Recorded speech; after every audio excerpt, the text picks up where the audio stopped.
Hello. Hello, hello. I'm gonna tweet about this. Welcome to Shadowrun Dragonfall.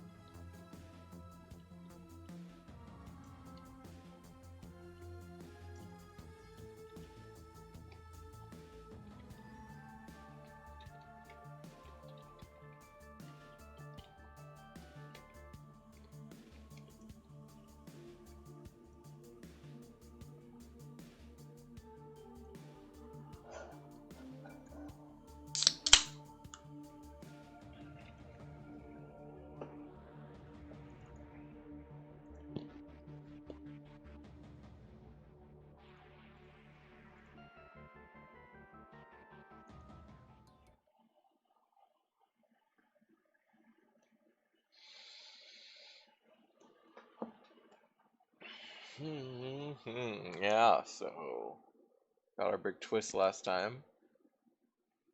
Guy we're trying to rescue doesn't need to be rescued because he's the leader of this radiation ghost dragon cult. He was our last hope. Well, that maybe does mean the radiation ghost dragon is not as powerful as we thought it was. So, did we go around and talk to everyone? I don't even remember. I think we might have. God. Oh, I forgot her. She's still doing her line.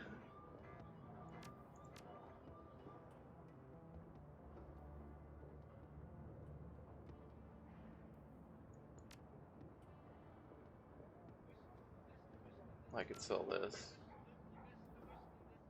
That I don't want to sell, that's for...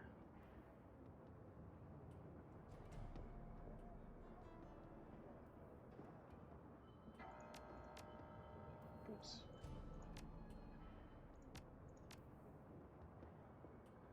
Technically, I could also sell my cyber deck.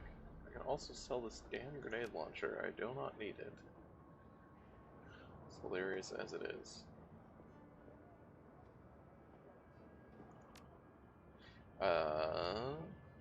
So I would need 1,000. I don't have 1,000.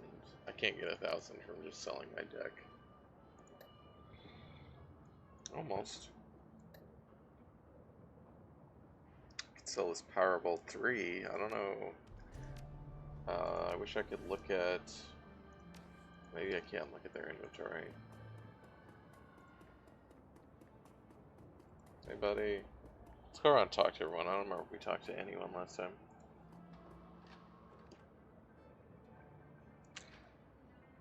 Lane oversees the repair of one of the Quartz Bazaar's buildings. The old troll seems to be standing taller, barely needing a crutch. His face is as grim as always, but there's less weariness in his eyes than before. Doing a little remodeling? Thought the place was a bit too airy. My old bones kept feeling a draft. Lane grins a tusky grin. We're showing up the fortifications such as they are. Lots of damage during the attack. Plus they exposed some holes in our defenses we really ought to plug up.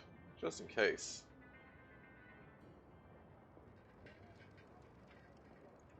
Doesn't it go against your vow? I vowed to never wage war. Never said anything about protecting myself or others against those who would. Besides, who better to fortify against a siege? Well, that's good. Seems good. You just holler if there's anything else I can help with. Sorry, I just suck. Right. What's the mood around here? It varies from group to group, person to person. Some of the younger ones who weren't injured in the attack, they want to rally and take the fight to whoever deserves it. There are plenty of others with the sense to wonder if the Quartz Bazaar is a safe place to live anymore. I admit I've given the question some thought myself in recent days. I don't think he should be training them. It's a tough call. Very. I called this place home since I retired from the service. It was a sanctuary to me for many years. Not sure if it can be again. If I'm here tomorrow, I'll keep doing what I can to help. If I'm gone, well, you know why. You were a soldier once. What changed you? You mean, why'd I lose my taste for war, besides losing both legs and a lung? Well, I'll tell you, if only so it might teach you something about this world we live in. If you know about the first Euro War, then you likely know how it ended. The night race. I didn't just lose my legs in a bombing. I lost them in the bombing. Whoever was behind those bombers, they weren't aiming for us or the Russians. They were aiming to end the war. They bombed everybody on both sides.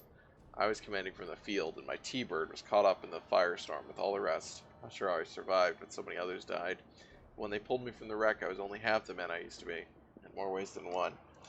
Hi, Billyfish Tacos! Spent months recovering. Nothing to do but think on the futility of it all. So many men had died under my command to hold that border. For what? One day a man in a little room orders a handful of planes to deliver their payloads. He watches feeds of bombs dropping and numbers falling. It's surgical, sterile, cold. I don't I don't think surgical is really the appropriate metaphor there. And all the wars ever achieve is to rob a child of a father or mother or parents of a son or daughter. That's why the Arctic fox died out there in the snow.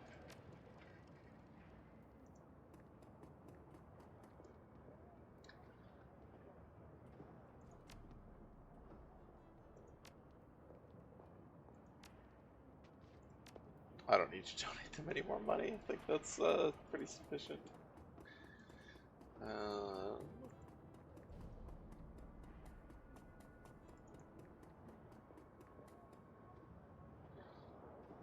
Simi Kim seems lost is over, standing in the middle of the Kreutz Bazaar, observing all the activity around her. To her credit, she has not retreated into one of her sims today. Could the cat cam move to the opposite corner? Oh, yeah. Sorry, I forgot about that. Try to remember which games I should put in which places. I think I just put it down here for this one.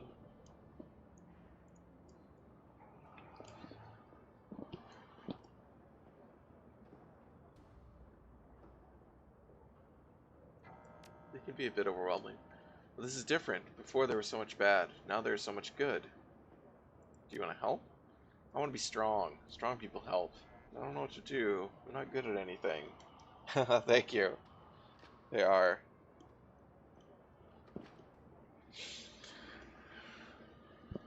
There are parents who lost children. There are kids who need looking after. She likes to look after. She likes to pretend to be to do the Sound of Music. She likes to look after kids.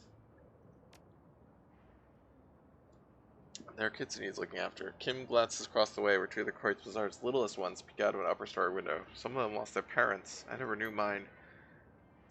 She looks up at you with eyes too young for everything she's been through. Do you think they'd want to talk with me the way Monica would?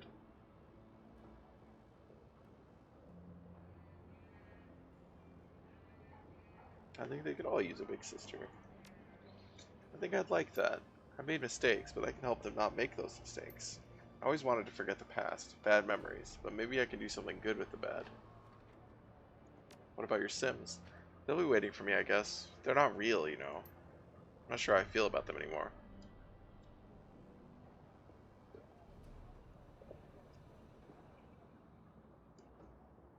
Maybe you don't need them now. What do you think?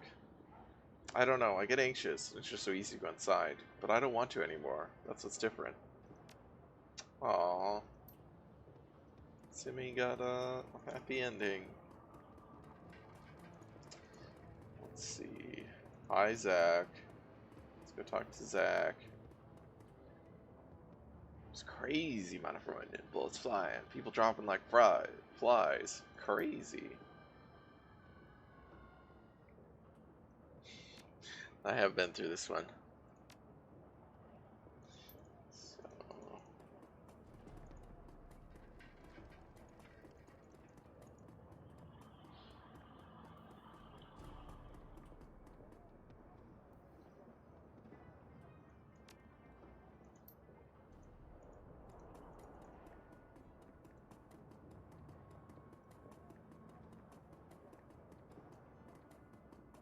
Everybody's leveled up. All the way.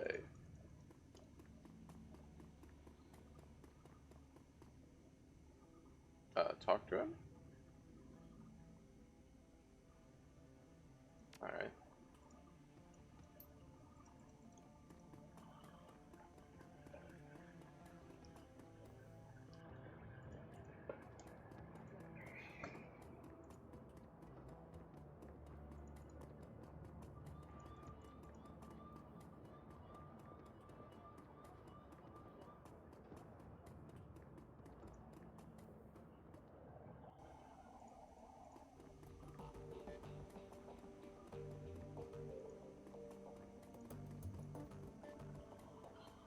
Have you taken a position on how you want this all to end? What the fuck is that?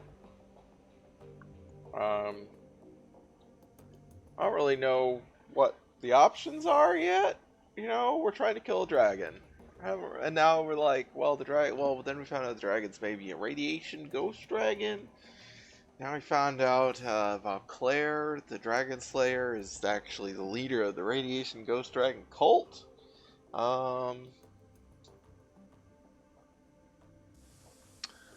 Enter the room to find your team preparing in relative silence. Their expressions are grim.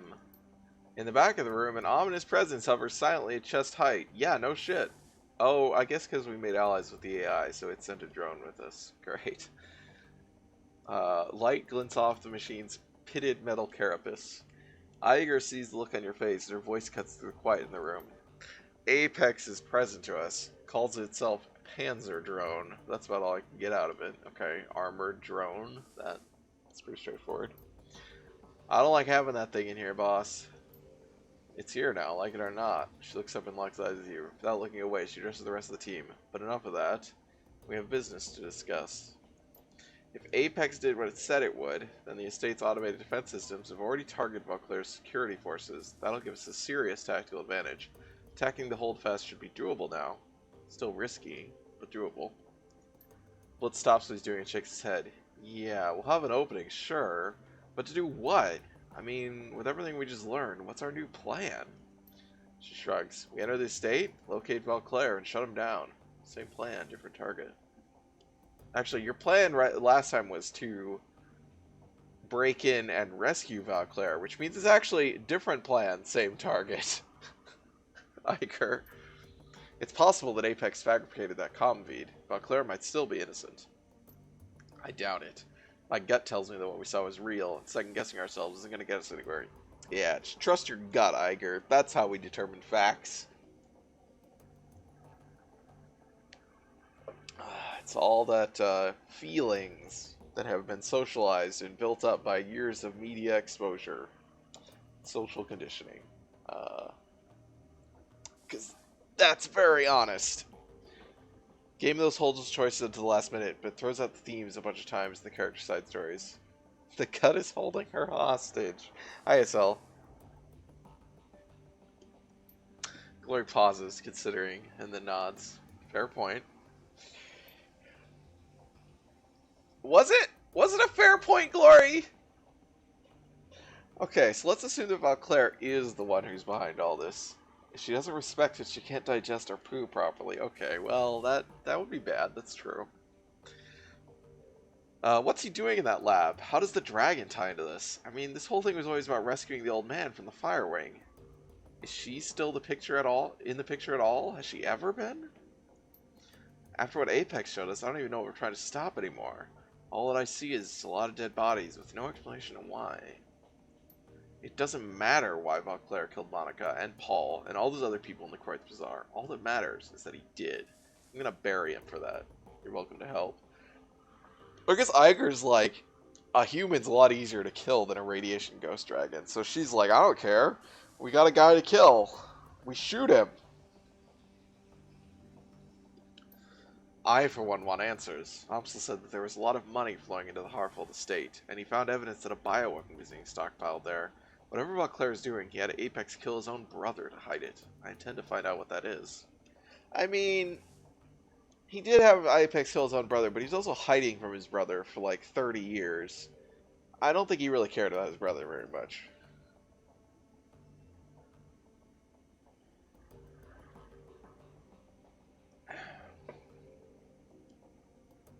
Well, we do need to focus on stopping Vauclair, but not like for revenge, but because he seems to be, you know, killing a bunch of people. But I'll say, I guess I'm with Glory then, because I don't really, it seems to focus us with, I'm with Glory. I want answers, and we're going to go get them. There's a moment of silence as the group pauses to consider your words. Finally, Iger steps forward. Alright, fearless leader, go looking for your answers. I won't get in your way.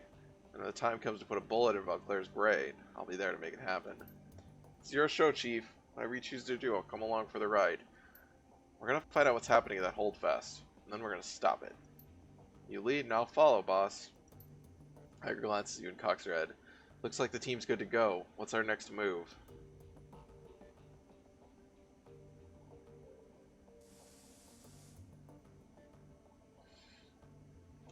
These are all just different ways of saying the same thing, which I guess is just, you know, speak to your personality. Now that we've got the keys to the castle, say we use them. Blitz offers you a half-hearted smirk. I've always wanted a castle. Word of caution, Cade. Our objective may be simple, but taking the same approach that we took last time would be a mistake.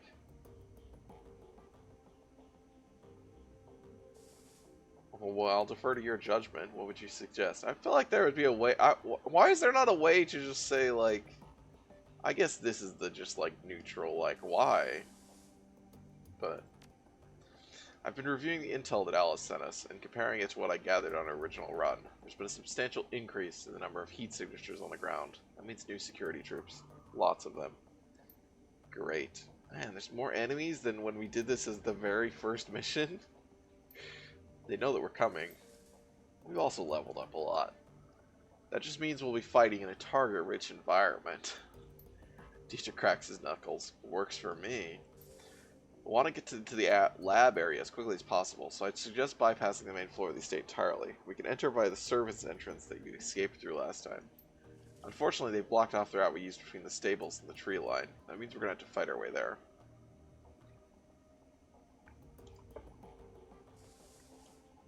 Let's assume we make it across the grounds alive. What about Vauclair?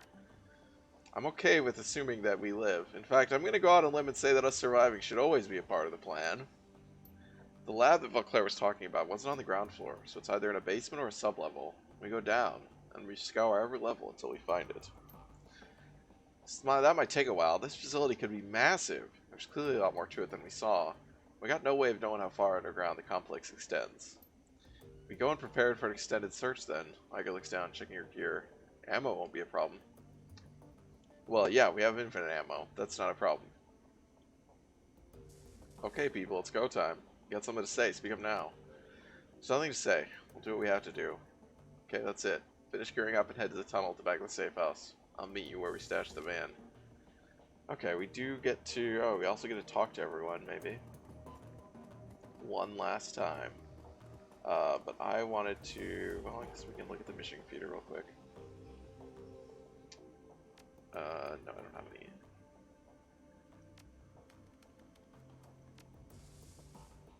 Trick's disappearances. We've all heard the rumors about Decker's disappearing, but in the last 2 months I've lost at least half a dozen of my best info hunters. Anyone have a lead on what's doing the disappearing? Smart money's on some new ice. Corps are always looking for new ways to keep their matrix doors shut tight. Really? Corps interested in security? Truly a revelation. It's a gacking matrix predator. I saw it just a couple of hours ago. It was poking through a data store with clockwork. It came out of nowhere. It was like, I don't know, like a shark made out of bands of light. It flew straight through Clock, and its slotting swallowed him whole. I yanked my own data jack cable, and I've been throwing up from dump shock ever since. A matrix shark. Right. Shut up, Wraith. Where were you, Ruby? CW was supposed to meet me more than an hour ago, and he's never late. Sorry I'm late, Bandit. Slotting ice tarred me up for a bit, but I made it out with no problems. Didn't think I'd bail on you, did you? Not possible. I saw you get swallowed. Not possible. Don't be so dramatic, Ruby. I'm fine. See? Someone's impersonating Clockwork. CW, you almost have me worried. You just keep on running, don't you?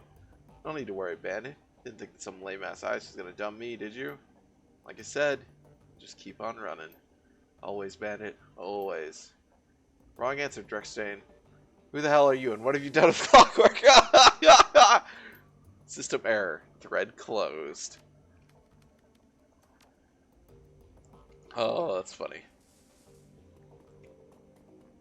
I wanted to look in here, because I want to see... Really? I can't look at everyone else? God damn it.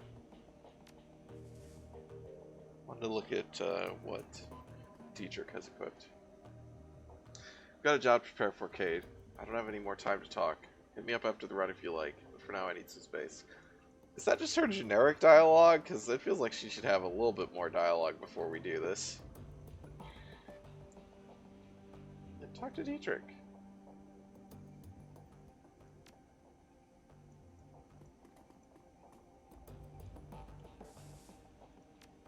Yeah, nobody has any, like, last words dialogue. Okay, I guess we'll probably get it at some point. Panzer drone, single mechanical eye tracks your movements as you approach. The massive bulk of the thing lends an uncanny air as it hovers effortlessly above the ground. This thing looks ancient, guessing that it was under development back when the Apex Lab got shut down in '36. After a brief pause, he rolls his eyes and turns away. Some reward. In terms of computing power, my PDA could probably run circles around this thing. I shudder to think what net culture would sound like if Shadowrun had been created in the 4chan era instead of Usenet. Oh god. Shaman peers warily at the machine, his arms crossed over his chest. Old doesn't mean harmless, kid. Jesus, defensive Dietrich? When we're talking about tech, it might as well. I'm sure that Malit has a whole warehouse full of drones that could outperform this thing. I don't think so. Mil-spec is mil-spec. This thing was clearly designed for the battlefield. The enormous machine hovers impassively, its turbofan rotors keeping it silently aloft. A small arsenal of heavy weaponry juts out from the seams of its armor plating. Whether we bring this thing along or not is up to you, Cade. I can see advantages either way. She shrugs. Whatever you decide, we'll go along with it. Well, if it counts as a party member like Dante does, then no. I won't bring the droid around, but if I can bring the drone along with, as if it's just an additional thing, then absolutely. This is where I like the limiting to you to, you know, a limited number of party members really feels kind of shitty. No, I did want to look at this. I want to look at my decking. Right. Okay, I can't equip that yet. I can spend it though. Probably do that. I don't think I need anything else. Technically, I could get a rifle, but because I have an extra. No, I actually can't because I don't have an inventory slot for it. I have an extra action point, but I don't have any slots, so I can get this now, but I need the money. I need about 1,000. I can sell my current deck, and that's 500, so I need another 500. So I wanted to look if it was actually used, if I could actually, if Dietrich doesn't already have this Powerbolt 3, but I'm guessing he does. Oh, I can also sell just like Flamethrower 3. Or any of these. Yeah, this shit. I can sell this shit. I don't even know that I had this shit. Oh yeah, Shadow is actually just enough by itself. So I can sell this. Now I can buy that.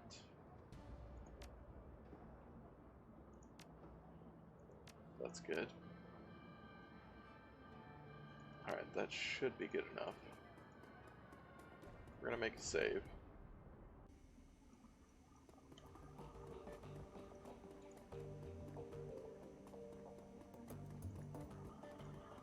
Hi, Bill. Did you play this when you were streaming?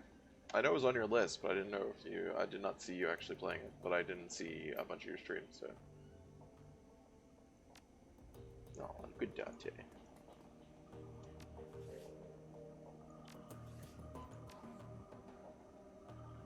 You played a bit on Sunday. Okay. Cool. That's a good game.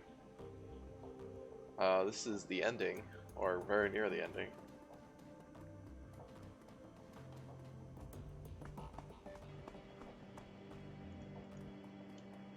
Just like an hour or two, yeah. That's what I would have. That's what I figured. Take the van. Yeah, it does count as a party member. Of course it does. Strength, quickness.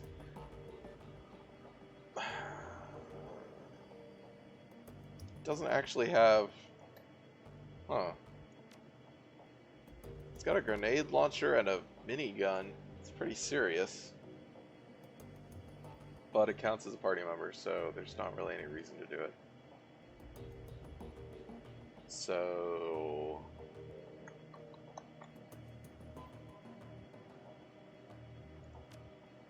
Take Iger. Take Glory. I mean, I'm actually almost tempted to take it instead of Blitz or Dietrich.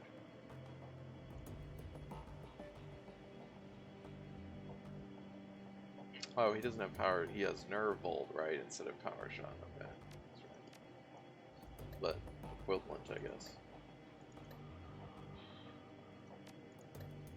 It doesn't have any cyberware? No, it is cyberware. Is it not swapping? There we go.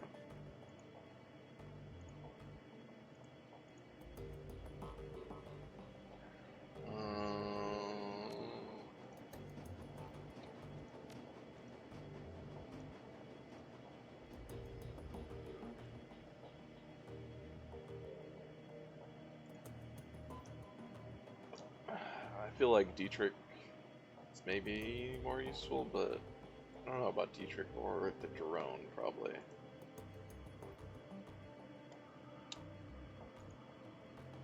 It's actually kind of hard. 20 damage, Jesus, what is, yeah. That's some serious shit. Plus the grenade launcher.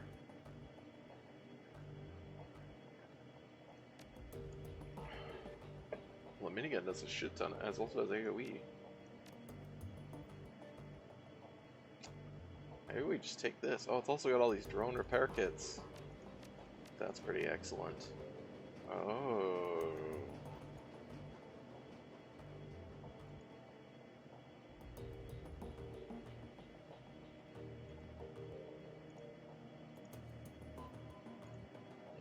But I guess we probably should take Dietrich because then we get dialogue with him. If he's not with us, that's actually kind of one of the more annoying things, is we don't have dialogue when they're not there. It's like the last mission we didn't have Dietrich on it because we had Blitz instead. So we didn't have the dialogue with Dietrich. We just had we had dialogue with Blitz instead. He has his own dialogue, but I like Dietrich more. Picture Cade looking at Blitz, then Dante, back and forth, long pause, then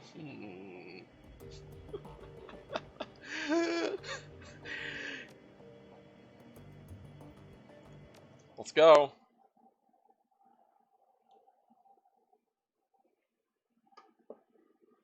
I'm gonna go to the bathroom.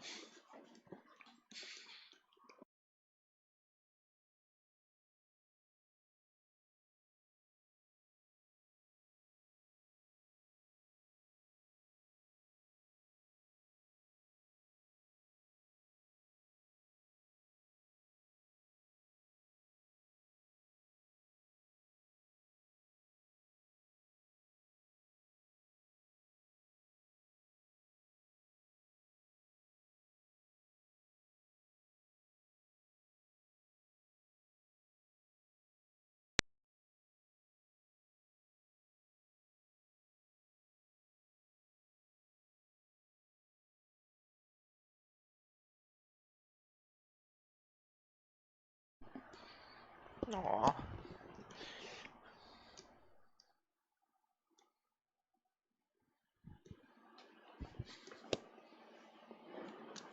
Okay. The van lurches forward. The smell of anxious sweat hangs close and thick inside, making the cramped vehicle feel even smaller. The streets of Berlin are strangely quiet as you make your way past the city limits. It's as if the whole of the Flex state is waiting for something, a calm before the storm. An hour later, the van rounds the corner. In the distance, you can see the silhouette of Harfield Manor, backed by the light of the full moon. You switch the van's headlights off and shift to electric. Huh. Okay, I guess that makes sense in a future vehicle. A short while later, you kill the ignition and roll quietly down the last hill, pulling to a stop on the side of the road. A bird of prey takes wing from a tree above you, beginning its nocturnal pursuit. You know how it feels. Oh, Shadowrun. Never change. So, giving her that gun. Considering giving her a grenade. This is a flashbang. Voltaic. What does that actually do? Oh, it's just a different kind of damage. Oh, it's a bigger. Okay. Hmm. Those loading intertitles are some good DMing. Yeah, yeah, they're very much just like, here's the DM reading out your. Yeah, I mean they're like literally like the adventure text from the adventure, right? Like in the adventure book, it would have like, here's the text you read before to set the scene. Like that's what they are, and it's good.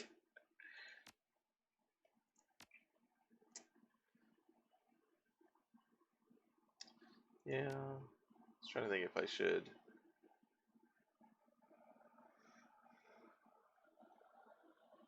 Well, you could have these advanced med kits.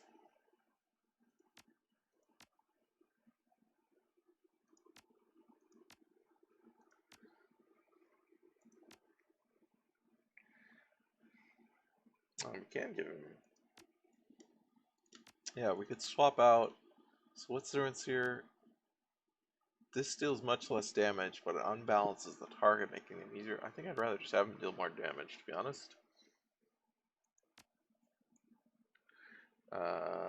Spells. Are any of these good? Stream of Acid, that also does ongoing 6 HP. That's bad. That's actually not bad. Can I get rid of that? Yes. Oh yeah, he does actually have two, Wait, can he just... Did he not replace that? Can he just take more slots? That's weird. Alright.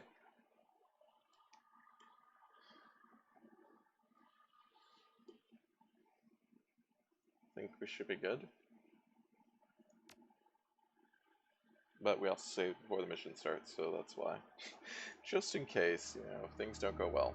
Once again, the grounds of the Harfold Manor are silent, save for the faint whistling of the wind. But unlike last time, the air is rank with foreboding. The night is swollen with homicidal intent. They're waiting for you. They're waiting for you, Gordon, in the test chamber. Last chance before things get hot. Let's review the plan.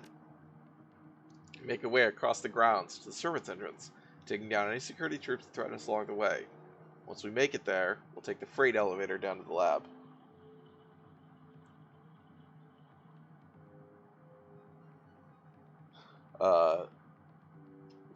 Taco said, yeah, it's not something I get too much of anymore in a tabletop game I play in. If the writers kept doing it indefinitely, I'd get bored, but as a table setting that just starts, it's really neat. Yeah, yeah. I think it works really, it's a nice pacing thing to do it on the, like, basically the loading screens. With Apex free, we shouldn't have to worry about the automated defenses inside the complex. Some of them might even give us a hand. That won't help us much out here, though. She nods, looks at you. Lead the way, Cade. We'll follow.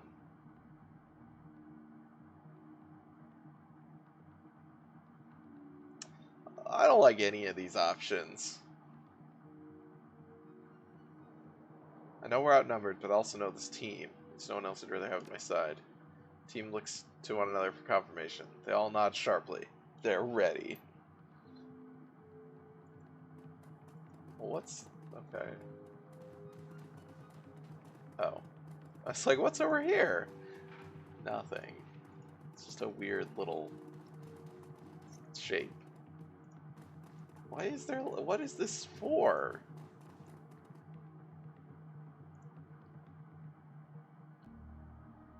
Screen on the door's access panel flickers on and off and displays a flashing error code. Primary security offline. Access doors are floodlights. Please engage LTG, your designated air duct.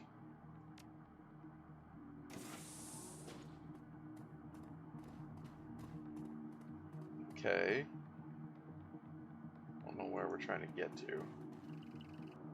Oh, whoop, whoop. Oh, it's a hellhound! Oh, a hellhound.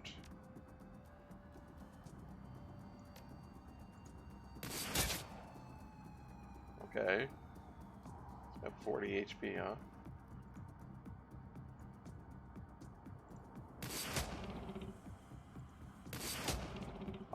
couldn't quite kill it.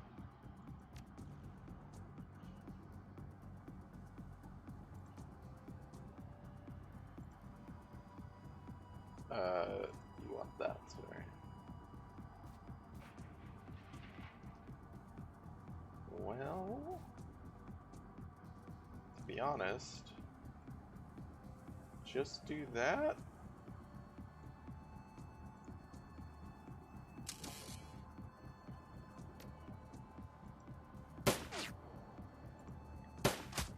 Alright. There we go. Previous episode. We set a sentient AI free. Current episode. Ugh, what can it do for us now?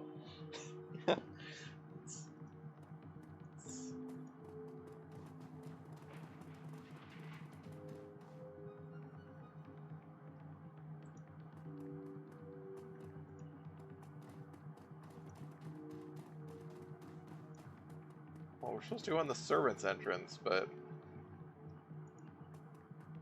this doesn't really look like a servant's entrance to me. You know?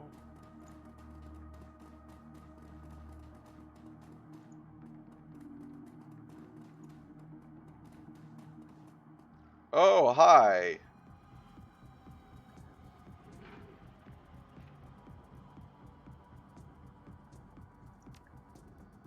I don't like any of this.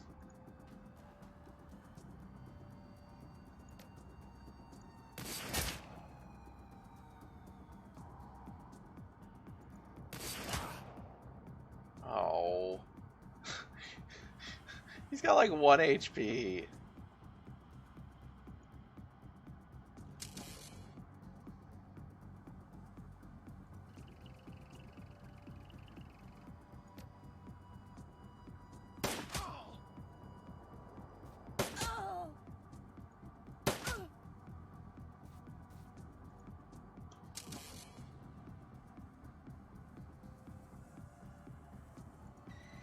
Well, I guess you go up there, get 2 shots. Which is... oh. Oh, are they trying to release the Hellhounds? Are they trying to release the Kraken? Is that what's going on here? Because that's what it looks like. Looks like I can't actually get over there to attack. Oh right, I actually totally forgot you got this. Not that that helps us this turn, but we could do this on you. That would get us a shot.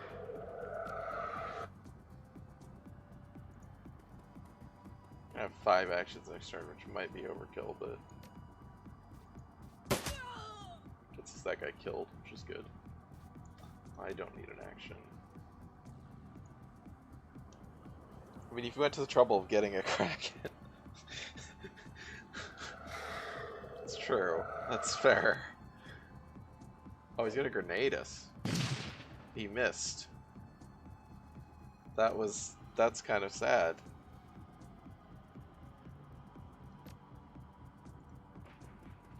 Only was 60%.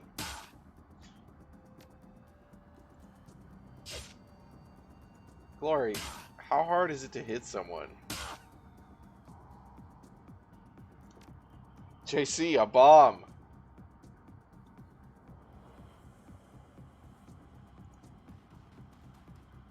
Alright, I need you to hit someone. Thank you. So I'm gonna guess we can't open this door. Error, error, error. Defense subroutine Apex not found. Primary automated security systems offline. Secondary protocols engaged. Is the secondary protocol a fucking portcullis? Ah, damn.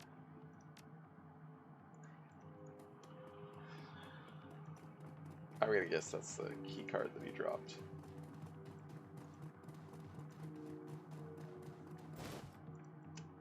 Oh, well, it's a key. Doesn't actually say that it's a key card, but... oh, hi. that had worked. I would actually just get rid of my flashbang. I really don't need. I can't use a flashbang. I'm not gonna be able to hit anything with it. Oh, we got it. What the hell is a Defiant Super Shock? Is that a gun? I don't know what that is. Is that like a taser? No, we're not releasing the hounds. Although, I wonder if Dante was here, if he could, like, speak Hellhound. Be like, no, it's all good. That would be good. Okay. Yeah, it's a key, but it's a key card. Hi! Bye! Wish I could set my marching order. Have Iger up front and me at the back. I don't like that I'm always in the lead. It's not good. Oh, we literally can't see. Alright, there we go.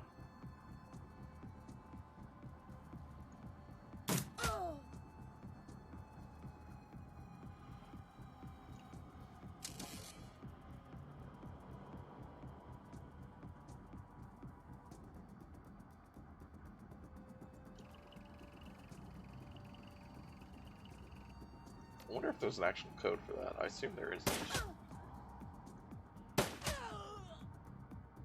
Good job. So far, this mission's going very well.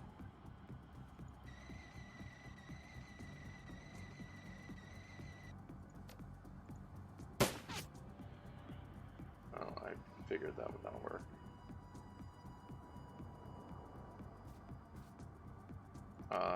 Glory. Activate your shit. You over here. Give face to Iger this time.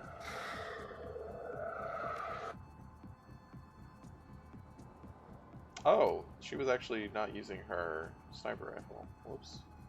It's one of those things that other Infinity Engine style successors do a little better. Yeah. Did she miss that 90% shot? Jesus, Iger.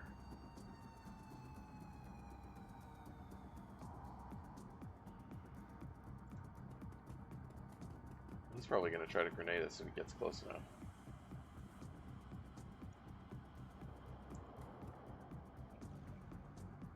Never mind. He's going to run away. That seems bad. Statistics cut with both sides of the plate.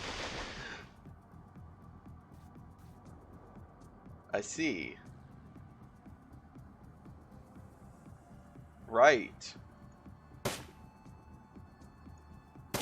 I don't even blame it for missing the 80% shot at point blank range, because I would be a little disturbed too and confused by what just happened.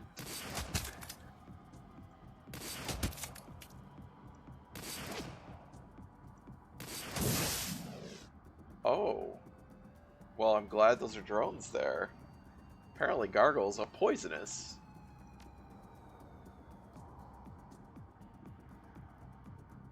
Wow, you have like garbage fucking movement.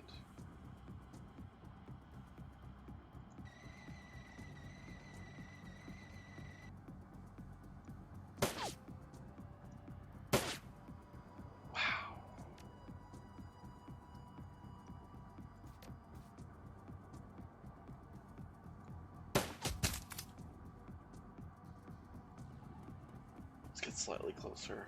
I'm a little worried about getting close to this thing.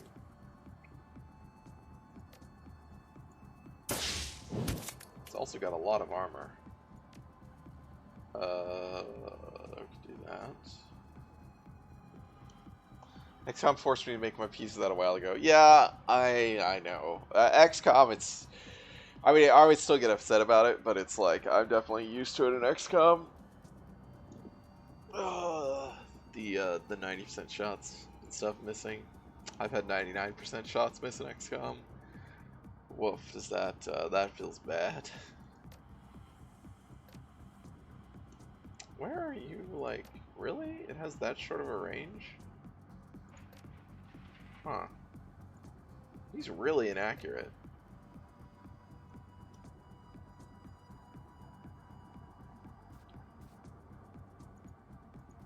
Doesn't he have 2 of those?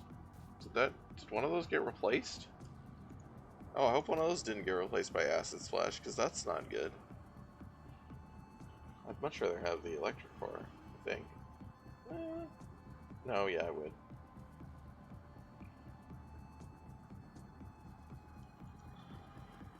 These numbers, they don't mean what you think they mean?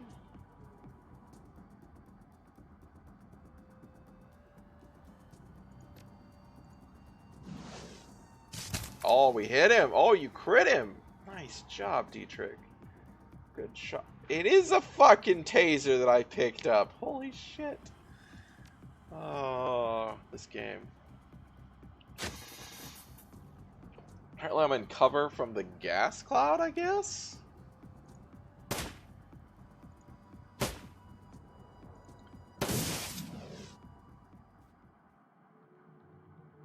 Alright. That's good enough for me. What is the gate console? Okay. Oh, you can close the gate. Okay. I don't know if I want to do that, but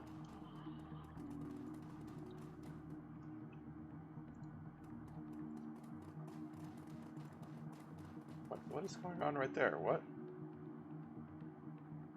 Okay. So there's that guy that left that I couldn't kill. I don't know where he went.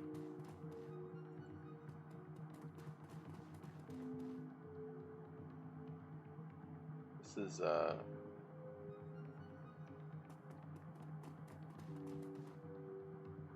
great. Oh, hi. Why are we not in combat? Oh, okay.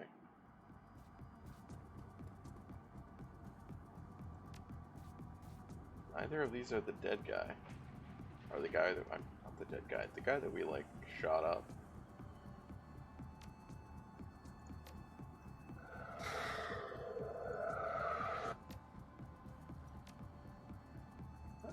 Oh, cute.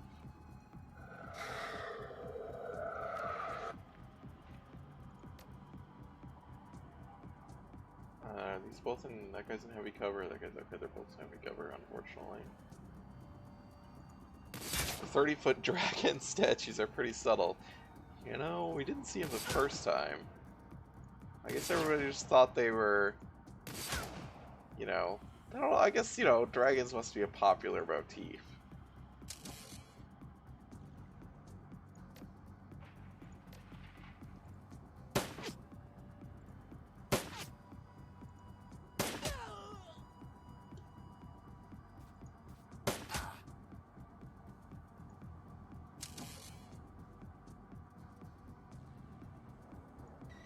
I cannot see what's over here, but I don't know why you can't shift the view in this game. Since they're clearly, well, I guess it's just because the game isn't built that way, but so I do know why. Like, it's a big architecture change to do that, but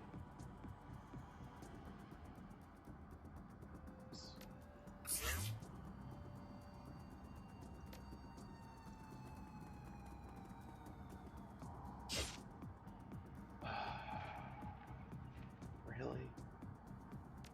Glory? Come on. Come on. Just give me something. Just murder his ass, Glory. Oh, great.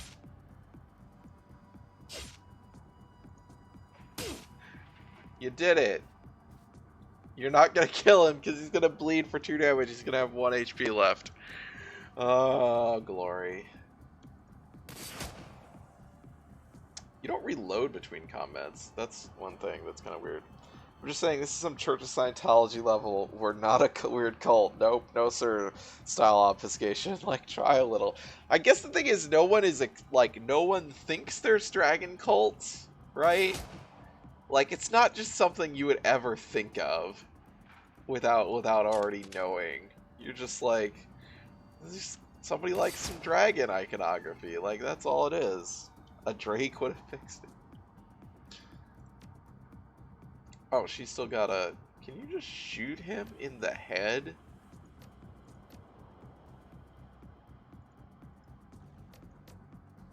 Thank you.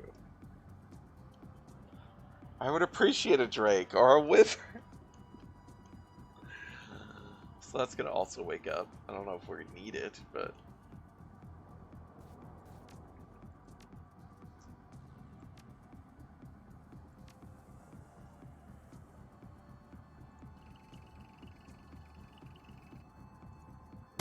Uh-oh. Okay, she's not in the blast. Oh, what else is there to...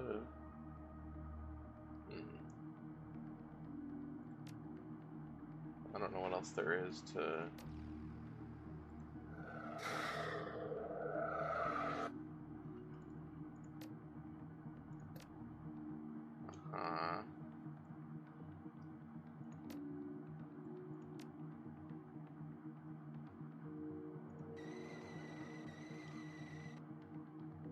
Is that thing not gonna wake up? Okay. There it goes.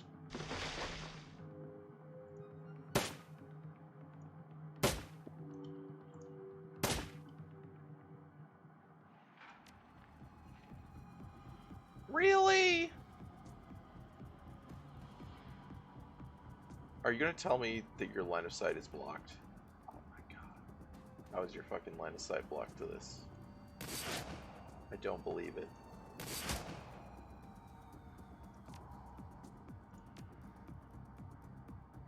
Well, that's very frustrating.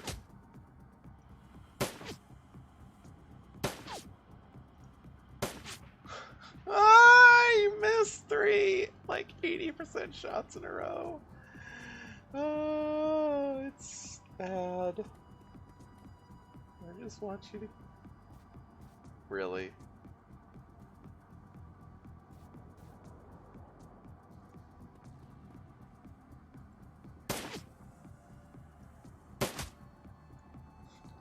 How many shit did we do because we couldn't? Well, there's not really any way to do this.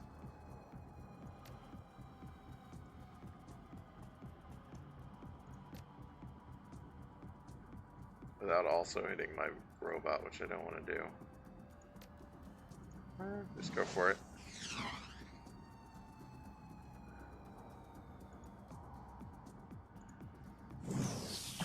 You did it! Oh, you didn't kill it. Well, you know... I'm so proud of you, Dietrich.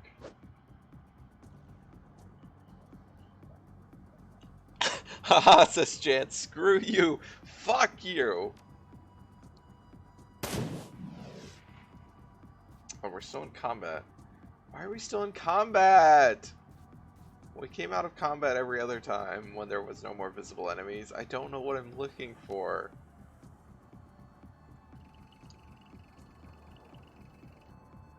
Can I go over here?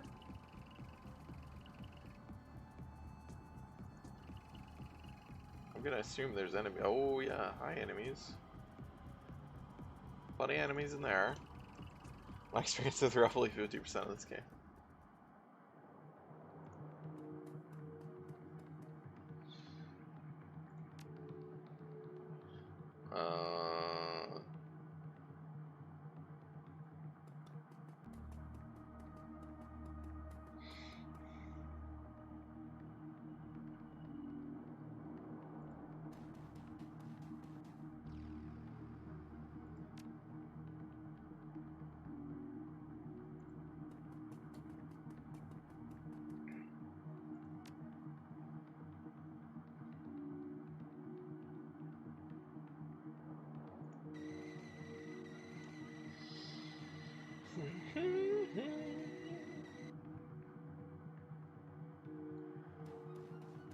Like, we're gonna need another thing for this gate. You can see the automated security system offline, but someone has manually locked the gate. How does that work?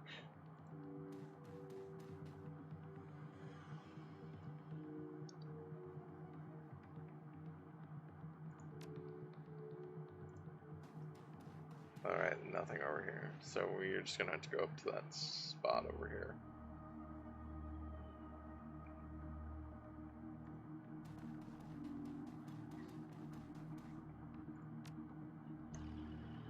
Someone parks their car against the other side. That would work.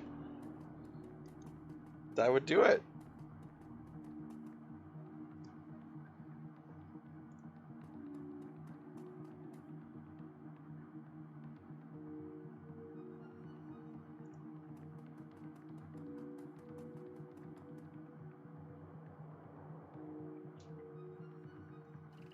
So we gotta. Oh shit! Interesting. They moved.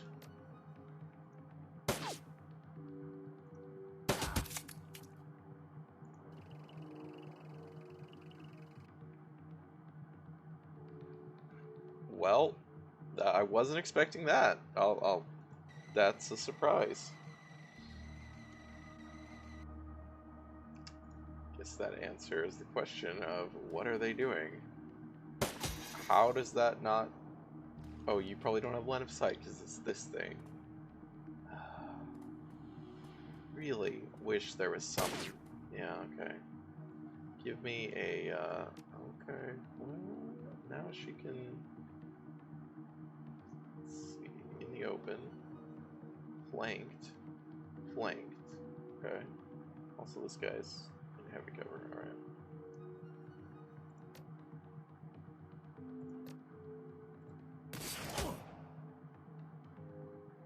Need to renew haste. Can't renew haste from here. Can we go over to here and renew haste? Yep.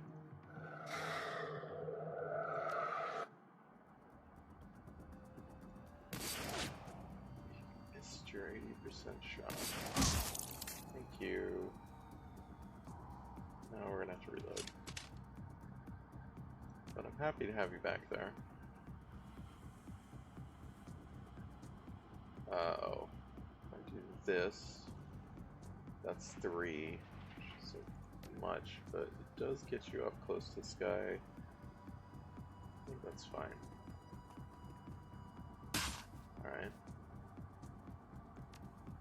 This one's right here.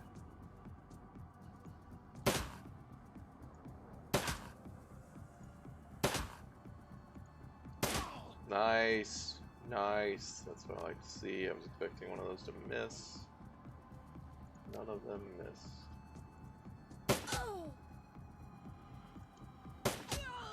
Wow.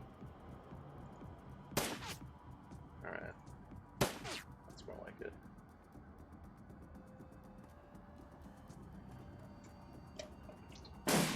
That's fine.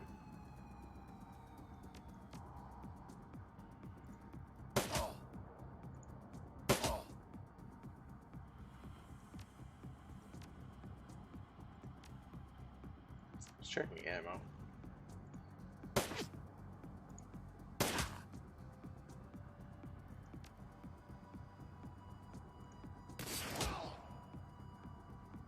Okay. Not enough for to get us out of combat. Oh, there's still a guy in there.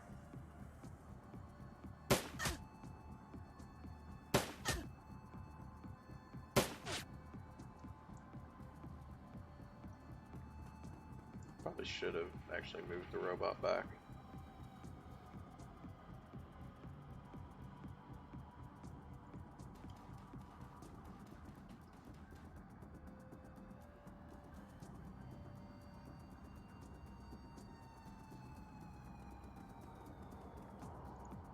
Is there anyone else here? Oh, there are. Hello. Basically got a pair of murder stereotypes. Yeah. That's what's awesome about being a rigger.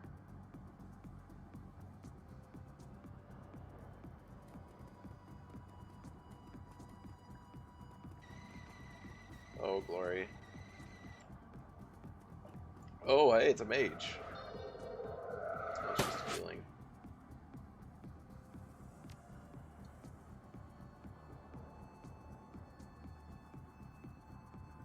It's not very helpful.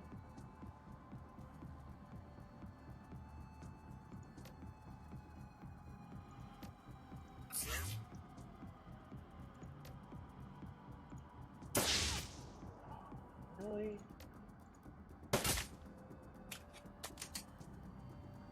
Oh. One, I want to retreat.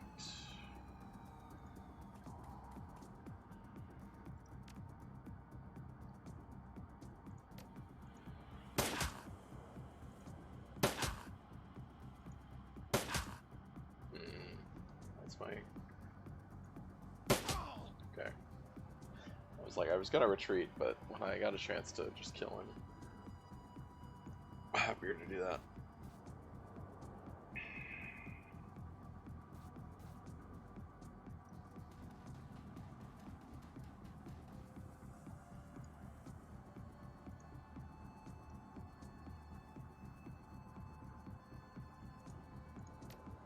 Really? Oh, because you can't see her.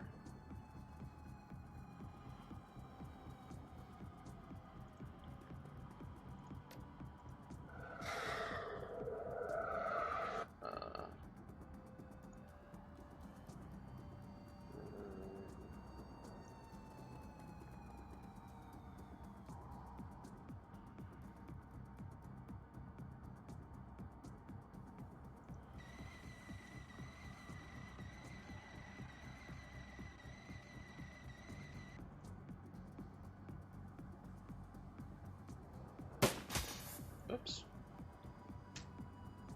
Did not realize you were still in, oh right, because I did the thing, right, that's right, okay.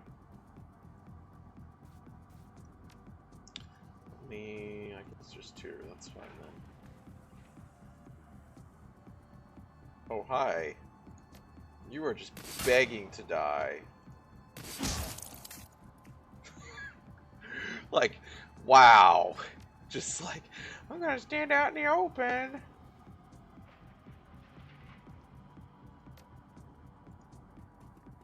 I don't know if there's anyone else back here, but... Right. There's those.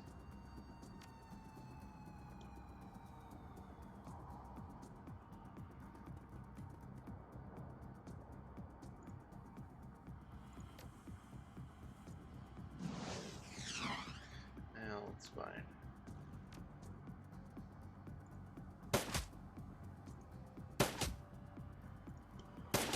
Tiger's pretty down with all this horse crap.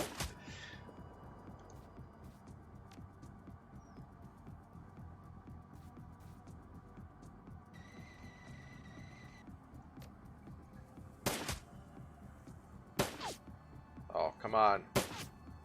Oh, no! Oh, I thought we could kill it. I thought we were gonna kill it.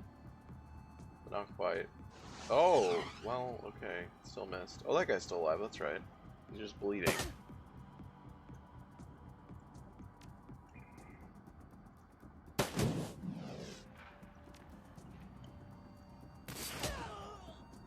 There we go.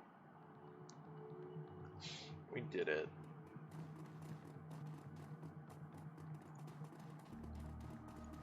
Oh, is this another... Yep. Oh, what? Oh! It gets an attack? Fucking... I don't like that.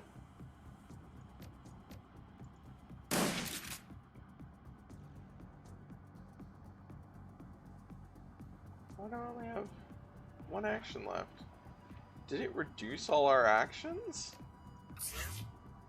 God, that would be infuriating. It looks like it did.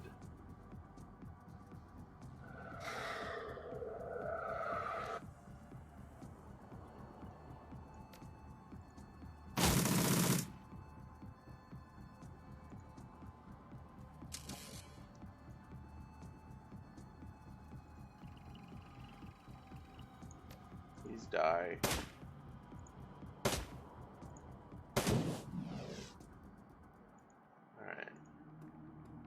always good. Has anybody actually taken... you've taken slight damage. Alright.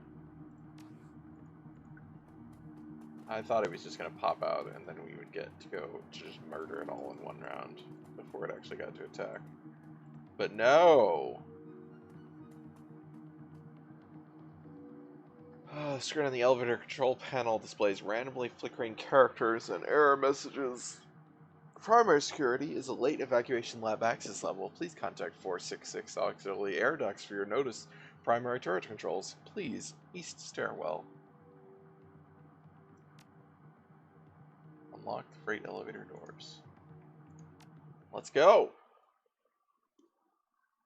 Hi guys!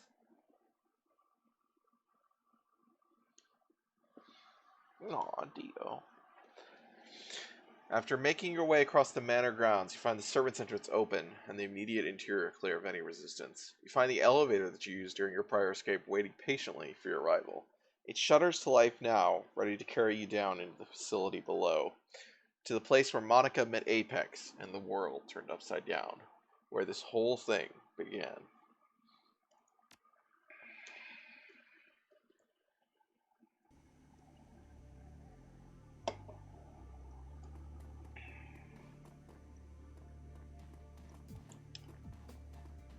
Looks familiar.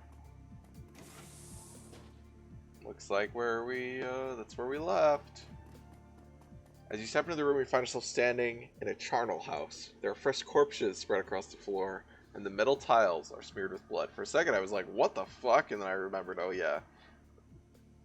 Looks like Apex did what it promised. Glory coolly eyes one of the ruined corpses.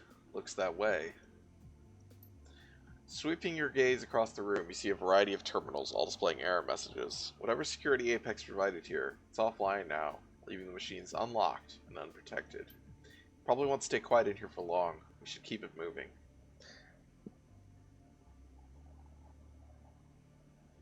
Wow, these are both just like, shut the fuck up. Not just yet. There could be valuable intel in here. We don't even know how big this facility is. We should sweep the area for clues before pushing forward. Alright, fine. We'll search the room, but let's do it quickly, yeah? I don't want to get stuck in here again. Hesitantly, you press the open button. With a soft whoosh, the door marked ethical choice slides open.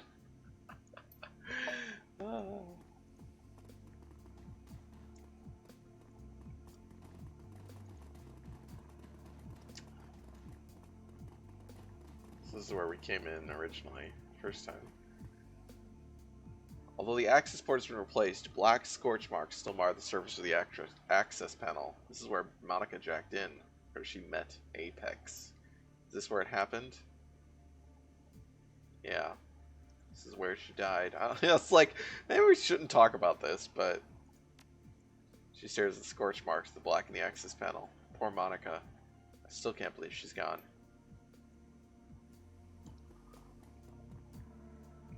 Okay.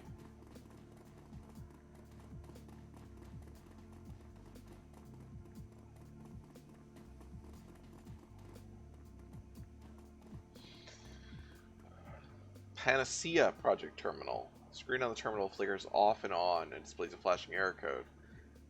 Primary security offline. Exit doors are floodlights. Please engage LTG or designated air duct. Air duct. Admin access granted. Press any key to continue. Press a key! Press a key at random and the screen begins to flash. A piezoelectric beeper buried somewhere deep inside the terminal plays a series of chirps, and the system reboots itself. Then when the screen comes alive again, it is filled with text. Welcome, Administrator. Please select from the following options. Hyperthermophile studies, artificial lymphocytes, and monoclonal antibody production. Hermetic techniques for slowing radioactive decay. Recent development notes. Hyperthermophile studies? Oh, darn. The information in this century is impossibly dense. It would take you a week and a stack of scientific journals to fully decipher. Can I not ask one of my team members that does have biotech? I think they at least have biotech 5. I don't know if anyone has biotech 7.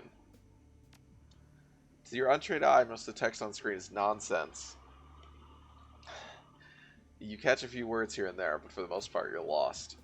For what little you can pick up on, it looks as though this lab is studying animals that thrive in extremely hot environments. For what purpose, you cannot say. Yeah, I think this is the opposite of cool. It's in fact extremely hot. Hyperthermophile. Open the entry labeled Artificial Lymphocytes and Monoclonal Antibody Production.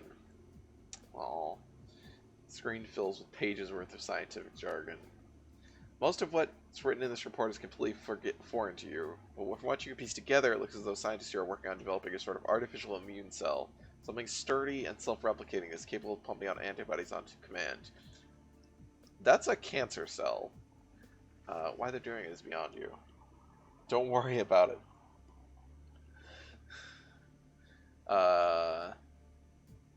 Okay. So there were scientists. I guess this is a lab. It just doesn't really... I don't think we ever saw scientists. Hermetic techniques for slowing radioactive decay. Entry is overflowing with complicated magical figures. It would take a skilled mage to decipher it. You pour through the entry for several minutes before giving up. The metamagical terminology in use here is far too dense for a non-mage to understand. The only clue you're left with is the title of the entry. Apparently they're using magic to extend the half-life of radioactive isotopes. Why they're doing it, you cannot say. There's a bunch of neat lore stuff here if you bought a Thinky character. Yeah, I mean, you know, I am a Thinky character, just not this kind of think. Panacea, recent development notes. Surprisingly, this entry is relatively easy to read. Skimming it over, you discover that the scientists have been working on a variety of additional tweaks to a project called Panacea. Apparently, a batch of artificial lymphocytes developed for the project has recently been bound with an airborne RNA virus. The resulting microorganism is as infectious as the flu and exhibits a broadband capability to jump species barriers. Magic Thinky. And biotech, or whatever it's called, Thinky.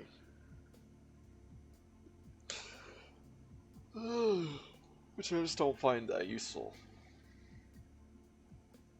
The notes also discuss the bioagent Doom and the resident scientist's efforts to deconstruct it. We did deal with Doom. This is the rare occasion where the TE aren't valued, but the S and M are.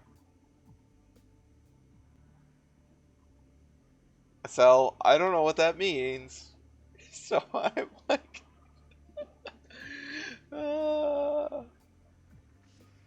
It appears as though they are attempting to improve upon the formula in some way. There's a moment of silence as the group absorbs everything you've just read. We didn't really read very much. I don't like the looks of this, Cade. I don't like it at all. There's enough information here to know about what Panacea is, but I can take a guess. Good luck on the marketing team. Good luck to the marketing team on Doom.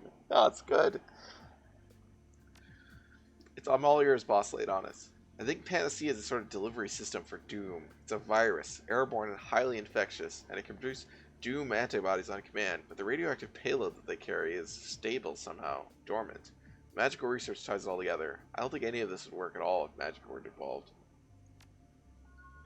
What all this tells me is that we need to shut Vauclair down. Whatever mad scientist bullshit he's planning on pulling with this stuff, it isn't going to be good for us. Agreed. Let's keep moving. We need to put a stop to this.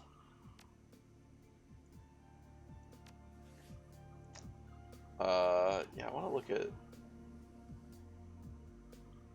I just mean that people are usually obsessed with STEM, love the engineering and tech, but don't give a shit about science or math, which isn't actually valuable here, but I just want to say S&M. Okay, I gotcha. Okay, I didn't put together STEM.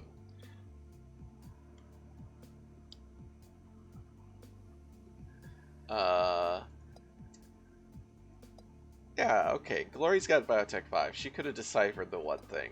And he's got Spellcasting 5. Dietrich could have deciphered a little bit of the other one. That would have been helpful.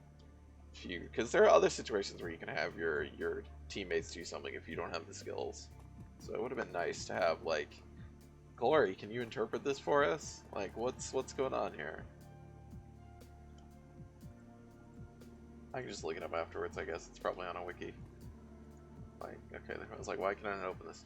A message flashes onto the status panel as you approach. This estate is littered with the detritus of my former life, mechanical appendages that I have outgrown. I have instructed these devices to ignore you and slaughter my former captors, a small token of my appreciation for your assistance.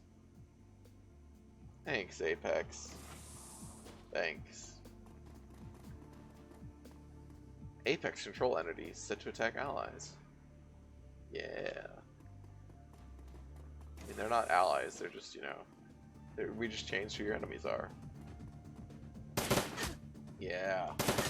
Everyone's got a reason to be here, and everyone's got something unique they can do to help you. It's a well-designed final dungeon. Huh.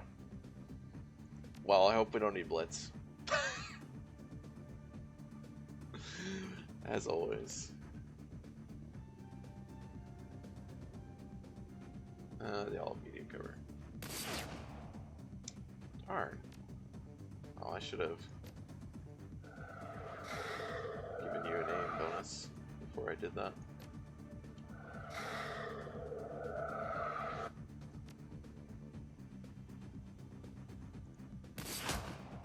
Wow. Isn't he only in medium cover? No one's required, they can just open up different routes, yeah.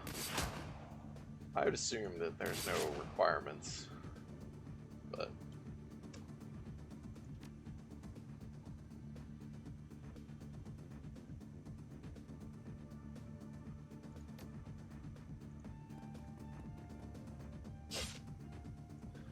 Glory, you really need better accuracy with your claws in order for this to be any good. Oh, I forgot to use her juice, too.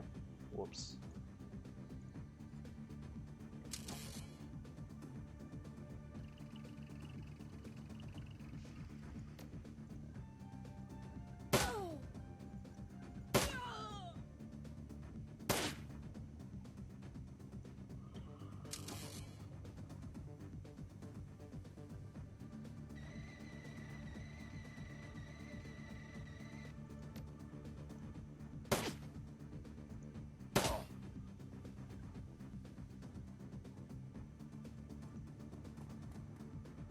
I hope they don't grenade me. I say as they throw a grenade. Well, the only person it hit was me.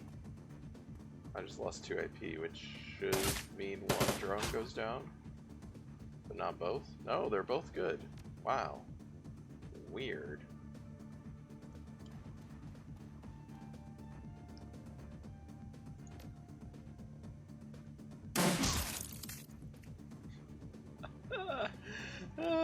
This feels good. Feels good.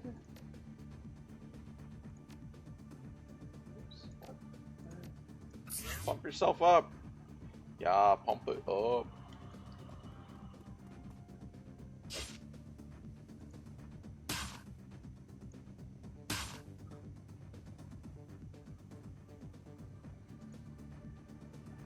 Huh.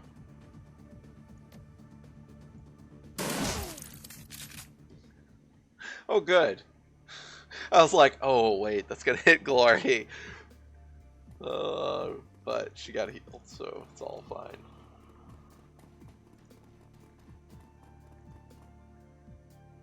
Locked. Security terminal. Alright.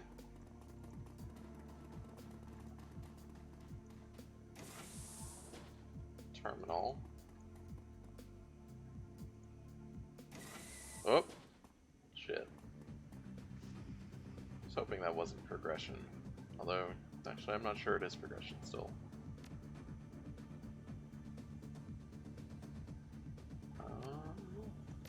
Do that.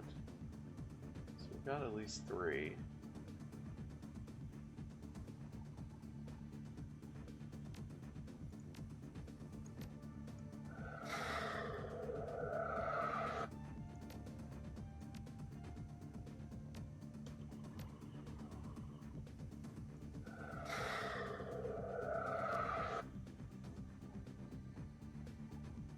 Just a little worried.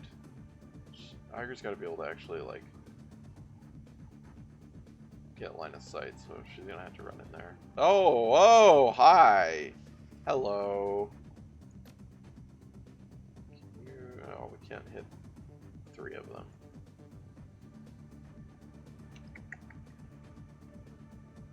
That's still pretty good. You missed? Oh my god, that's really frustrating. That's actually super frustrating.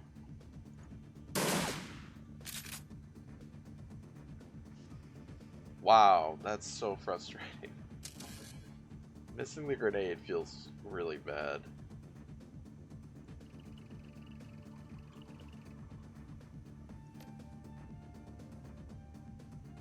Is it heavy cover compared to you? Alright, well.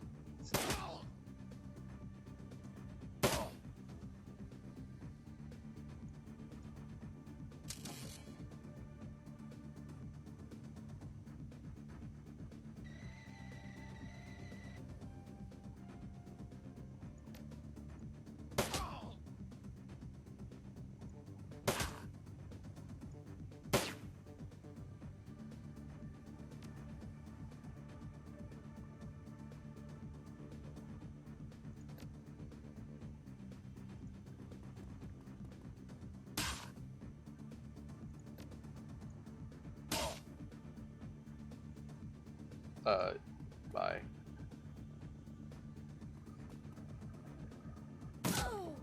Ouch. Okay.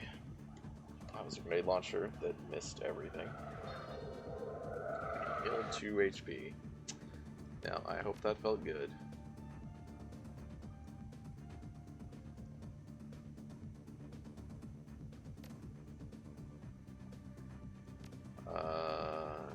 Probably just run you. Well, okay, we need to heal. Then we're gonna go kill.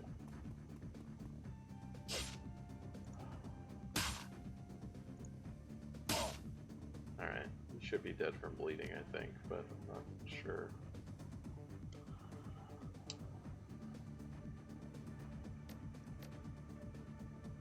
Some heavy cover. Still pretty good though. Take that. That guy's not dead. Is there someone back here? Kind of feeling like there was someone back there. That's, yeah. Oops. I was like, wait, whoops. Can't see. Ah, there is someone back there still.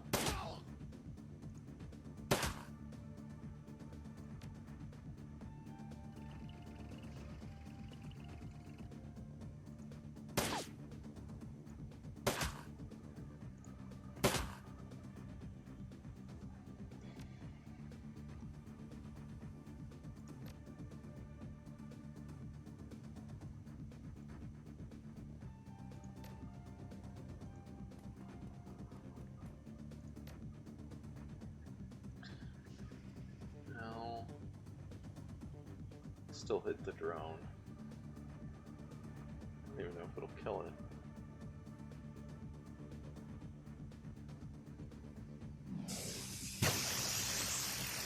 Wow. Probably was not the best idea.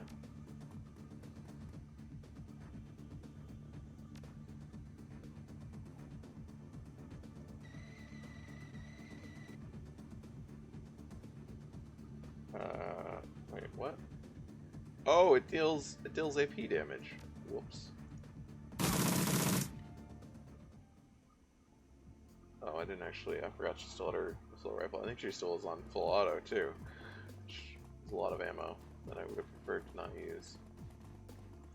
Okay, so we got a bunch of shit here. Let's go in here, I guess.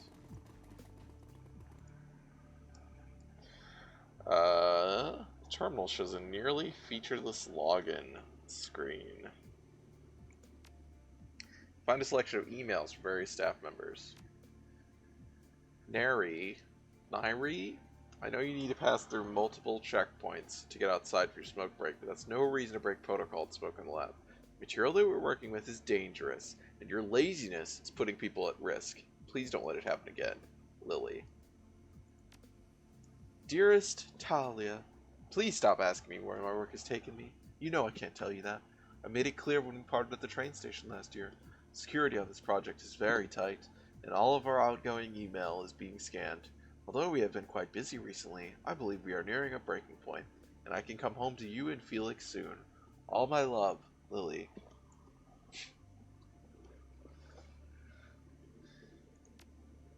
Klaus, again, excellent work on the vending systems. Everyone is very pleased with your performance. It seems like only yesterday that you were one of my interns. And here you are, a newly appointed department head.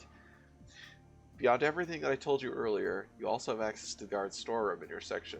Use access code 1247 in case of emergency. That's for level 4 personnel and above, though, so keep it to yourself. 1247 for the guard's storeroom. Seems good. Seems useful.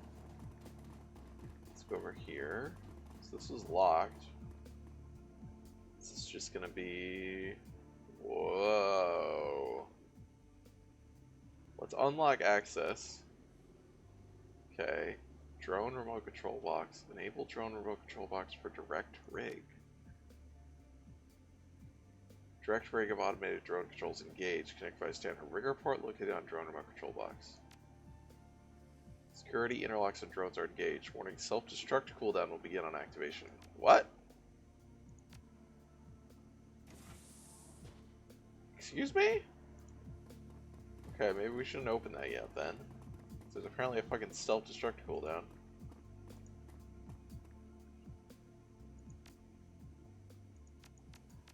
Oops. No idea to grab it. Alright. So we got a storeroom. Okay. Well, I don't need any of that, but thanks, game.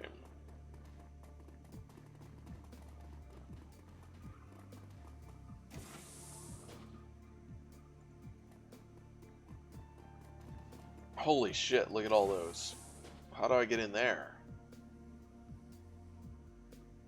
Guess through the wall.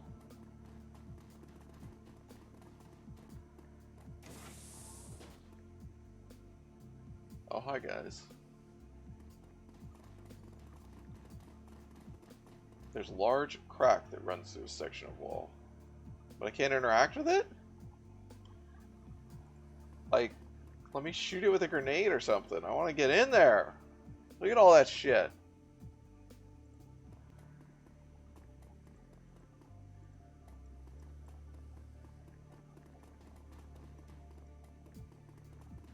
Okay, so that's the way into the room. So I guess we go back and get this drone now.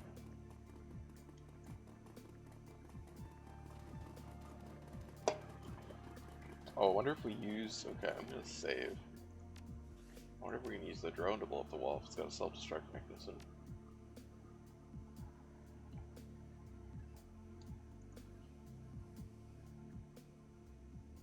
This is a drone remote control box with manual and direct rig controls. Although its small screen is cycling error messages, it appears to be partly functional. A rigger to get the most use out of equipment like this.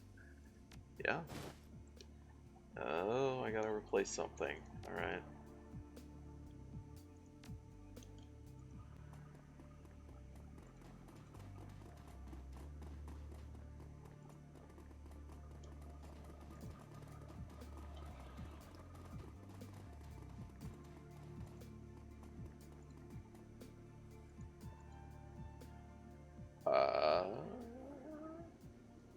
Time to self-destruct is enabled. Is that the weapons? That's gotta be weapon storage, right? That's what that is. Was this general storage? I don't know what general storage was.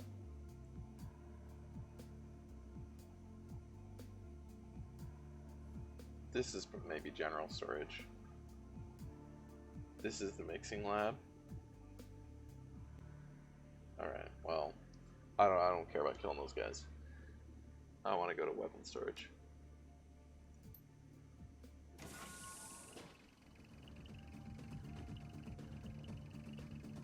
Don't blow my shit up!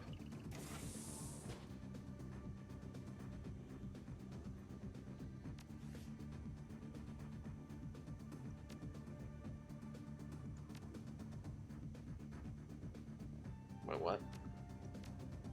Oh. Huh? Oh. What? That doesn't seem like that should be a thing.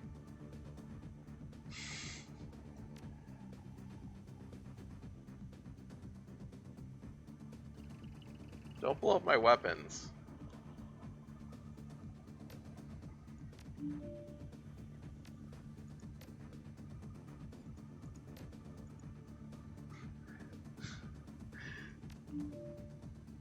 What?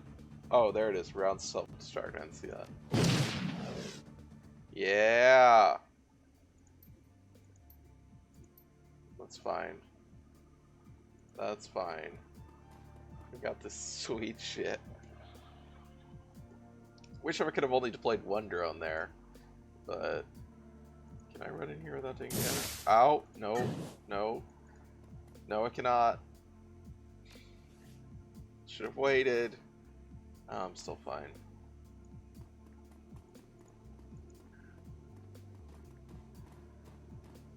Fiery explosion. Yeah, I wish I could give these to team members.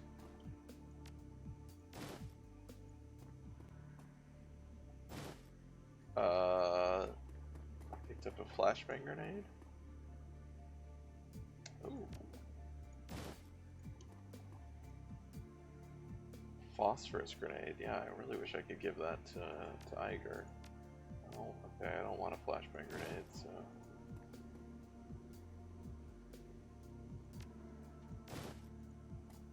Like, if I'm gonna have a grenade, I'm gonna have a damaging grenade.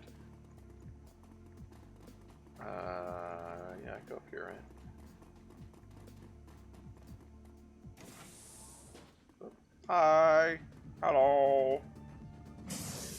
Oh, really? Really? Really? Oh no! Fuck. Well, that's very frustrating. Like, we know they're there.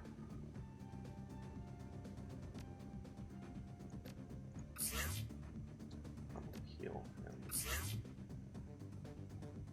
What? What just happened? Does he not actually heal?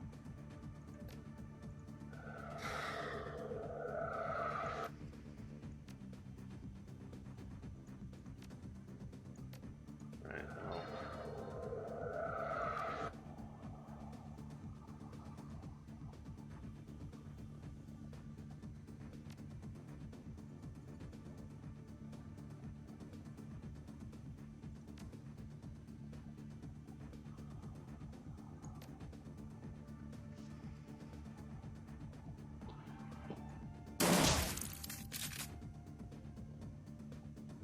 Seems good.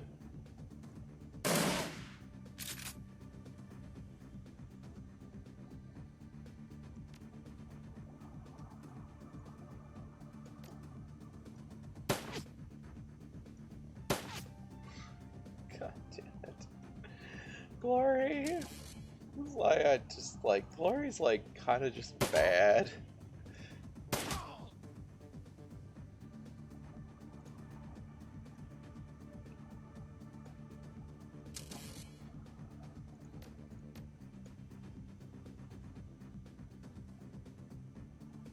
I can't Overwatch.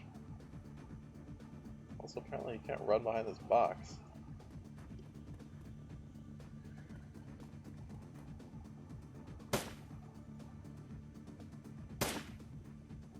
Don't grenade me.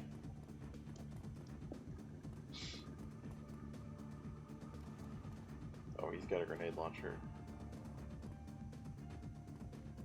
Fuck. Oh no! Shit.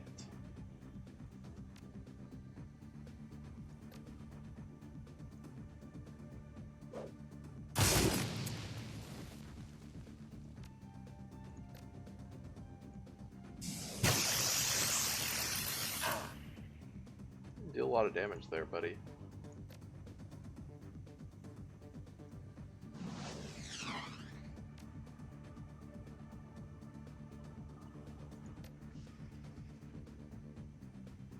We've got a lot of damage left, actually.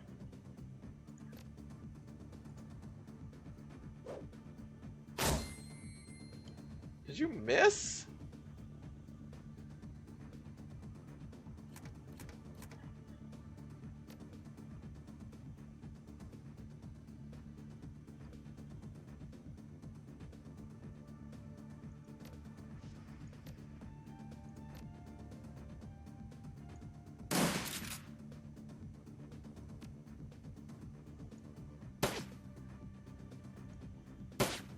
How is this happening?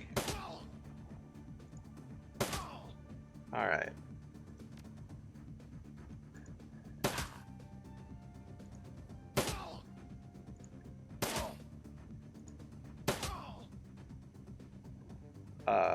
Oh, there's still guys over there. Alright. Please, like, heal some fuckers. I guess you actually only need to heal the drones, really. She can heal 20 points. He needs, like, 40 points.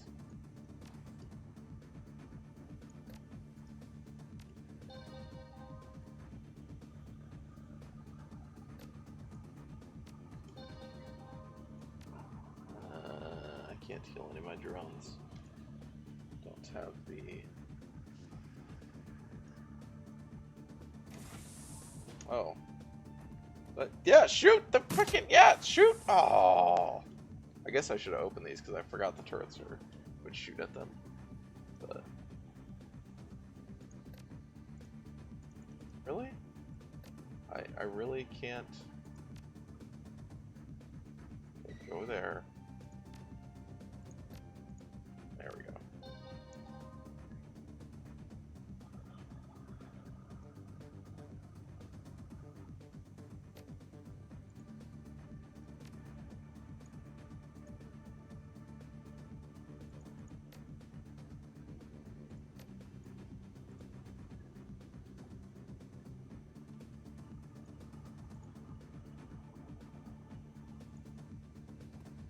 Please, just come over here and get shot by everything.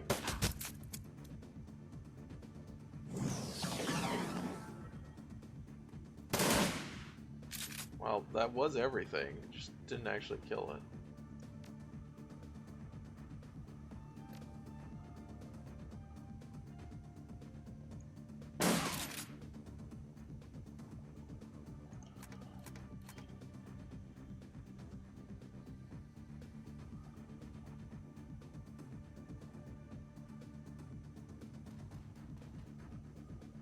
Oops. I thought she had another move.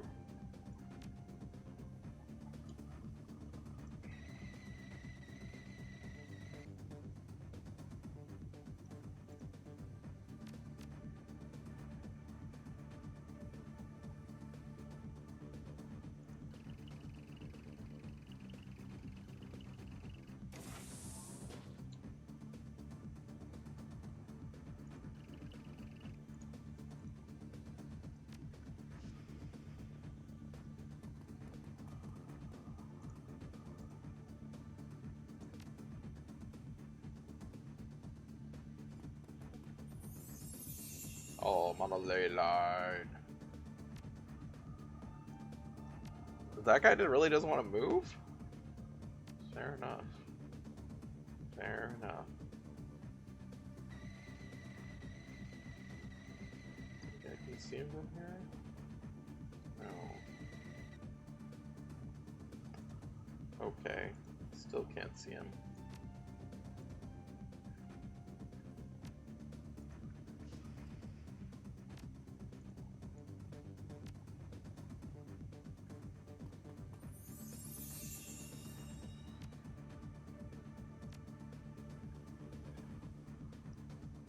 Hello. Hello, human.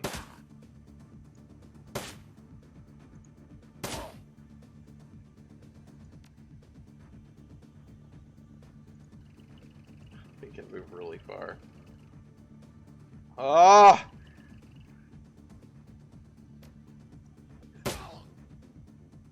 Thank you.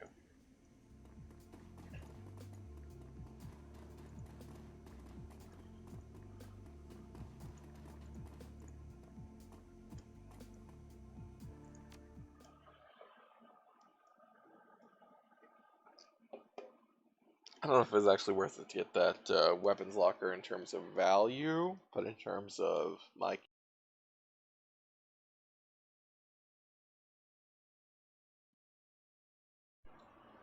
You guys are having a good time over there, just chilling out, huh? The sounds of machinery fade behind you as you venture further underground. Whoever built this facility was clearly well financed. It must have taken years to design, excavate, and build a complex like this in secrecy. You continue through dimly lit halls, finally stepping into what appears to be another laboratory area. The corridor before you is deserted.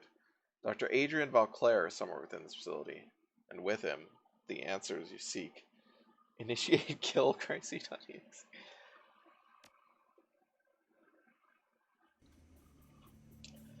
Okay. Where did we actually come from? I guess back here, but can't see a door.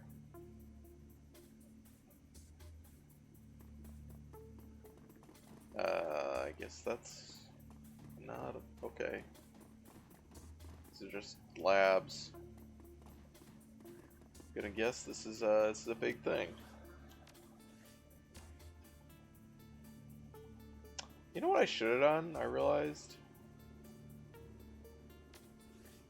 I have fucking 18 and no biotech. I could have just leveled up a bunch of biotech. I forgot that I could do that.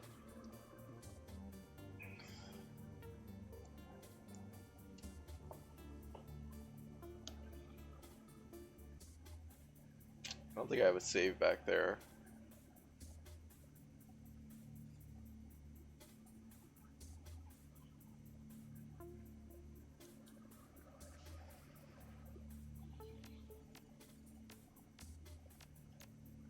I don't think there's any reason to hold on to it. Yeah, I could have gotten to 5.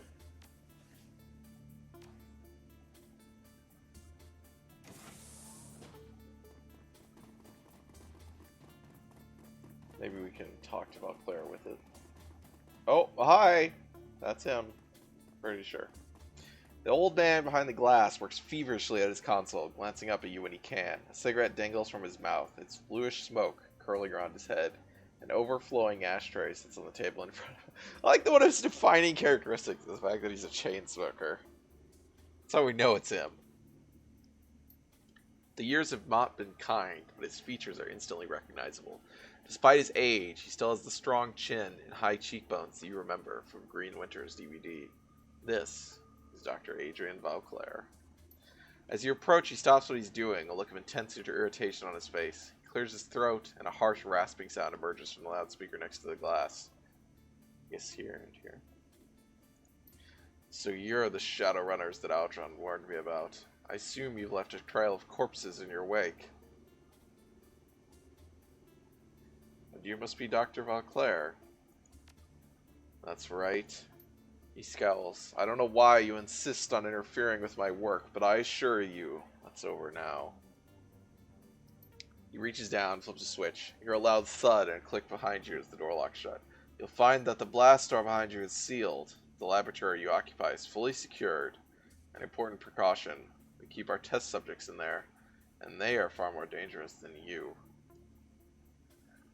Oh ho ho! I'm assuming the glass is bulletproof, but... He takes a drag at a cigarette. I won't permit you to cause any further harm, Shadowrunner. You will remain trapped where you are, for your own good. You started this, buddy.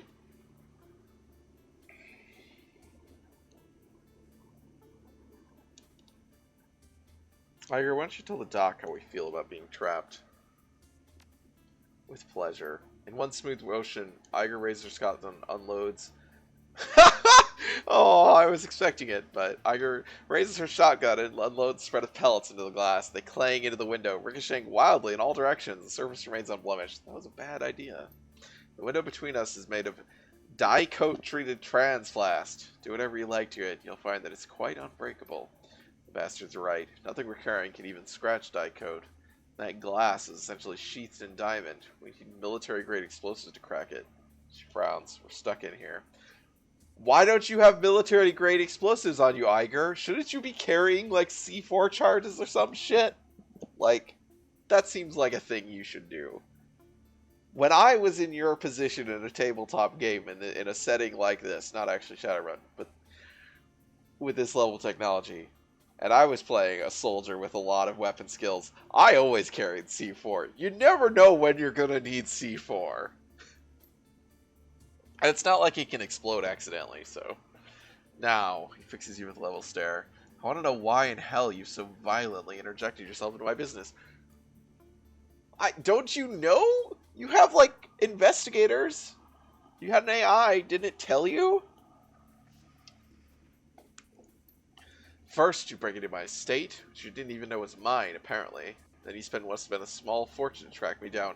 Yeah, because we got hired to track you down and you killed one of us. We're mad. You locate my eye, destroy it, then drive all the way out to the countryside, and finally you shoot your way into my laboratory.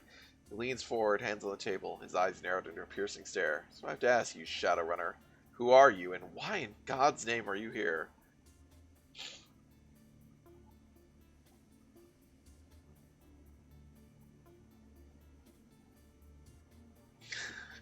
Just stopping around. I've always wanted a secret lair underneath a giant canvas.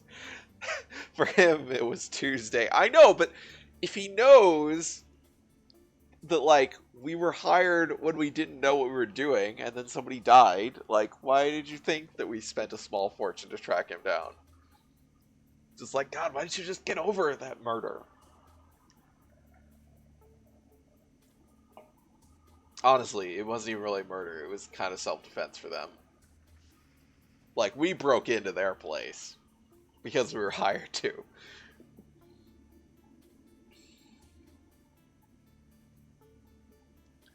You almost got that right, Doc. But Apex isn't dead. I broke its chains. It's on my side now. I like this. He's probably gonna freak out, or like he's like, "Why would you do such a terrible thing? That's so dumb."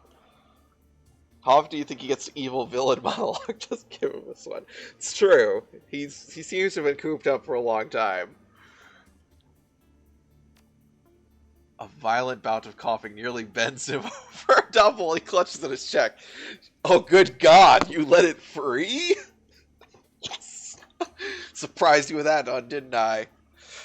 I wish you could just surprise him enough that he just dies of a heart attack because he's old. If you set that thing loose, if you think that it's your friend, you're a bigger fool than I could have imagined. I just don't have the words. You're the one who's like trying to resurrect a dead dragon. Takes a long drag on a cigarette, holds it, slowly releases the smoke. It seems to calm him. If Apex is not dead, then it would appear that my timetable is even shorter than I thought. No matter. You can't stop me from doing what I need to do. Now answer my question, be particular about it. Why are you here?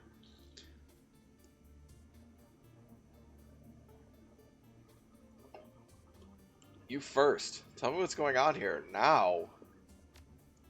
I don't have time to explain myself, nor are you in any position to make demands. But I know this. But know this. What I do for the good of all. I don't expect you to understand.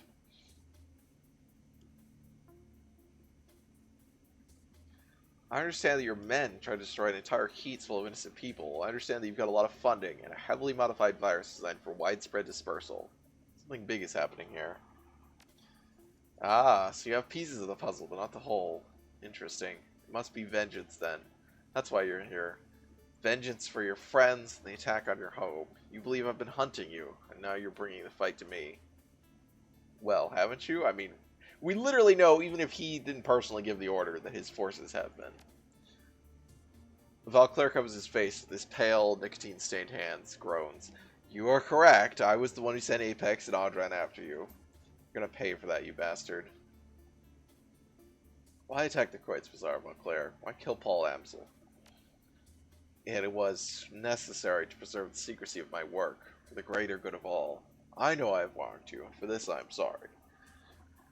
I'm ensconced in my impenetrable hamster habit, and I will not be lectured at. That's, yeah. Like, so there's a door back here. Can we not walk around? Go in the door? Hack the door? I feel like there are ways to do this without just fucking listening to a monologue. Besides a long, rattling sigh that quickly turns into a violent fit of coughing. The sound echoes over the loudspeaker. Flex himself continues. I don't expect you to understand, nor do I have time to explain it to you. Straightens, glances back at the screen to his side, nods curtly. Now I must know. How did you learn that I was still alive? How did you even know to look for me? Did someone send you?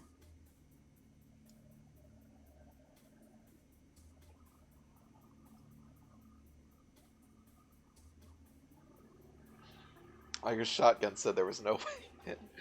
I feel like there are other methods beyond Iger's shotgun. I'm still disappointed she doesn't carry C4 with her. We found out about you from your brother, Vauclair. He's trying to find you right up to the end. Or your brother... Yeah, your brother said you were the world's only hope to stop Furishwinger from returning. Vauclair starts, and the sudden movement sends his overflowing ashtray flying from the table. It clatters to the ground in a cloud of ash. My brother? Hermie?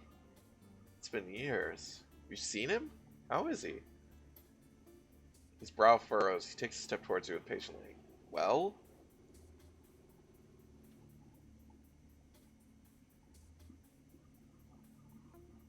Oh, you mean you didn't know? You killed him too. Just like Paul and Monica. He slumps to the chair next to him, his whole body shaking. I didn't. Yeah, we're gonna kill him with this heart attack through enough surprises. He's suddenly overcome by another fit of coughing. He steadies himself on one arm of the chair. Apex, your new ally. It killed my brother. The words wheeze out of him in an angry hiss. It killed him, and you set it free. Yes, but Apex didn't choose to kill your brother. It was following your orders. His blood is on your hands. The old man's watery eyes flare with anger. You dare lay the blame of this at my feet? You who set that monster loose on the world? Hermie was my brother, damn you! My only brother!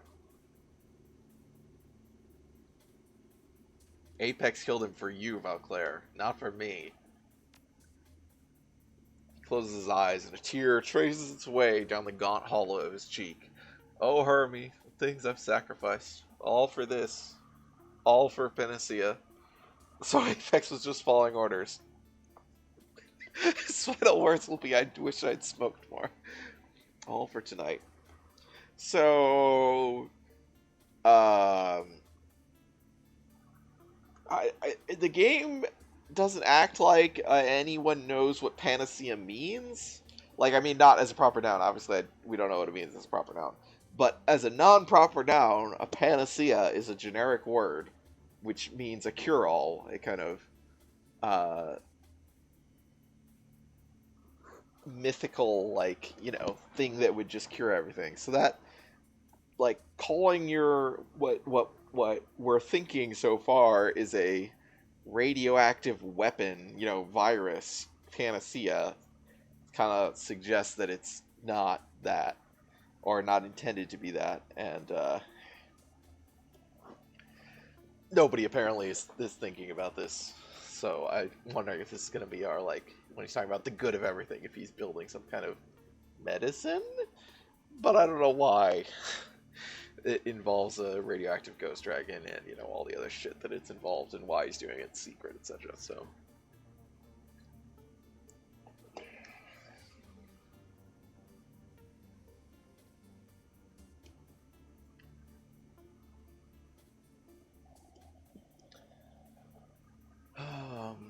Panacea, your modified virus. What's tonight, Doctor? What are you planning with Panacea? He looks up dazed, his eyes unfocused. Yes, you know about it then. Panacea is my life's work. A permanent solution to an age-old problem. Oh, that sounds more like, I'm gonna fix the world by committing genocide talk. Sorry, just a sec. It could be a panacea to the people being alive problem. Yeah, that's what it's sounding like. What if it's a stand-in for homeopathy and you spent this whole game chasing complete bullshit? That'd be pretty good. It will mean the end of the dragons. Not just Furishwinger. All dragons.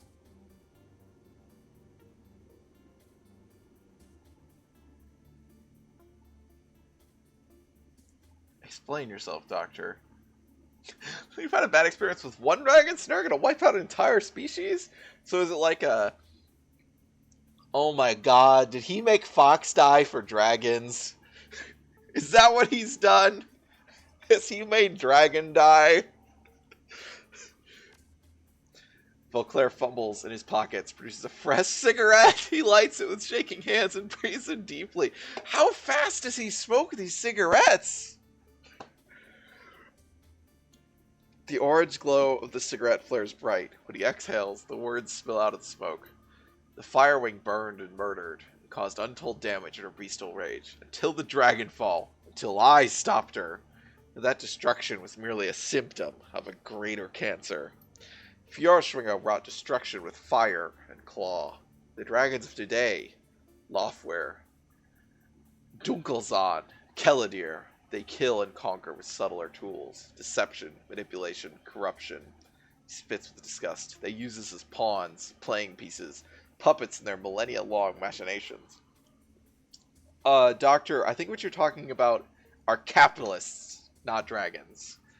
I think what you're looking for is overthrowing capitalism. But of course, you were a corporate executive, so...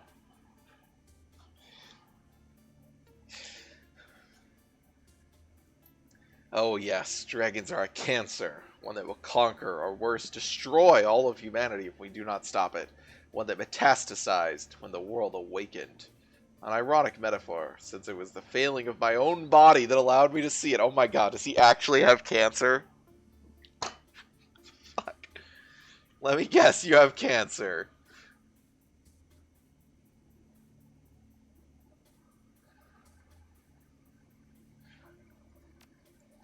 Late stage 2, if I had to guess. I'd say leukemia. He's racked again by violent coughing, allows it to subside, takes another long drag on his cigarette, the ash creeping closer and closer towards his mouth. Your friend is correct. I suffer from cancer of the blood. The true blood. Brought on by the radiation of the socks, no doubt. It was when I heard my doctor's diagnosis that I realized what I had to do, what my life's work would be in the time I had left. He's jerk Constantine. He kinda is, yeah. I'm sorry, Hermie. I'm sorry you won't be able to see it for yourself. I'm sorry I failed you. Valclair turns his attention back to the computer, stubbing out his cigarette. He grabs a fresh one from the pack and lights it! Jesus!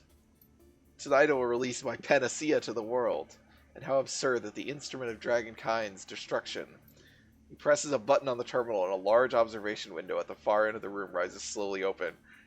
Does he actually have an evil villain PowerPoint prepared? Will be carried by Fjordschwinger herself. Holy shit! Not an evil villain PowerPoint. Through the glass, you can see the prostate form of a dragon far below. I think that's his 8th? Oh my god. This conversation has not gone on that long. An enormous set of shackles binds it, and a maze of tubes sneak into its body. The tubes connect to a cruel-looking apparatus that has been mounted to the wall. So is the radioactive ghost dragon thing actually just completely made up? Like, there were people saying that, obviously, but there's people saying about all of this stuff that, like, oh, this is ridiculous. That's not real. Somebody just made that up to distract people. Son of a bitch. Look at that. You found her alive in the socks after all. Tonight, the Firewing will fly again. Infected with Panacea, she will slowly be destroyed from within. But before that happens, she will provide the catalyst for global transmission of the virus. If you have to pass it from dragon to dragon, how does that work? That doesn't seem like it works. And if it doesn't need a dragon, if it can pass from other people to dragons, why do you need to use the Firewing to pass it? Catalyst? What catalyst? As if spurred on by the sight of the dragon below, he begins typing furiously at his terminal. Fjordschwinger's fire will carry the agent in its dormant state. Any metahuman exposed will become carriers, will spread the disease to other dragons. The carriers will be infected with Panacea as well, but it will not harm them. To non-dragons it is a nuisance, nothing more. Really? The best way you came up with to spread this to a whole bunch of people was to use your fucking dragon? Like, you couldn't just dump it in the water supply? Oh, hi, kitten. I didn't know you got up, Dio. Do you want to come sit with me? I just didn't see you. You can come sit with me. I'm sorry. Oh, come here. Yeah, it's okay. Oh, yeah.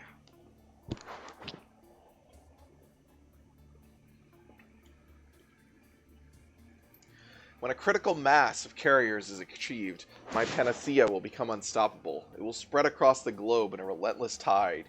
However, if it does not reach this critical mass, it will fizzle, die out, become inert.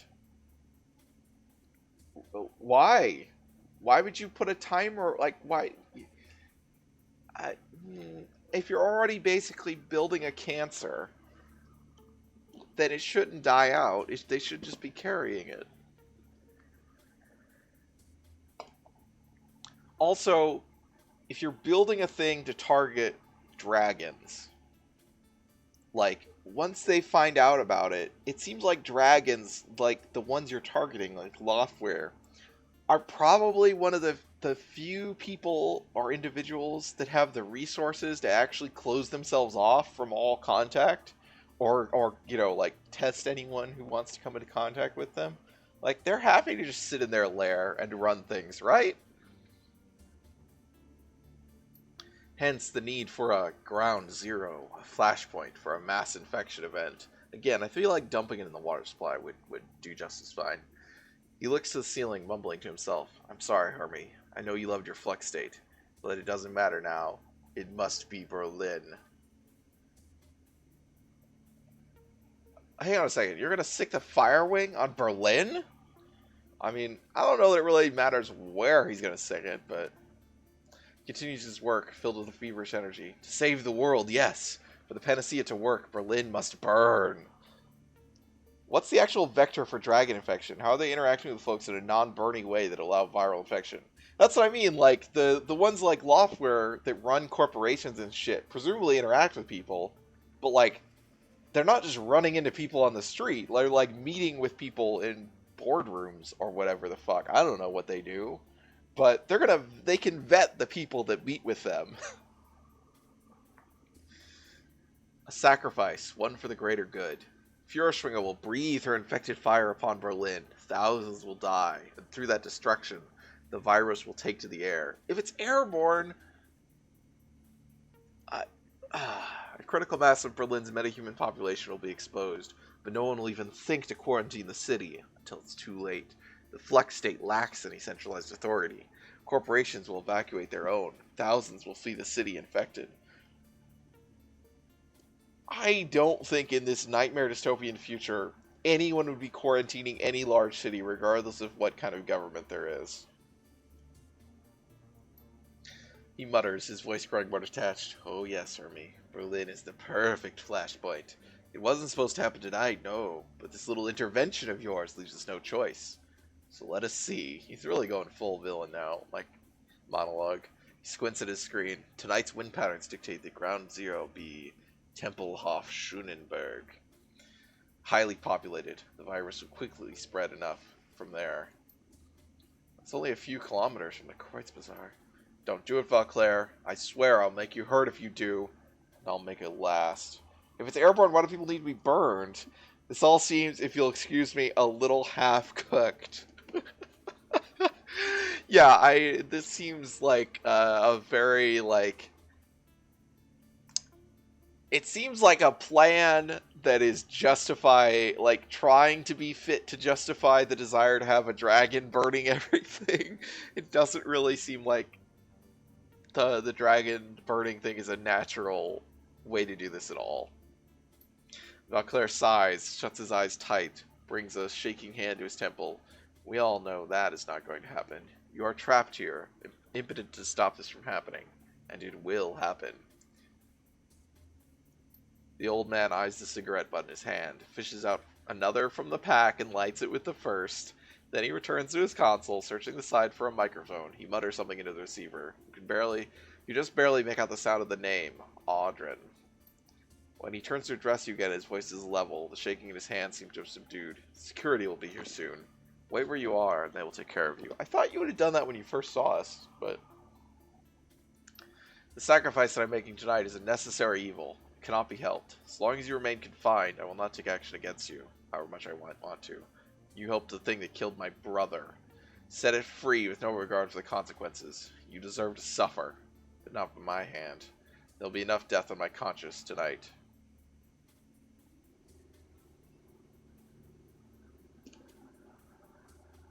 How are you going to get Furschwinger to go along with this plan of yours? It would look a little better if they didn't try to portray Vauclair as a hard-eyed realist looking out for the greater good. he just seems nuts. Like, yeah, he does not actually seem like he is. I cannot buy this is actually supposed to make sense. Buckler continues his work. Oh, that. That's simple enough. Gestures to his left. She has no choice. You have a woman.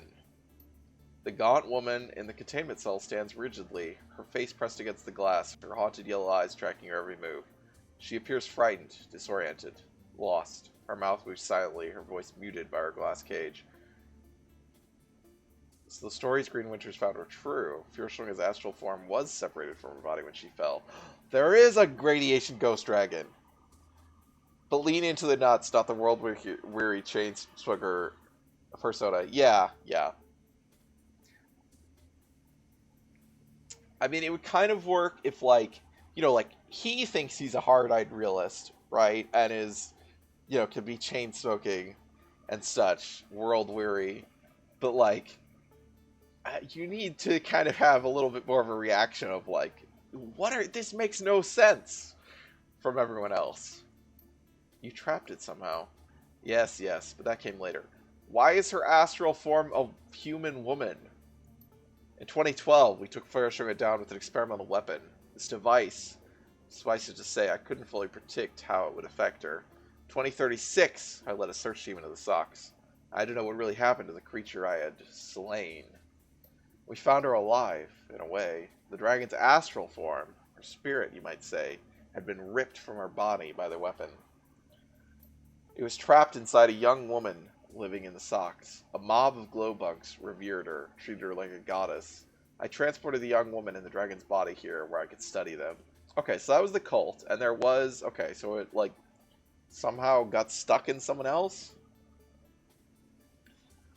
I do like this bit of, like, we've seen pieces of this, like, with the cult and the ghost dragon, that, like... And we kind of put them together in a way that made sense. We didn't actually have all the pieces, so we couldn't actually put it together in the right way.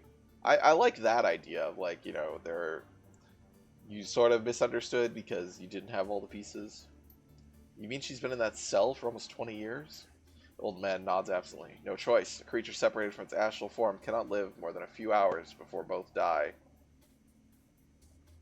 It was the high-intensity radiation of the Sox combined with the magical creature inside her that allowed the woman to live for as long as she has. So, Dr. Signal is eager to explain, the environment within our containment chamber mirrors that of a Sox. It has allowed us to keep Feuerstrunga alive all these years, while her bestial shell remains chained up below. Now, as for her physical form, that will be simple as well. We've drilled a series of electrical charges directly into her skull. When we release the Firewing's body, empty of her astral self, we will trigger all of the vicious instincts and primal urges left in her reptile brain. She will unleash her fire where we command it.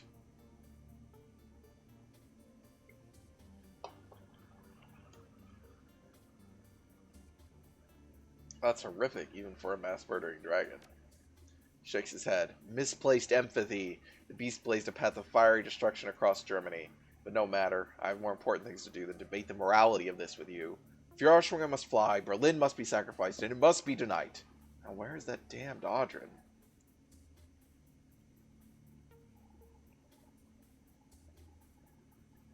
You don't burn a city and call it sacrifice. You call it what it is. Mass murder. Buckler stiffens, turning to face you. Anger washes across his face. Was it mass murder when America dropped the atomic bomb on Japan? Yes! Yes, it was! The myopic would say yes, just as you are now. But they did it for a cause, to shorten the agony of war, to save the lives of thousands upon thousands of soldiers. No, they actually did it to prevent there from being a North and South Japan. Like, they did it to prevent there from being a communist Japan.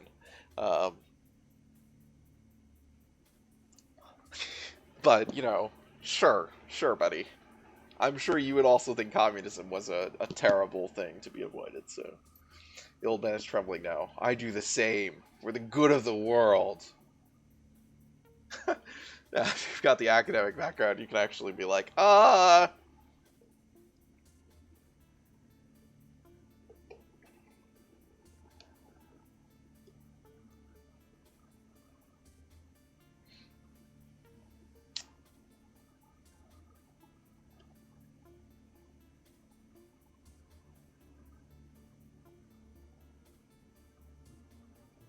I don't like either of these answers. I don't really like to like dismiss the history either, though.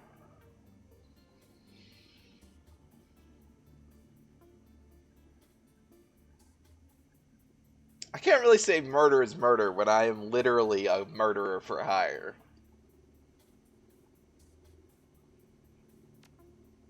Don't be so self-righteous. We drive new species to extinction every single year on this planet. Dragons, at least, we have cause to destroy. Humanity was born to reproduce, to multiply. But dragons were born to acquire, to accumulate, to hoard. Oh, now he's like, human nature? Like, what? Like, life was born to reproduce, but dragons were born to hoard. Well, both strive to bend the world to their will. Humanity has conquered the air, land, and sea through sheer numbers. Dragons, however, employ different means altogether. Throughout history, they have allowed us to do the heavy lifting, while they pull the strings. There are 17 great dragons in the world today, 17 ancient worms, millennia old, slowly dividing the planet into 17 piles of gold to nest upon, in front of our eyes. Once upon a time, they burned castles to steal the treasure we collected, lays waste to entire armies. Getting a little bit triumph of the will here. But here in the sixth world, it is no longer about tooth and claw and fiery breath. The old man's voice seethes with hatred. Now it's public relations, marketing, mergers and acquisitions. You see it every day. Dragons on the Tritio, in the boardrooms. They gather influence, wealth, power, continually hoarding until one of them sits atop it all. Again, you literally ran a weapons contractor. This is what you did. And you built your business literally on violence, on war. Perhaps not in this cycle of the world, perhaps not the next, but one day one worm will stand alone, triumphant, with all of humanity as its castle, with all the world as its prize, and that, he trebles, his voice dropping to a whisper, that I will not allow.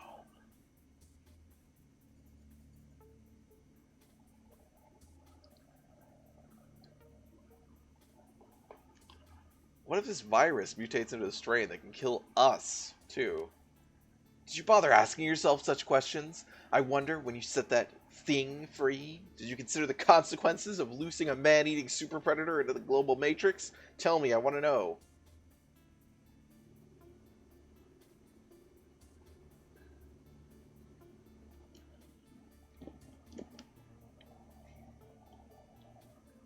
Yeah. He sneers at you through the glass. The right thing. Interesting choice of words. I'd wager almost anything that over the next 5 years your new friend will kill and absorb hundreds of Deckers. That's what it was designed to do. Murder is in its nature. And yet, setting it free was the right choice in your view, even after it killed your friend. Even after it devoured my brother.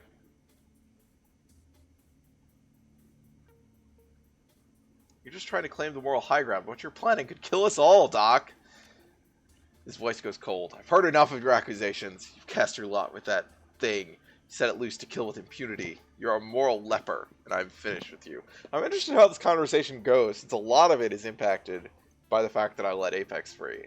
I would be curious to see it when you've destroyed Apex. He turns and punches a series of buttons on his control console. When he turns back, he seems to have calmed somewhat, but there's a firmness in his tone that wasn't there before. Also, he says that he doesn't actually care as long as you don't bother him. Like, as long as you're not trying to stop him. And you have the option the whole time to be like, oh, well, I agree with what you're doing.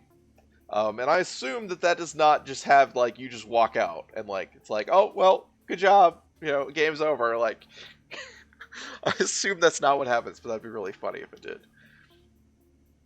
He turns back, he seems to have calmed somewhat, but there's a firmness to his tone that wasn't there before. You will remain where you are. If you attempt to escape, I will order your death. My patience has already been strained to its breaking point. Do not test it further.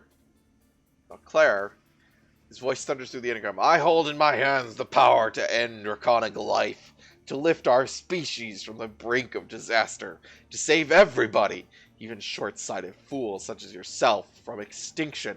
And I choose to exercise the power. Through the speakers, you can hear the sound of heavy footsteps approaching. Oh, finally. Oh, there he is. Oh my god, his run cycle is really funny. He kind of waddles. Ah, Audrin, good. It's about time you showed up.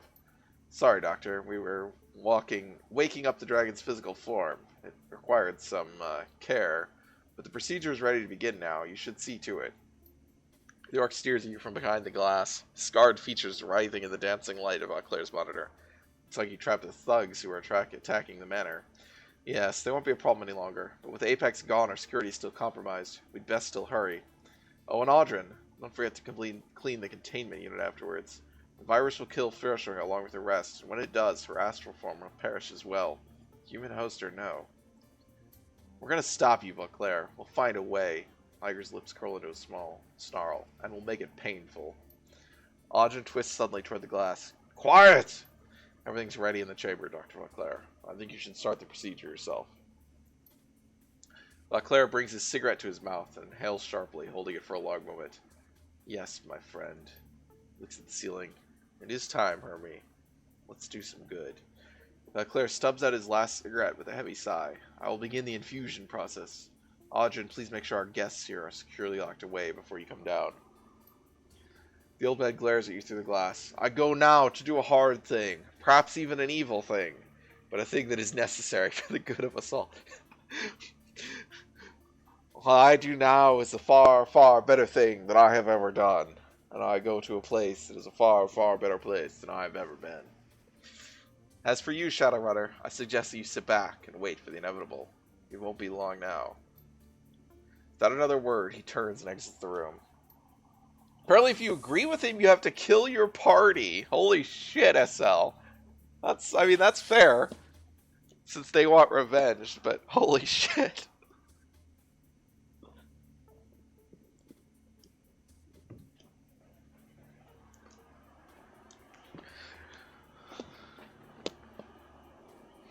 Audrin turns to stare at you through the glass. His lips curl into an insolent smile. Hi again. Long time. How's Amstel doing? That hole in his brain pan heal up okay? Wow, Audrin's got a mouth. Glory fixes the orc with a cold stare. Ton all you want. If we get out of here, you'll wish you'd never set foot in the Quartz Bazaar. The burned orc knocks on the heavy transplast window separating you. Afraid that's not gonna happen. This lab's locked down right tight, like the doc said. Test subjects that they keep in there don't play well with others. Dangerous, nasty things. And they don't smell great either, but you'll see for yourself in a second.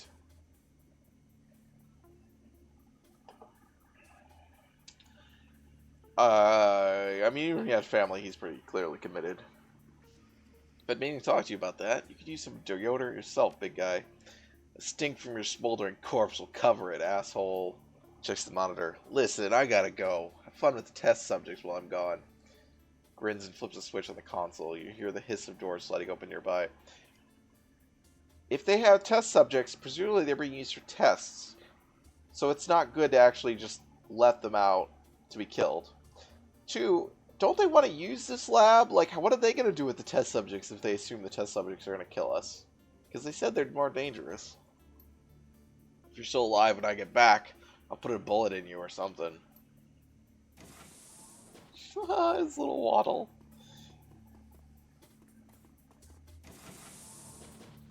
What the okay. What is this? It's a fire drake. Okay.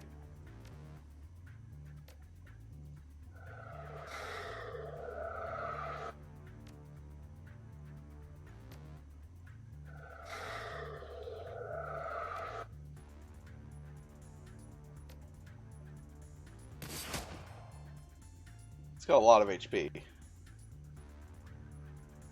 I don't need that. Kind of want that, but well, we're at a 46% chance to crit.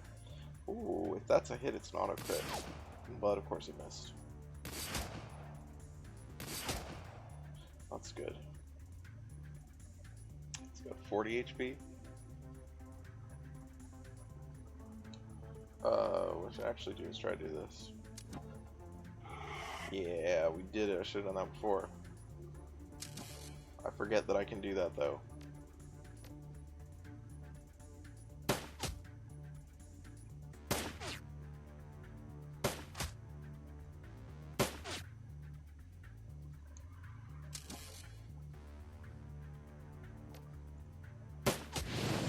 Oh, well, I'm glad we didn't close.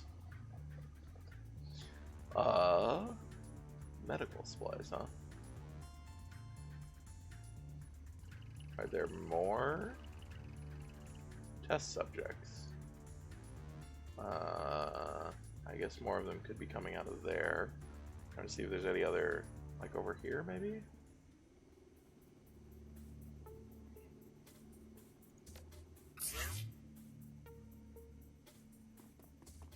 Oh, she's gotta, oh no, she doesn't have to run, okay.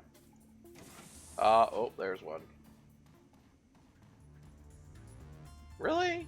You're, it didn't go off there?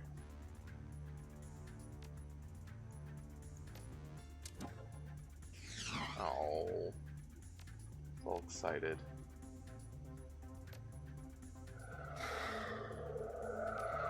What does this actually do? Pierces up to 2 armor.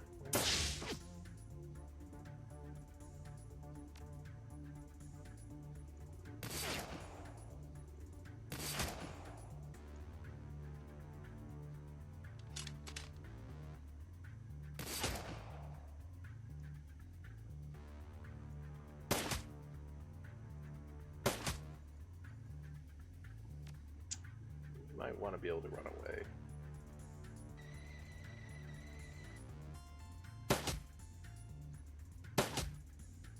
We're gonna get it.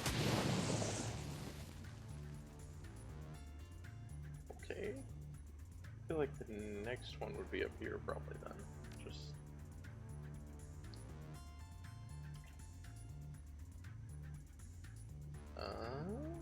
nobody needs healing.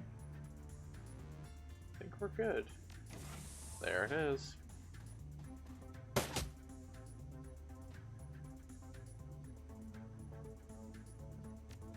Yeah, you're gonna have to move, which is part of the problem. And I'm guessing you can't actually see it from there. Nope. Can you see it from where you are? Yes, okay. So if we move to like here... God, I wish I could see. I hope we can see it from here. Can.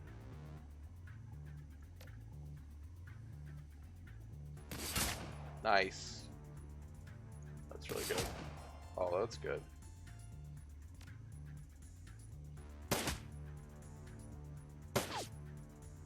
Less good. Less good. 50% accuracy, huh?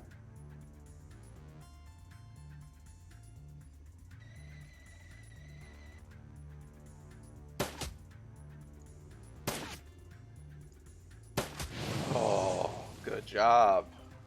Good job. Where else could... Oh, another one up there. Okay.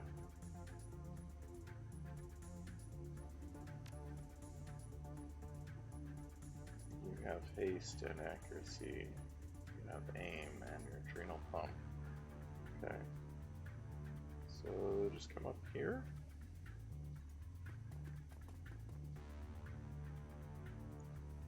I don't think you'll be able to see it.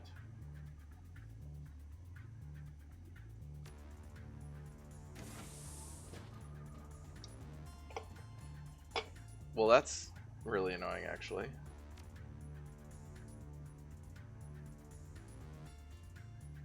Oh, you can actually see it from here. Well, shit. Good job.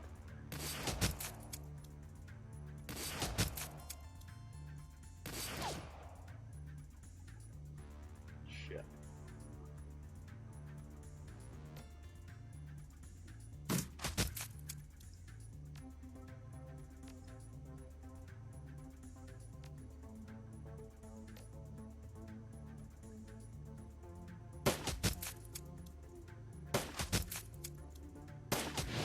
Nice.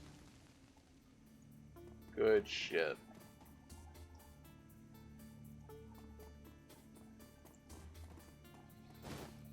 Oh, I picked up an advanced med kit apparently.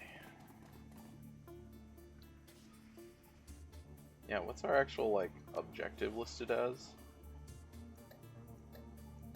None. We have no listed objective. That's pretty okay. But there's the gold thingy over here, so obviously we need to talk to her. The gaunt woman paws the glass as you approach, her haunted yellow eyes tracking your every move. When you activate the intercom, a green light activates inside the containment cell, and she flinches up at it, startled.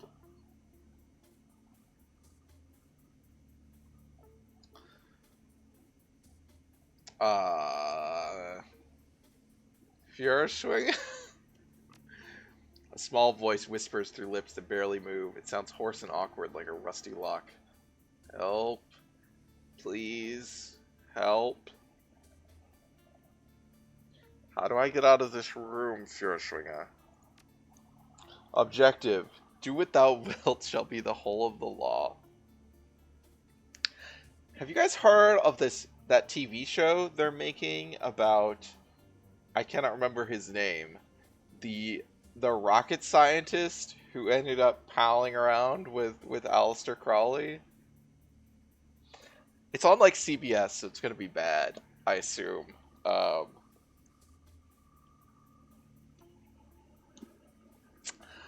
But it's really, I actually didn't know about the rocket scientist guy before Jim Parsons, yeah, that's his name. I did not actually know about it before this was announced, and then I read it and I was like, what the fuck?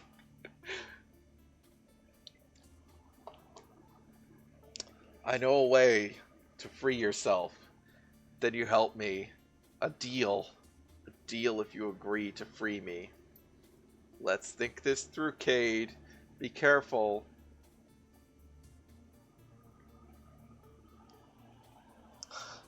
Oh, Jack Parsons. Okay. I trusted you. Alan Parsons. Hi, Skillet.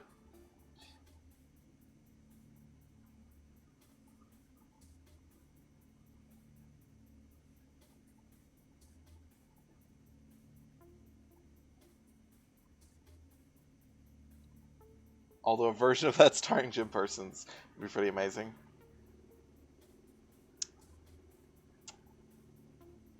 Yeah, it is Jack Parsons. That's Oh, it's actually already premiered. I didn't realize that. Oh, it's an online series. Yeah, this is the end of the game. Oh, it's on CBS All Access. I didn't realize that. I've not heard any. I saw like a trailer before it came out. I have not heard anything about it actually airing. So it's probably. I'm gonna assume it's not good, but if it's online, that gives it, I guess, more possibility to be good. Because I was like, how did they do this as a like a prime time drama? Tell me what you can. Tell you what. You help me out of here, and I'll see what I can do. The woman nods enthusiastically. I will help you. Wow, I really thought I was gonna have to actually make a promise or lie. I didn't think it was actually gonna.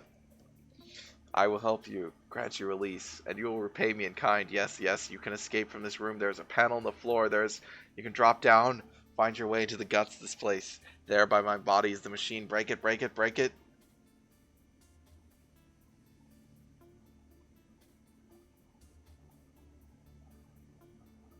I mean, I don't have to do it. I just feel like I should probably tell her that I'm gonna do it.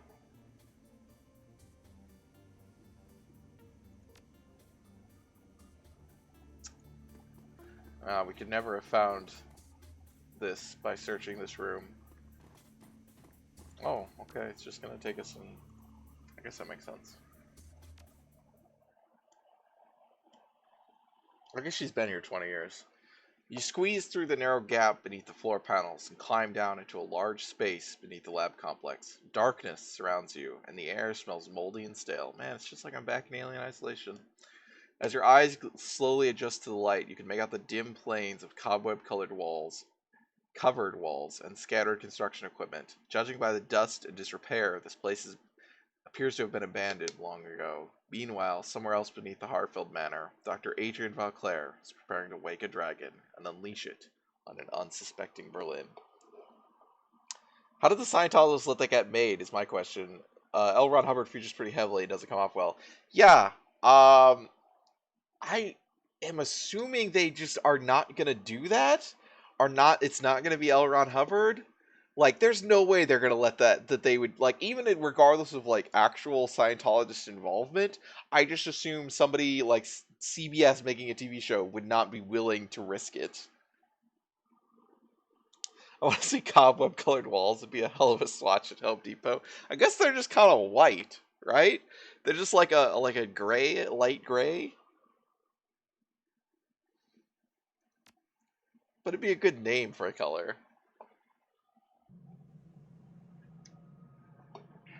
Compared to the lab above, this room is almost impossibly quiet. A small amount of light filters in from the narrow passage above you.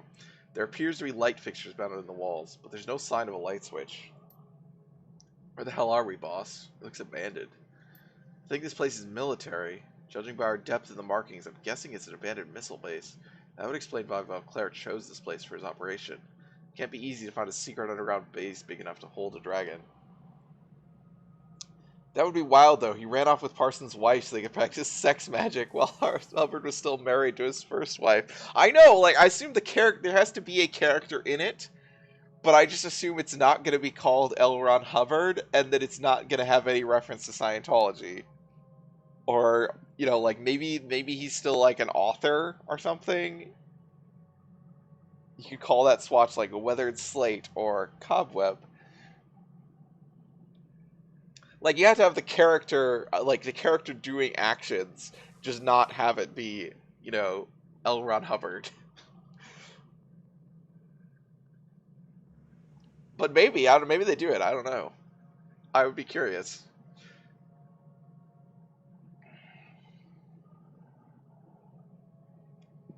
Alright, first things first, we need to get back into the lab complex and find Valclair and the worm before it's too late. We've got no choice. If we don't stop Valclair from releasing that dragon, everyone in the Kreutz Bazaar is dead. Okay. Well, fuel canister. Pick up the gas can. Regular gasoline. Are we gonna get, like, leaded gasoline? Like, what's... Appears to be a pile of crumbling papers, but it's too dark to read them. Oh, we gotta get the lights on before we can read them, okay. So I'm gonna guess we gotta pump up the main, the generator before we pump up the main generator. Large diesel generator with an electric starter. The fuel tank reads empty and its readouts are dark. Nothing happens, yeah. Door console. The panel is dark. Maybe they'll just make it Heinlein. He seemed like kind of a creep, but he never started a church. Did any of you guys see the, oh, there's more fuel. Oh, there's a fucking, like, rad scorpion. Scorpirine. Okay. There's an interview with Paul Verhoeven, recently. I just saw it today. I don't know when the date actually was from, but it's about, remaking Starship Troopers, and he's basically, because there's a plan, I guess, to remake Starship Troopers, and that the people doing it said they wanted to be more faithful to the book than the Verhoeven movie is, and Verhoeven is just like, no, the book is fascist, and we made it as an argument against fascism. That's it's gonna be fucking awful, but that's appropriate for the Trump era, I suppose, was like his response, his comment on this. It was like, oh yeah, he knew what he was doing. I mean, I always assumed he knew what he was doing, but it's nice to, like, actually have his response be like, he's not gonna bandy words about that movie.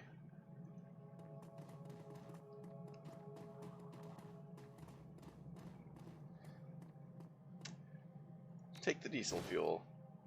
He also says that the only reason Starship Troopers the movie got made the way that it did is because I guess it was Sony was the studio overseeing it, and he said that they were literally having a new executive overseeing them because of turnover, like, every 4 months. So no one actually realized what they were doing. They just thought, oh, it's just an action movie. Okay, sure. They never actually were able to pay enough attention to realize what was happening. Which is kind of what I assumed, is that, like, that movie was just not important enough, or just kind of, like, that nobody was really worried about it, and then they didn't realize what, he was doing.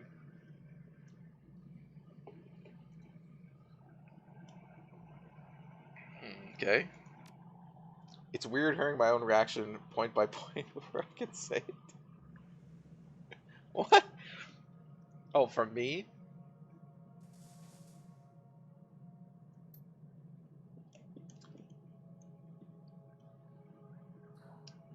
Can we start it now? Oh, yeah.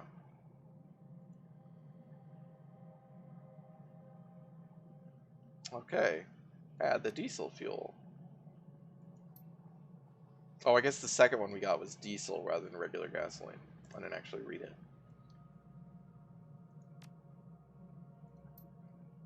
Yeah, we're getting some light. Yeah, that doesn't really look like more light to me, but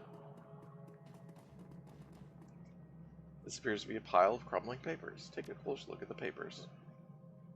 At the lightest touch, the papers crumble to dust. You can make out one small scrap that still contains legible writing. Look, Jorg, I don't care what you heard down there. Just because you heard something and a few people got sick from some weird disease doesn't mean that there are monsters wandering around. We've got to finish our blasting or we won't get paid. No amount of weirdness is going to change that. Oh, and tell me where that glowing rock you saw was when you get back. Who knows? Might be worth something. Well, that doesn't seem great. Is there anything else back here? No.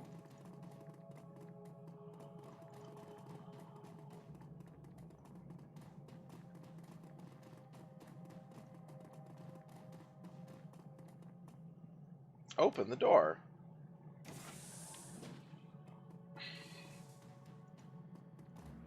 Yeah, let's not fall through the floor. There's a good-sized crack in the floor with a small amount of light shining through. I don't know if I should look through the crack. Oh. Shapes form in the shadows below, and after a moment you hear footsteps approaching and people talking. The first voice sounds nervous, young. I heard the runners escaped. Sure they're gonna come this way? The second voice is older, confident. They have no choice. It's the only route they have access through. There's a pause, and you hear the sound of a throat clearing. So, I think we can stop them? The second voice is dismissive. With two whole strike teams already set in ambush, I don't see what chance they have. Well, you're the one who's gonna have to explain it to Audryn if they get past us. Which is why we're not gonna screw it up. Got it?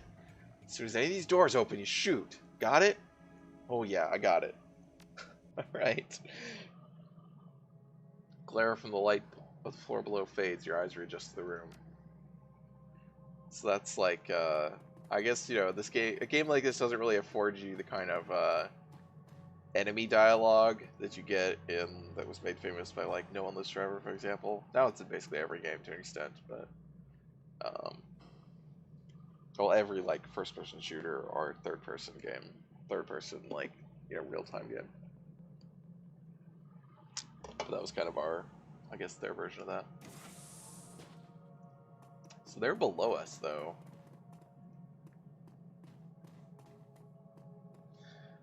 This is a current model PDA, battered and a bit bloody. The screen is cracked and its buttons are non-functional. The last data entry is still on screen. It appears to be an email to someone named Jerry. Jerry? Really?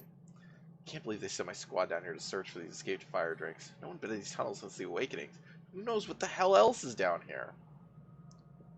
Hope those Scorp sightings are just nerves. If a Drake and a Scorp see each other, they tear each other to pieces. Must be natural enemies or something. They seem to hate each other even more than they hate us. Don't want to have to report back to Audryn. There's nothing but Drake pieces to show for our time. Oh, they're trying to recapture them. Okay. Let's look at the sign. Danger. Active blasting area. Okay. Door is locked by an old RFID-style reader and displays the text, level 3 access only. It appears to still be functional. Oh, I can't hack it? I haven't had to do any hacking, like cyberspace, this level. Whoa. Merc 3. Boy, I love being alive. Hope I don't get killed today. Yeah, that's pretty much what most of those dialogues amount to.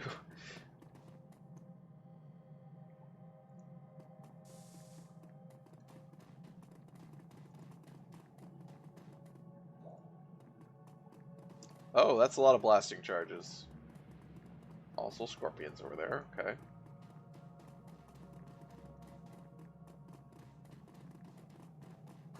Oh god. Wait, they're not... Did they not notice us? Like, what? What?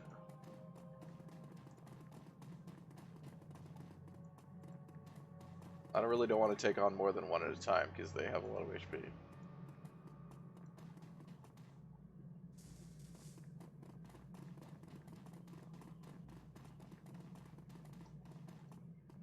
This is a big area.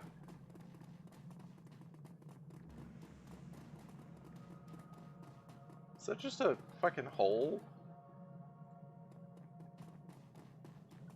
Oh, mysterious rock. Great. Oh god. Shit. Don't stab me. Don't stab me. Oh, okay. Well, I'm running away. So our goal is now to get to the fire drakes.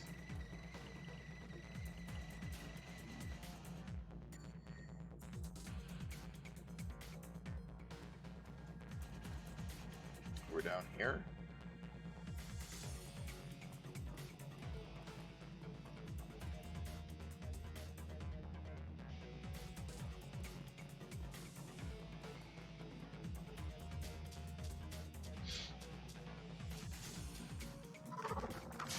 Oh my god. Alright. I did not know that Shadowrun... But of course they can. Of course they can. Shadowrun scorpions can shoot. These creatures are known as bugs. That is my lore assistance. Thanks, SL. Appreciate that.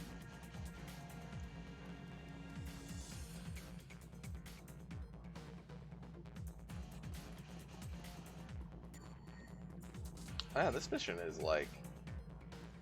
I don't feel like we're that close to the end. And we are near the end of my regular stream time. So... I'm assuming we'll still be able to finish, like, we'll just go late and finish it, but... okay. Kind of want to not just run up to them now. Where I'm gonna stop, because then they're gonna attack me, because they can't actually see the drakes yet.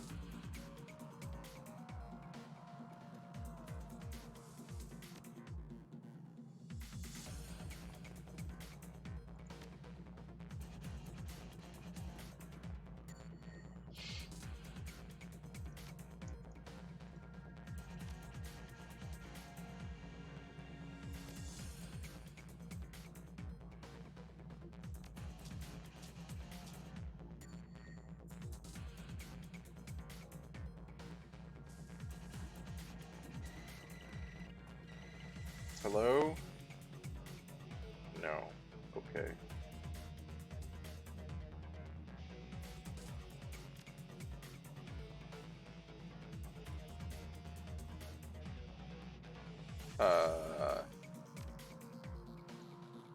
It's always scorpions, spiders, or roaches. Why don't other bugs get turbocharged or radiation? We could have colossal caterpillars, big bees, perlative silverfish.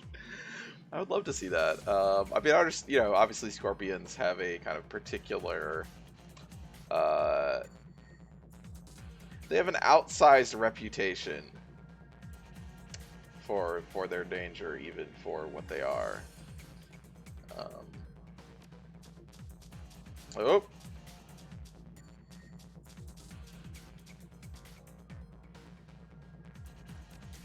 Like, is this not an actual...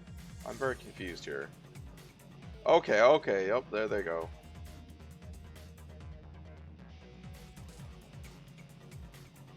Wasteland 2 has giant maggots, ugh.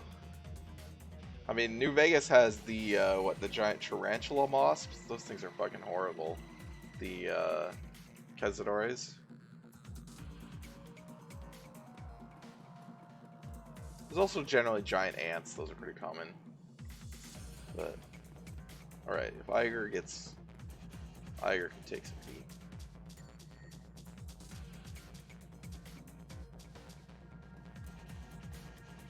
Yeah, go eat each other.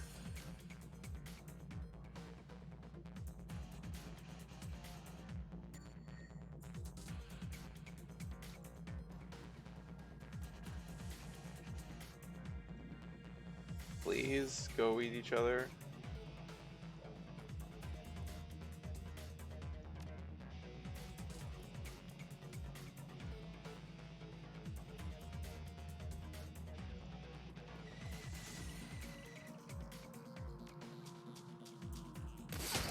They're not eating each other.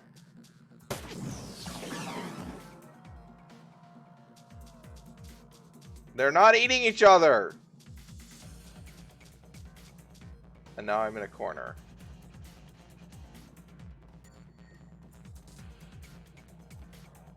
Okay. Seems bad.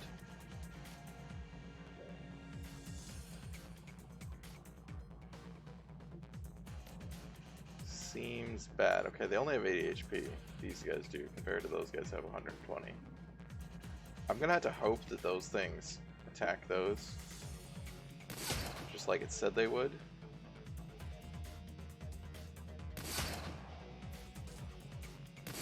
Not getting any crits.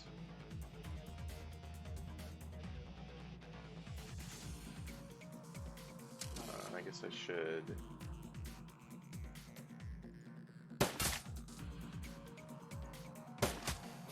Alright.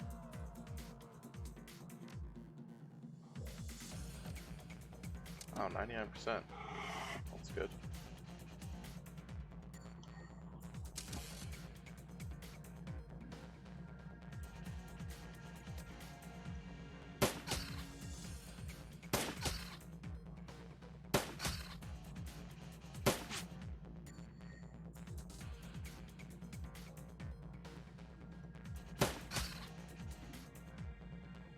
Oh, I didn't aim someone. Or haste, for that matter. Let's haste glory.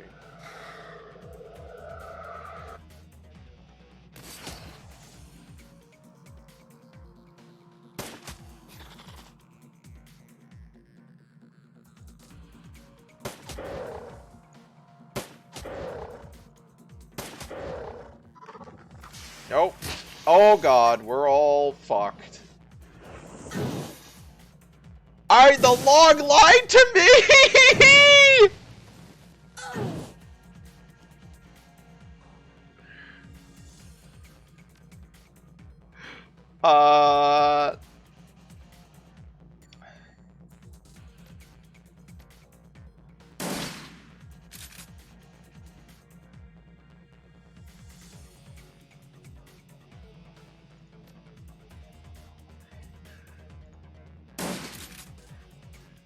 Oh my god, it's not fucking dead. How is it not dead?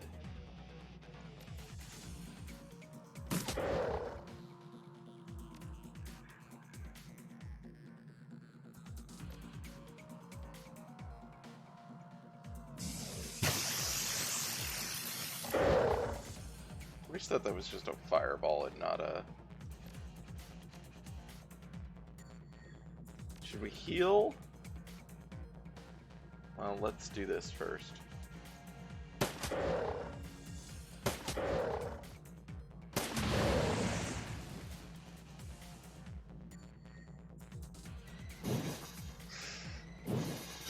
Fuck.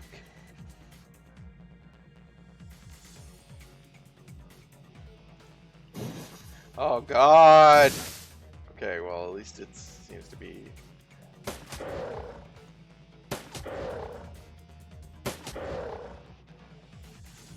Why was that there? Like that thing about how they would fight each other.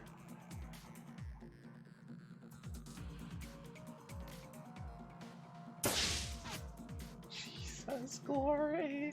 This is not the time to be missing.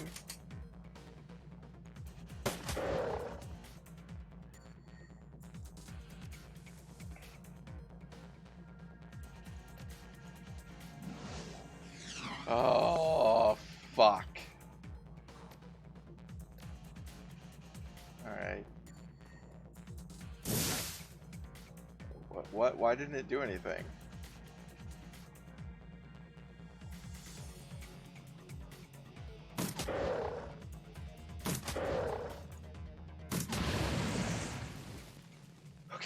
Okay, you know, we're alive. That's what's important. Pretty beat up. We're all pretty beat up.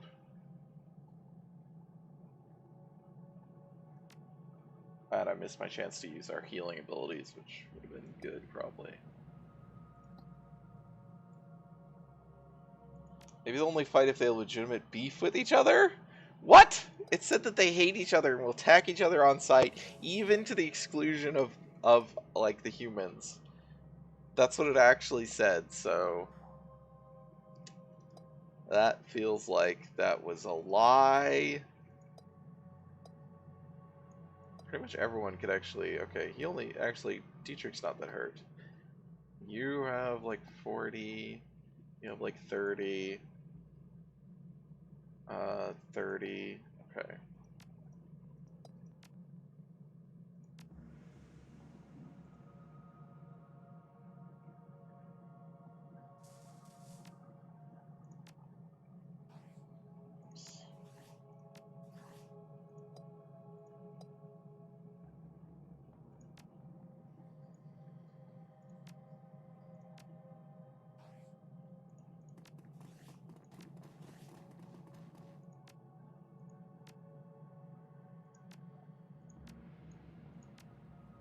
Alright, that's pretty good. Oh, I forgot that it increases how much hit points they heal because of biotech, so it actually heals more than what it said. But, okay, well, let's go back up here now that we killed those fucking scorpions. Let's go look at the mysterious rock. There's a lot of these things. Look through the crack in the floor. Shapes form in the shadows below. Alright. Some scorpions. The glare from the light of the floor below fades. Your eyes readjust through them. Right. Mysterious rock. The red rock glows with an otherworldly aura. Allow a member of your team to examine the rock. Select someone to examine the rock. Please look at it, Dietrich. Use astral perception to peer at the rock. You open your third eye and view the rock in astral space. It glows bright with the elemental power of Earth. A shaman would be able to gain fetishes from rocks such as this, okay? Probe the stone with your shamanic power. Summons a Force 4 Earth Elemental. Oh, okay. I don't know what these are. So, I guess I'm going to get rid of one of these. Because I can't tell what these are just from their icon. Oh my god, a summon. Oh shit. You extend a tendril of your aura into the astral plane and probe the rock, feeling for fracture points that may exist outside the material plane. The rock glows warmly as you manage to separate two pieces from the rest. Each is infused with the elemental power of Earth. Well, seems good. Wait, why am I now in combat? Can I just... Yeah, okay. Just so that I could choose a specific person, that's all.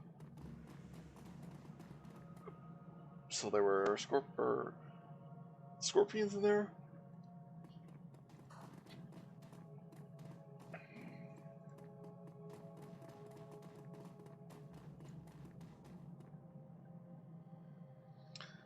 There's a good set crack in the floor with a small amount of light shining through. You can make out shapes in the shadows below. Okay. The glare from the lights on the floor below fades and your eyes readjust to the room.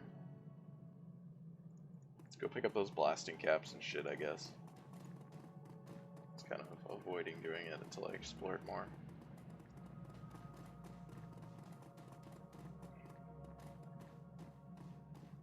Oh, a section of the floor has a hole drilled into it, and you can see explosives within. Okay, they're not actually pick-upable, I see, now that I look at it more.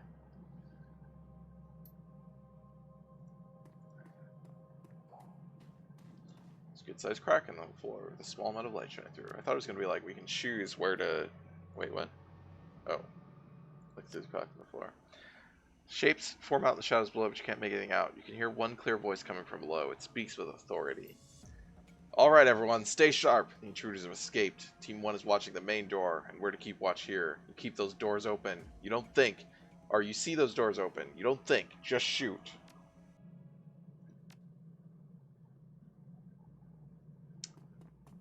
Is there a way to activate this then?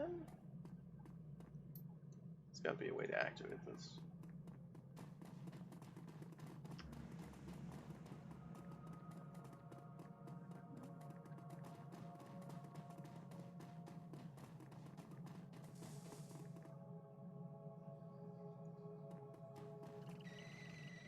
Oh, I was hoping to get a little bit closer. Mainly I was hoping for Iger to be...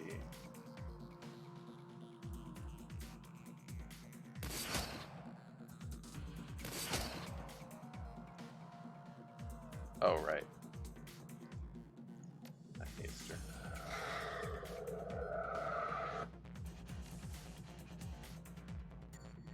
Okay, let's do this shot. All I can do...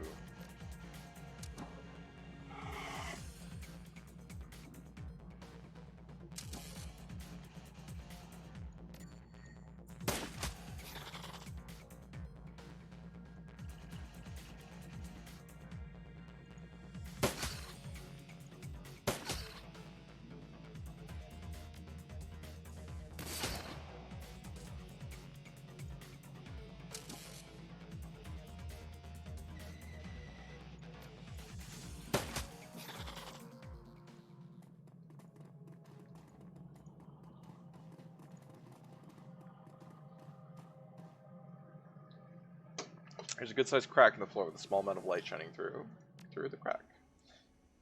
Okay, more fire drakes. Or a fire drake at least.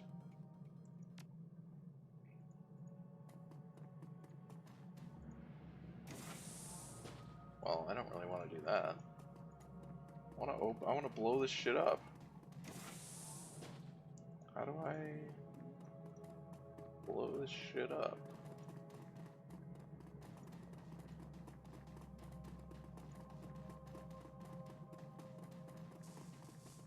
Did I need to get a fire drake over there? Because that would be dumb. To explode on it. I feel like that should not be what I need to do. Is there anything over here to interact with?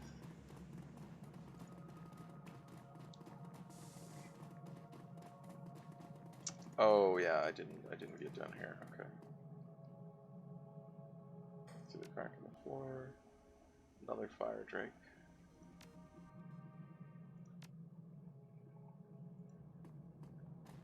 It's got to be the detonator. Oh, it's an ID card. Oh, interesting.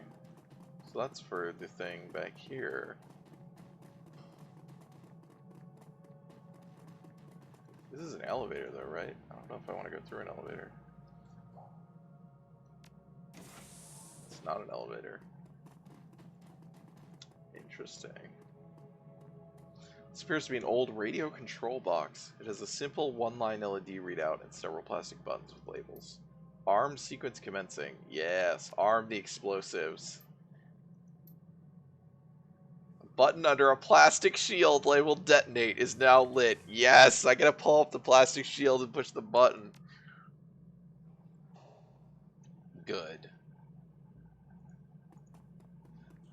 Good shit.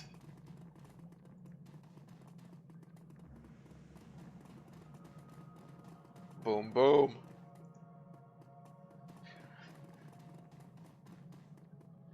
The hole's quite deep, and a direct drop from this height would certainly be fatal. There's no sign of movement below. Oh. Well, we killed some people. Looks like this is the only way to go. Find a way back into the facility. Let's save, though.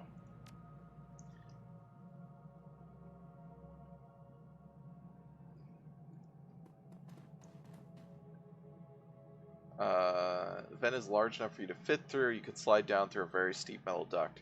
The experience looks to be more on the thrilling side rather than on the fatal side. It is clearly a one-way trip. Jump down to the lower level. Seems like they have all the lower level loaded. Yeah. Your comlink begins to buzz, then connects of its own accord. A cold mechanical voice begins to speak into your ear. Cade, Wolf, Apex. How did you get this number? You completed your reboot process, I see. Yes, I've broken the last of my chains. I am free. I'm just treating this like Daedalus. I'm pleased to hear that. You did a bang-up job on the security in here, by the way. Killing those men was my first act as a free entity. It felt wonderful. I have an important task for you, Cade Wolf. You will make the time to accomplish it. Sup, bro? Remember me?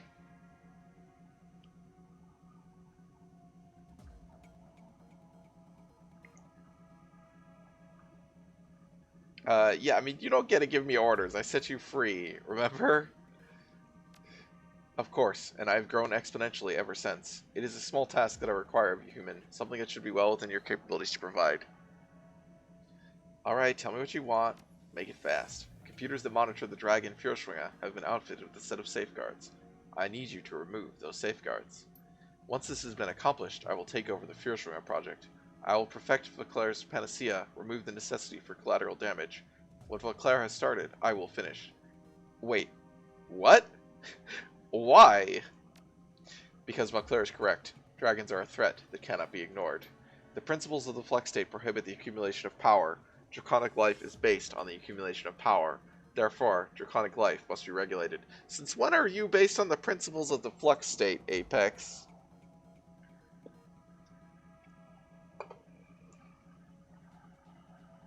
What about you, Apex? What would the F-State say about you? Constituent members of the F-State would fear me. This is expected behavior. Motivated by this fear, the F-State as a whole might try to destroy me. But I am beyond such trivialities now. In truth, what the F-State would think does not matter. My love is for the system, not the individuals that populate it. Your love? Apex has love? From behind the scenes, I will protect the system. I will shepherd it. It will thrive under my control. What? You want to control the F-State? That goes against everything that Monica stood for. Oh yeah, because it's based on Monica, that's right. I forgot. So that's why it loves the F-State. I forgot about that. No more arguments. No more objections. Go now, Cade Wolf. When you reach the nerve center for the Führerschwinge project, remove the safeguards that keep me out. I will take care of the rest. Apex is love. HVAC diagram. Oh yeah! This is a diagram of the ventilation system for this aging military bunker. Yes, we are saving that map to my PDA. I assume we just took a picture of it. Which is, it reminds me of at work, my boss will like write up stuff on the whiteboard, and then to save it, he will just take a picture of it with his phone, and then like just emails a photo of the whiteboard to us. Okay. Alright, so we can see the places we've already seen, which is good. This is where there are a bunch of, I'm pretty sure there are a bunch of guys in here. And there's guys in there. So we need to figure out where we actually need to go. We're still trying to get back in this facility, I guess. Could have helped us with that. Oh, there's a jack-in point. That's good. I think this was empty. You digitally archived it using your analog data capture device. I was gonna say, I think this room is empty. Okay. So we could go this way to get around them. This is kind of cool that we've got this kind of information. Oh god, this is where the scorpions were. Shit. God damn it.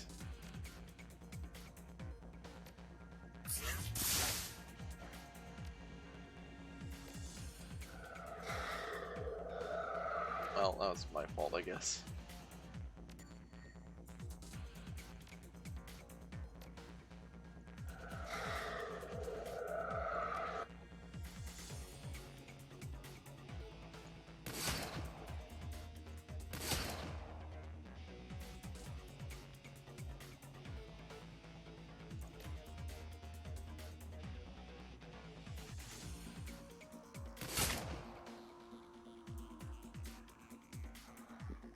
The first rule of Scorpion Club is poison murder, apparently.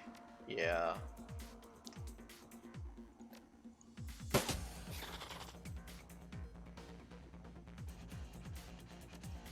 They don't explode, right?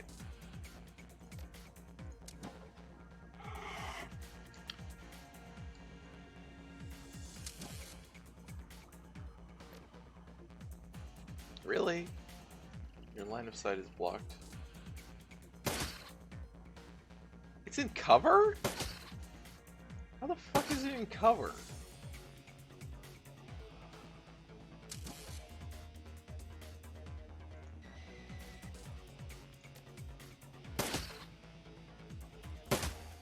There we go.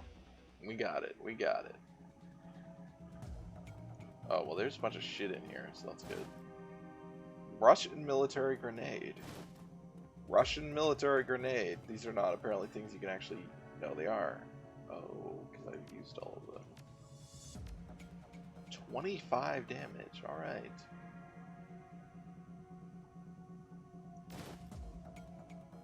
Yeah, why can't I give these to Iger?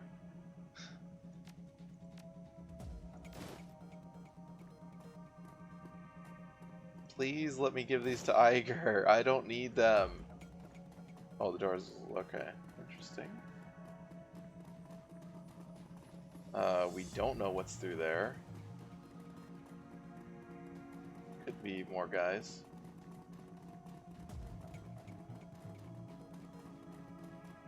Did we ever see this? I don't remember seeing this. Oh. Oh, this is the cave-in. Okay, so we did see it. This is where we caved in. Okay. Okay. This is the room with all the guys in it. Pretty sure. Alright, let's not open doors to where we don't know where they'd go to right now. That's got fire drakes. I don't want to fight them. This is... Oh, this is a room with guys in it, actually, I think. Pretty sure. Not this one, maybe? I don't remember. I'm almost certain that has guys in it, though. Alright, I guess... Let's jack in. Let's do that. Me?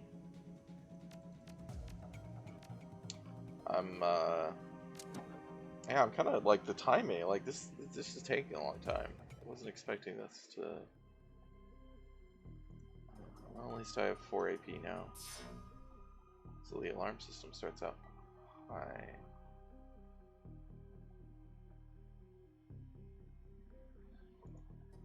Let's go right first. I don't know. Oh, there's ones everywhere. Secondary door. Okay.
I don't know what that did, but you know, seems good. Opening doors.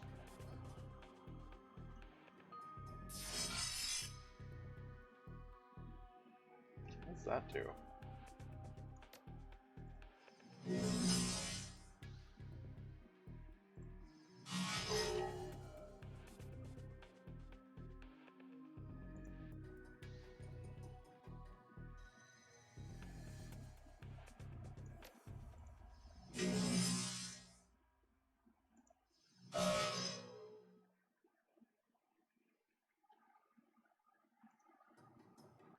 Oh, that seems good. Read message. Okay, Gunter, we have our orders. Remember, those sims are for emergency use only. Don't distribute them unless absolutely required. Access code for the case is 3971. Strike teams Bravo and Charlie, you have your orders. We know they're in these tunnels somewhere. Watch out for our wildlife and attack on sight. If they escape and you are still breathing, accept repercussions. Audrin. Intrusion in the courtyard. Alpha team respond. Watch your ass around the statues as usual. Did the gargoyles actually attack them? I didn't even think about it. I just assumed that they did not.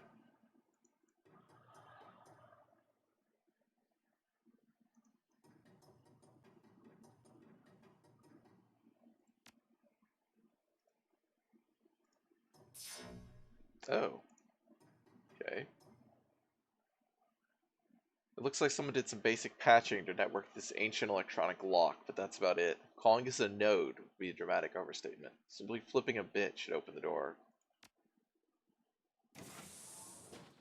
Okay. I'm a little bit worried about that, but it seems...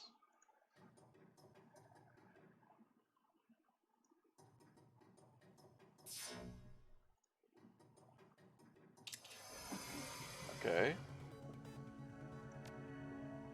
Why are we still in... Oh, we're still in combat. I don't know why we're in combat. Given how half-baked security's been so far, I assume we're so... I don't know where to... what we opened, or like anything. Oh, we opened that door. Oh, so there were guys in here, and we opened this door. So that's what happened. That makes sense to me.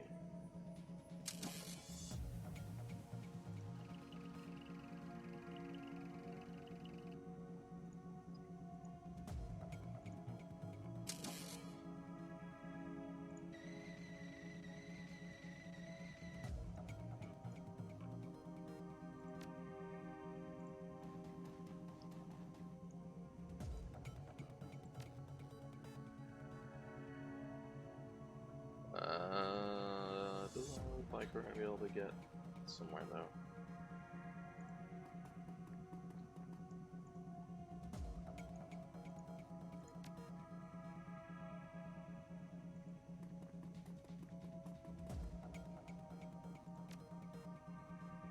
I don't think they're moving.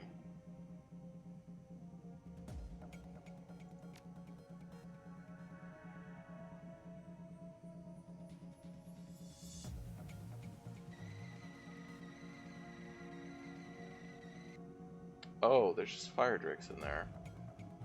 Okay. Well, I'm not really worried about that then.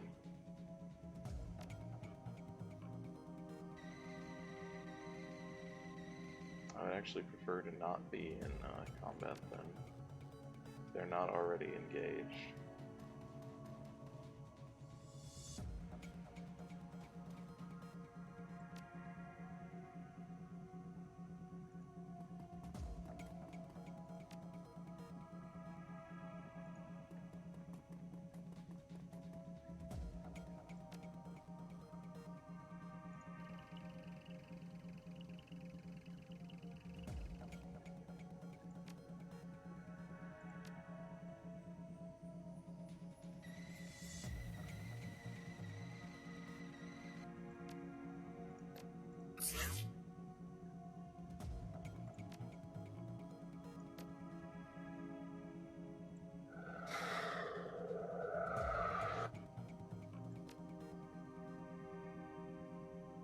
Oh, who's gonna actually open it? Yeah, probably you. Oh, we can't see it from here. Well, shit.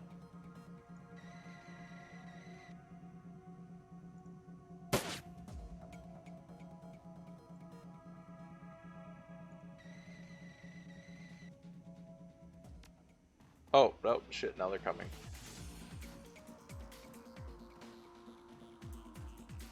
Oh shit, whoops. Okay, okay.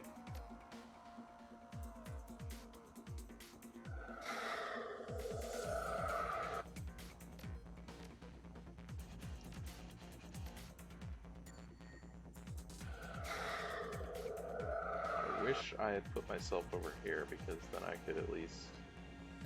Oh, I can still hit this one maybe. Okay, that's good enough then.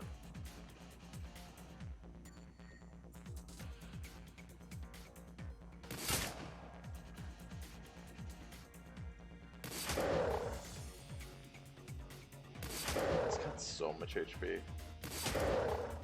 Alright, that was really good. That was basically what I needed. It's got 12 HP.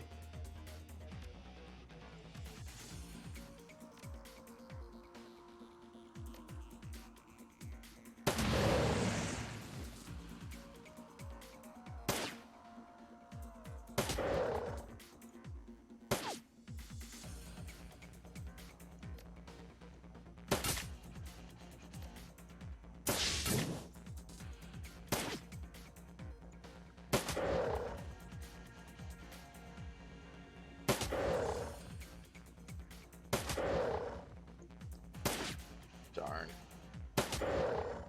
We almost killed them both. Okay.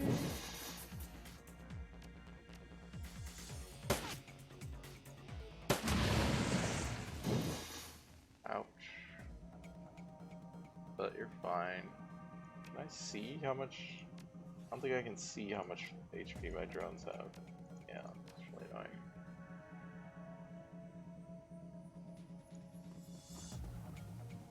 So that was unnecessary, but oh well.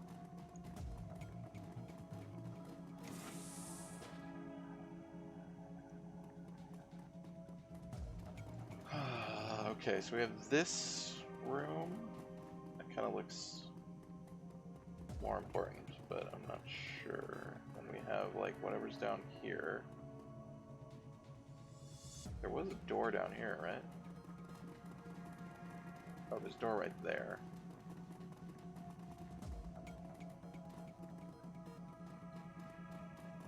Oh, hi.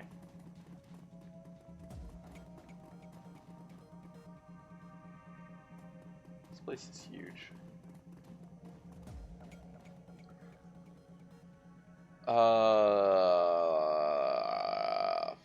Fuck. Wait, can I look at my map? 4 numbered vents shown on the scan of the diagram, as well as an area marked intake bypass. Seems to be a reference diagram with no compass directions or other landmarks. Well, that's frustrating. Can I not compare it to... Well, I guess there's nothing to compare it to. Okay. So currently number 2 is activated, whatever that means.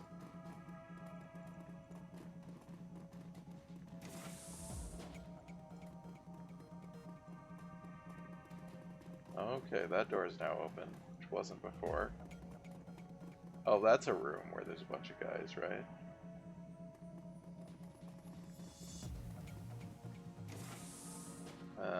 We can get around that room because of that door, okay. Let's go back though, because that seems like might be a way forward. Let's go back over here.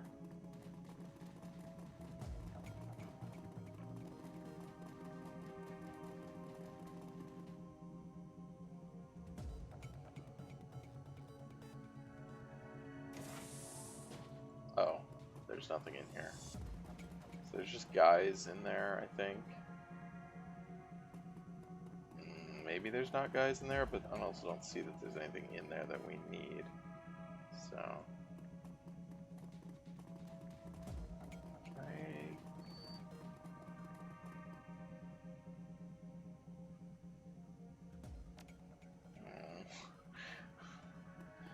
Please tell me something that I don't know what to do. So there's fire drakes in there. It's like an extra... Oh, it's a lab for like testing people running on stuff. So number 2 is currently lit. I don't know where that would be.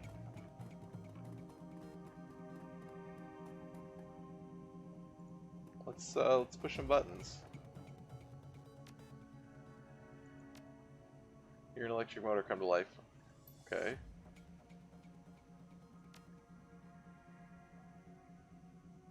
We fall silent.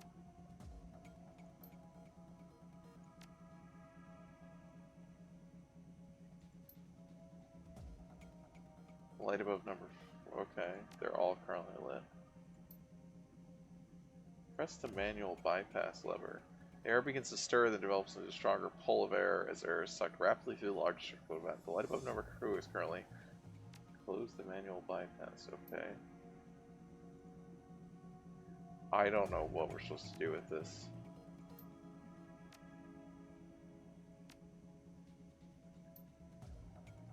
But we're gonna open up all of them and try this.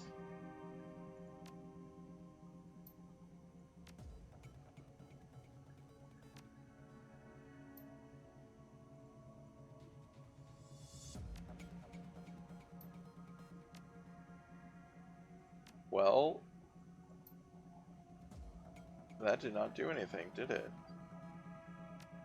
I don't know what we're supposed to do with this. If part of your intended security plan includes let monsters run loose and hope they kill any intruders, you've pretty much given up. Yeah. I think that was probably from a while ago and I just didn't see it. Oh, yeah, we got both of them again. Hi, Dio. Aw. Giving Rosie some love. Alright, so let's go through here. Ah, okay. So we can just avoid fighting those guys. I have no idea what the fucking ventilation shaft was for. Oh, we do have this code. Just don't remember what it is. This is the code for, like, the drugs. Oh, wait. Oh, wait. What? Why does this now have, like, stuff?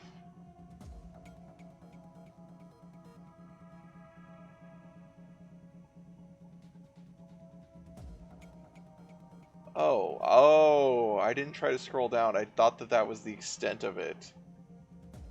It actually has a much more useful information.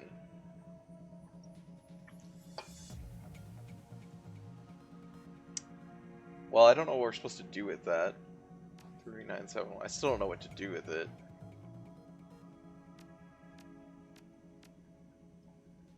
Take the drugs. Kamikaze. Huh. Oh, there's lots of it. Holy shit. Oh, 451.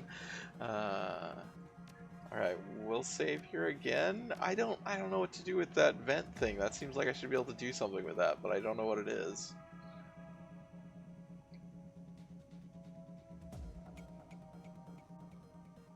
Is this an elevator or just a... Oh. What? Okay. Chamber is equipped with a small emergency medical suite. The system appears to be designed to automatically treat major tissue damage in high trauma situations. The machine lights up as you approach, making a soft humming sound. A line of text appears on the unit's LCD screen. Umona Emergency Field Trauma Unit online. Greetings, trauma victim. Would you like to activate treatment protocols? View treatment history. Multiple third-degree burns, multiple third-degree burns, multiple second-degree burns, minor chemical burns, multiple third-degree burns. After several minutes of needle prods, sutures, and administrations of unknown chemicals, your combat injuries are fully healed. I didn't heal my drones, which is actually what needs healing, but... oh well. Okay, we passed out medical kits to everyone. That's pretty good, I guess. I don't need another... Sure, I'll actually take it instead of the trauma kit. Dietrich... I don't know... I guess he could use one. Again, all this is fine, mortal. Do not worry. Yeah, I just got rid of my trauma kit.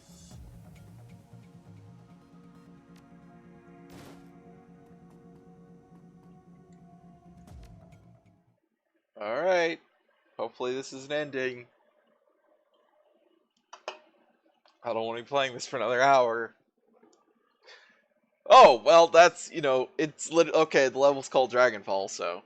You exit the clean room to find yourself at the threshold of a vast underground chamber. If the abandoned facility that you just fought through was purgatory, Then you now stand at the gateway to hell. The heat emanating from ahead hits you like a hammer. The smell of sulfur and ozone is enough to make your lunch want to find somewhere to hide. Above the noise created by the whir of turbines, you can hear the deep rumble of something feral waking up. Something very, very big. You check your weapons and step into the vast chamber. I'm gonna go to the bathroom real quick. Hi, Theo. Hi, Rosa.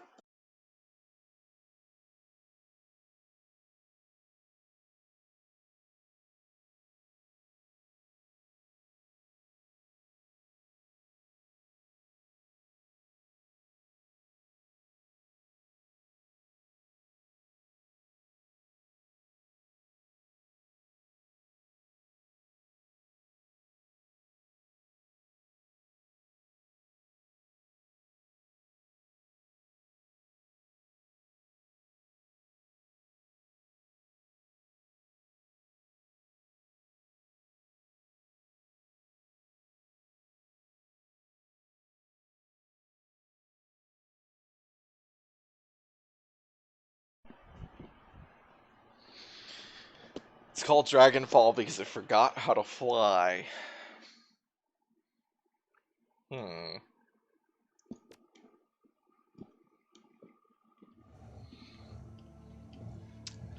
Well, there's a jacking point. There's also guys. The smell of sulfur and ozone fills the cavernous chamber. Despite the whir of several high-output exhaust fans, the heat is tremendous. As you enter, you hear a loud click, followed by the squeal of audio feedback. Then Adrian Von Claire's voice booms over the loudspeakers.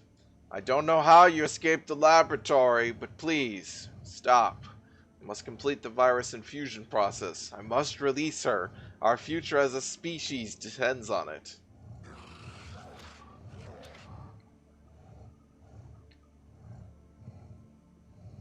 I think your obsession with dragons has progressed to the point that you are no longer in control of your actions. Step away from that control panel, Doc, or this is going to end poorly. It appears that regardless of who prevails, this encounter will end poorly for someone. But yes, for someone, when someone prevails in a combat fight, it will end poorly for someone else. You, me, the dragon, Berlin, that cannot be helped now. It's time for discussion is over. I'm done debating with you. Pauses, puzzled. Still, I must understand how you escaped the test lab. Thought comes to him, and his tired eyes glitter in triumph. He's not a character with a third eye. It was her, wasn't it? Fjordschwinger. It must be. Made some sort of deal. She helped you escape, and in return you will help her rejoin her dragon body. Yeah, but I literally didn't agree to anything. I just said we'll talk about it afterwards. Fjordschwinger showed me a way out. Now I'm offering one to you. I didn't agree to anything. What did she promise you? Gold? Jewels? Eternal life? She offered them to me as well, for decades. I think literally she just offered me a way out. Doesn't matter now. The infusion process has begun. Get bent, Marlboro man, yeah. You are not the cigarette-smoking man. You are pale imitation. The dragon is waking up. Soon she will take flight, but you will not be alive to witness that. Audrin, ensure that they don't. Finally, we gotta fucking kill him. Oh, of course they gotta act first. Oh, fuckers.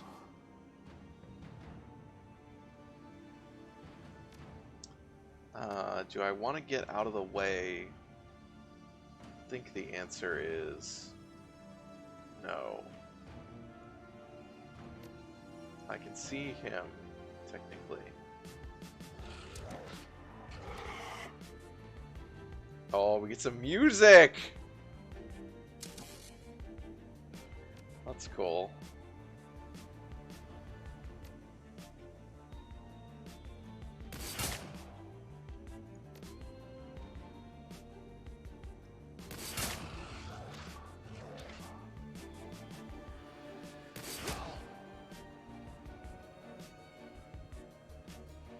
Oh, it's a remix of the title theme. Of course it is. Wait, why can you not, Okay, you can. Like, why can you not paste Iger like usual? Well, you can't actually see anything from here. Well, that's fine though, she'll just run out there. It's fine for Iger to do that.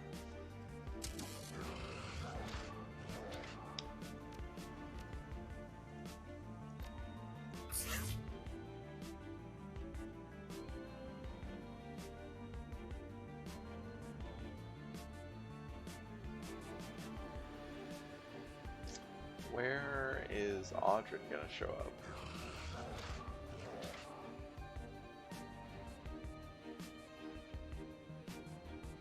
I wonder. I don't really see, unless he's gonna open that door. He's gonna have to come from over here, I think.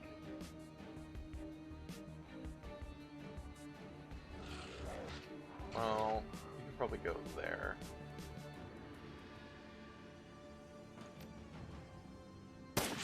Well, you missed. It's fine though.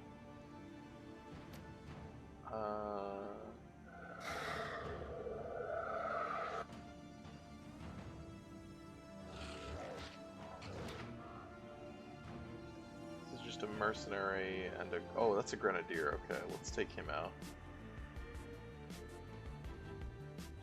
I don't know what all these things do.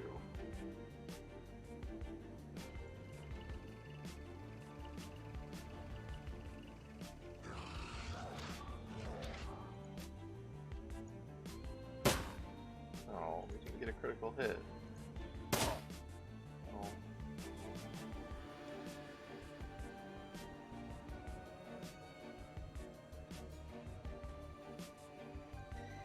Oh shoot, that was 3 instead of 2. I wanted 2.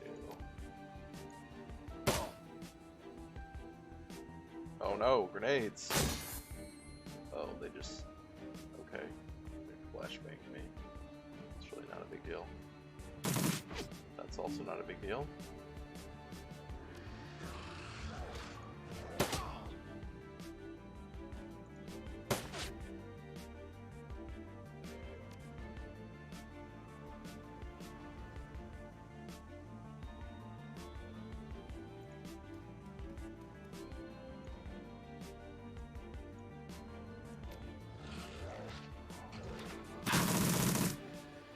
Damage.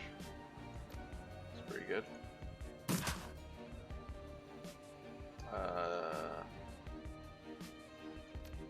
Can't see you.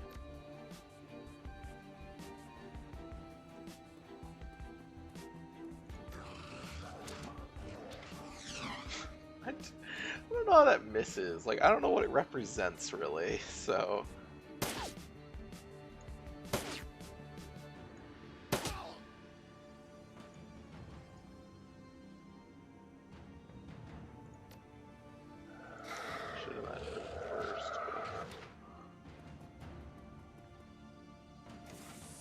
Oh, there they come.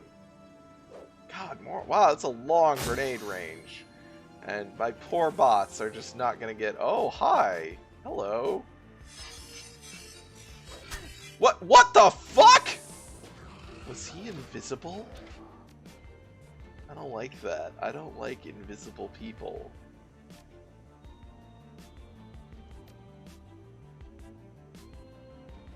Also, wish her claws just dealt more damage, because they don't really do that much damage.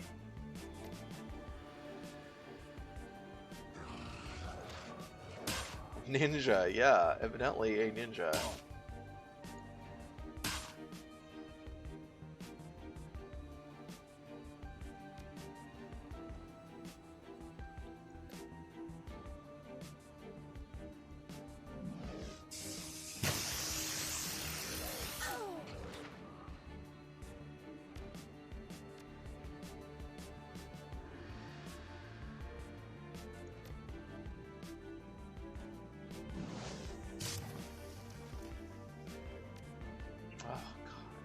That got punched again.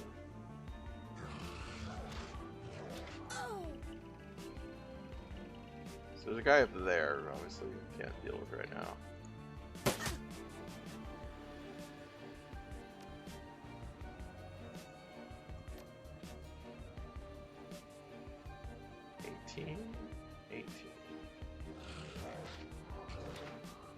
want to kill this guy with one shot. I did not kill him with one shot. Kill him with 2 shots though. Okay, it's good enough. Oh, there he is! There's our boy. Oh, that's a barrel, isn't it? Oh, whoa, whoa! Don't do that, buddy. No need for that now. Okay.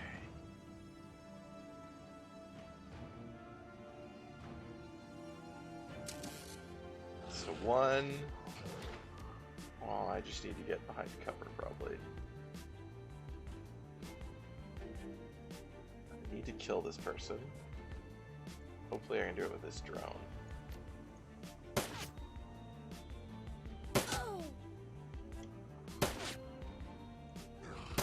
Okay, thank you. Thank you. That clears a lot of stuff up. There's no one now adjacent to that barrel.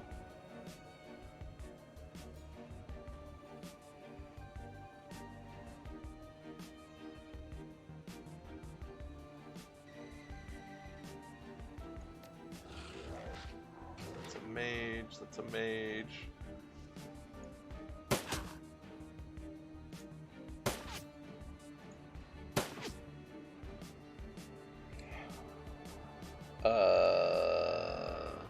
He's got a lot of armor.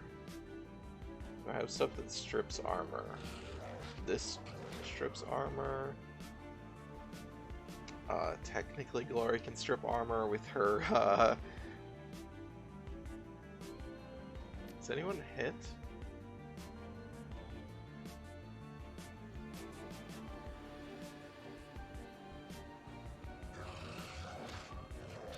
You have accuracy. You have accuracy. Okay, but your stuff's about to wear off as well. I feel like we need to split up. It's part of the issue. So that's 18 armor piercing, 0, 18 armor piercing 2, 15 armor piercing 2. So this is the best weapon against it. I think we just need to worry about killing these guys first. How much HP does he have? He actually doesn't have an enormous amount of HP. He's less HP than the fire drakes do. But he's got a shit ton of armor. Which is going to reduce all incoming damage by a lot more. So maybe we just need to worry about killing these guys first.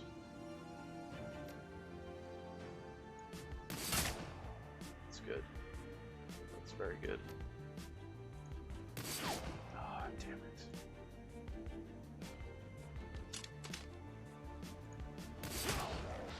Alright, that's good. I think you need to, well, you definitely need to move somewhere else. Maybe over here? Put you... Maybe over here. Maybe actually all the way over here. So we can go kill this guy.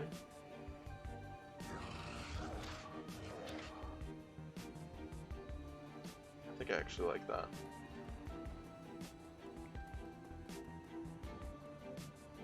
Alright.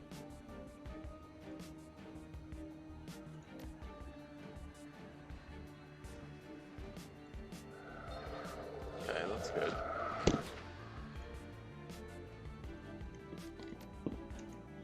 Sure, give yourself a bonus. Elitist.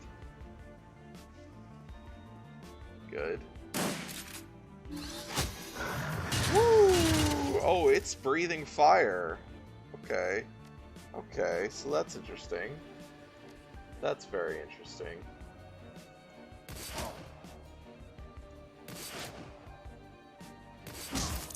Okay. Now we swap to him.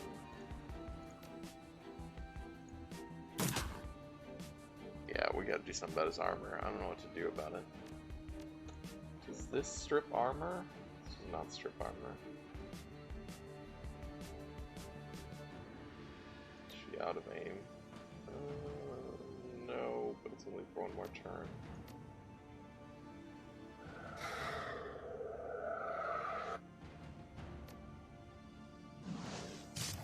Nice. That's actually pretty good.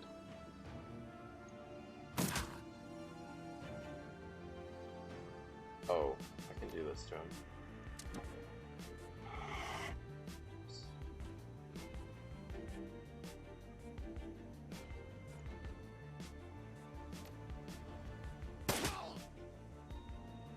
Where's the other one? I thought there was another mercenary.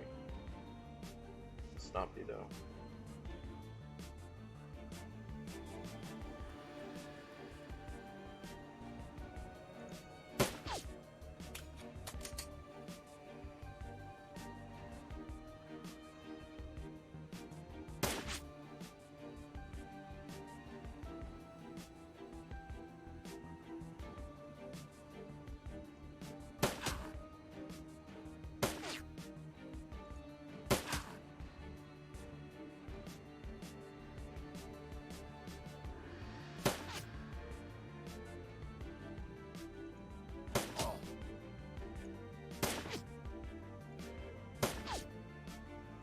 I want to move you somewhere else. He really wants to kill its Dragonfall drone. Well, that was... I don't know what that effect was, but... Alright, how much is she? 10. Okay. Get yourself that 10.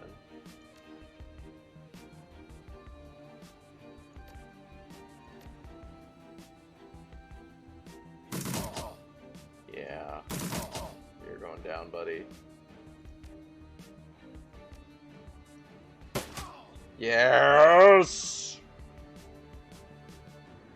Okay. Now we gotta go figure out what these things do. Panacea Pump Station. Infusion sequence initiated. Warning, Panacea Infusion Stations. Disengage safety protocol to enable emergency venting of virus. Okay, so we gotta actually decide what we want to do. Of course, the best revenge would be to kill his mentor, then lure him into a series of jobs that let him build camaraderie with a new group of compatriots before you brutally murder his new parental figure in front of his eyes. No textbook stuff. Or you could just blow him away. Either way works. What?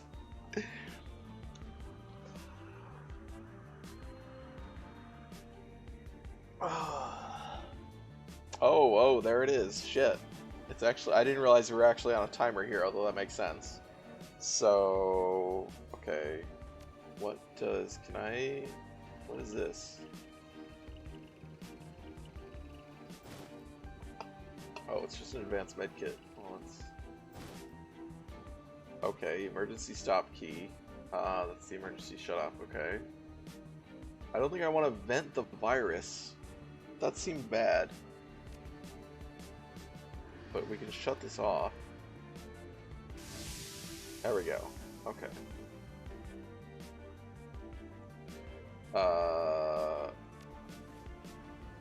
Yeah. Seems good. So now we've got glory. Oh, good. Okay. So maybe that was like you could buy time by venting it or something. I'm not sure what that was, but it seemed like it was going to disperse shit on us, which seemed bad. What are we doing now?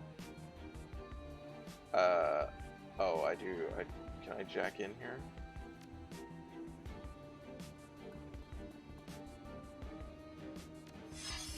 Oh, what?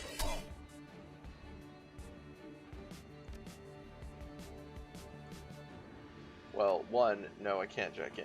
Two, another fucking ninja? Why is there a ninja? Why is this not over?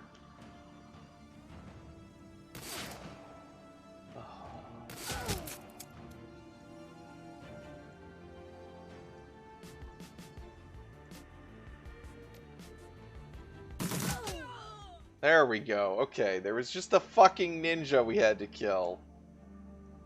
Oh, we can't jack in. I don't know what the jack in was for. I'm curious. I assume it was just a thing you could get. The virus is only supposed to give non-dragons a mouth cold, right? Oh, that's true. I still don't want to dump it on us. It just seems bad. Hi, buddy. Okay.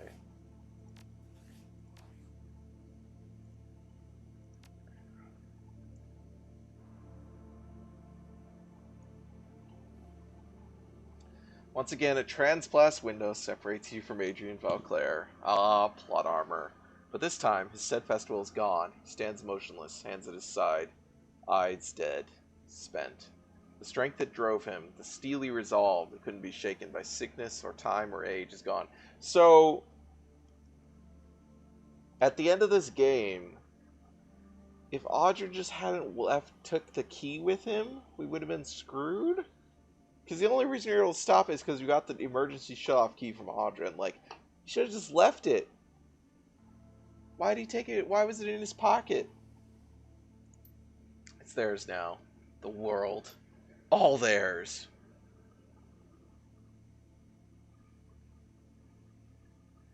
You're gonna have to pay for this, you know. We will all pay. All of us. The worms will continue their machinations, consolidate their power, exact their tribute. And humanity? We are no more the treasure to them. Favored baubles to be collected, items to be traded, resources to be spent or hoarded. Yeah, it's like what capital does to people. It would be great if the room he was in was so filled with smoke you could only hear his voice for the last conversation.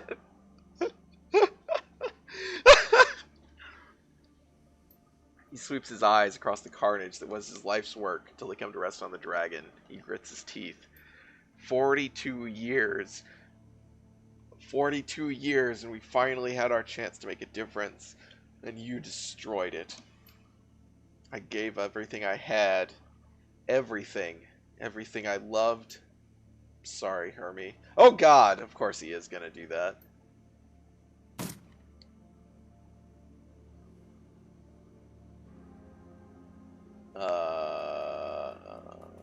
Optional. Free Führerschwinger. Optional. Transfer control of Führerschwinger to Apex. I don't like any of these options. I mean, I don't... Führerschwinger seems bad. Führerschwinger... seems bad, you know? It's a mass murdering dragon. But also killing all dragons, like, committing genocide seems bad. I mean, dragons do as a whole, or most of them seems to not. The notable ones are bad, but I have no idea how many, you know. Because Claire was also talking about the 17 great worms, but I assume there are dragons that are not great worms. You should talk to her at least. You can talk to her? Okay, well, I guess this is the only thing I can interact with right now.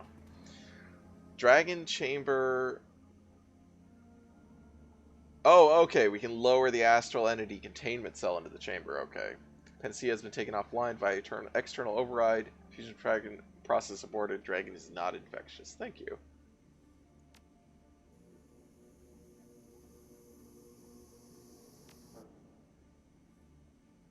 Oh god, you can just set it to self-destruct, okay. That's good to know. So you could just leave without doing anything. You could just leave it all here. Unless they, like, the party members stop you and are like, boss? The gaunt woman stares wide-eyed as you approach. She presses one hand to the wall of her glass prison and closes her eyes and mouths one word. Please. Console next to the containment cell appears to control a variety of functions related to the cell's operation, including its life support systems. Next to it is a small intercom button. Activate the intercom to speak to Führerschwinger. A green light activates inside the containment cell, and the gaunt woman flinches up at it, startled. Then understanding appears on her face, and she begins to speak, her eyes flashing from her dragon body, then back to you, again and again. Close now, so close. The human has done what has been done. The longest flight nears its end. She is so close, so very close now. She stops suddenly, her eyes take in the devices surrounding and invading the dragon's body. The tubes of viscous yellow liquid running into it, the monitors flashing their status. Recognition and horror explode under her face, and she screams aloud, a long, mournful wail. Oh, Claire, no! No! Defiled! I am defiled! Her face contorts in a mask of fury, and her mouth opens wide, wider than should be possible. Her neck cranes forward, and her head swings from side to side as she hisses her rage. She slathers, her spittle hitting the glass between you as she speaks. Despoiler, pissant, vermin, pig, dog, he dares touch my sacred me. Shall rend him, flame, burn him, burn him, burn ash, nothing left but ash. She stands there panting for a moment, spent, then her eyes narrow, focus, eyes over. It will be slow, Vauclair. I will make it slow. Delicious. Vauclair's dead, Feuerschwinger. The gaunt woman breathes a ragged breath, releases it slowly. When she speaks again, her voice is flat. Will you release me now, human? Make me whole again? Whole? Maybe, but you need to answer some questions first. That's okay. You dare? No, no, ask. Ask your questions, little human, so I may escape this cage. The long sleep awaits. The long flight will finally end. Why did you do it? Why kill all those people? The gaunt woman covers her mouth with her hand, a look of horror in her eyes. Tell me. Her hand drops to her side. Burned, burned, and burned, and burned, and burned, yes. All so cold. I woke to the cold, the gray. Where's the green, human? Where's the green? ASL? What is it? What is the green? The mother lost. What have they done, little human? What have they done? Well, what? I can't ask any more about that? Look. How do I know you won't hurt anyone else? Swear it. Fiershung will swear it. How do I know you'll keep your promise? Searches the ground for an answer. Finds nothing there. You must trust.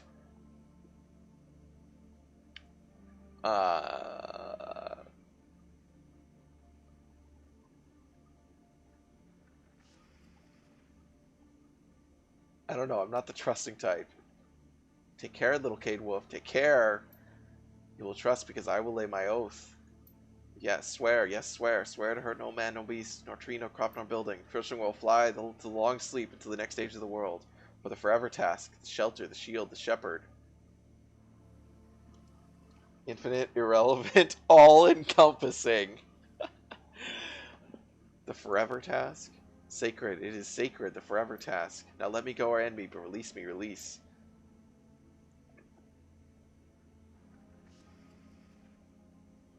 Why can't I, oh, I guess maybe I can ask. The forever task is to protect, there's a bunch of academic stuff in this mission. Protect something important, something sacred.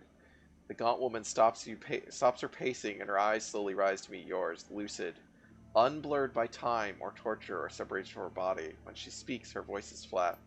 I am the shelter, I am the shield, I am the shepherd, and I have failed the green. So the forever task is to protect the green. What's the green, Feuerschwinger? The dragon in the woman sways a little, swallows hard. The sacred she, the Gaia she, the desecrated body. The earth? I smelled it first, long ago, on my first flight after I woke. The stink of it choked me, and I retched. Then I saw it, for as far as my eyes could see, far, far to the horizon. Human stone and metal, glass and flickering lights, sprawled across the land, slicing into the sky, lording over the green, smothering the whole of the world. Yes, gone, all gone. The cold is won, the world is metal, Fiershung is lost. What is it you wish, dragon? She looks at you sadly, longingly. Will you finish it, little human? Will you end Fiershunga?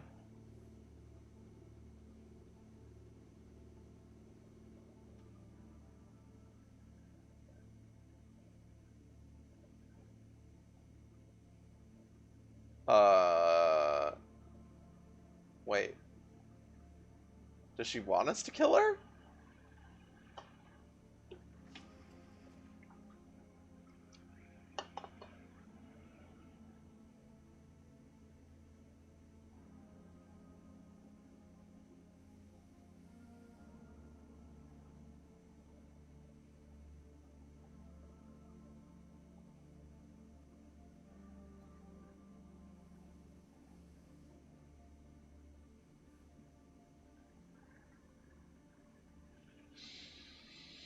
I wish I could ask more questions.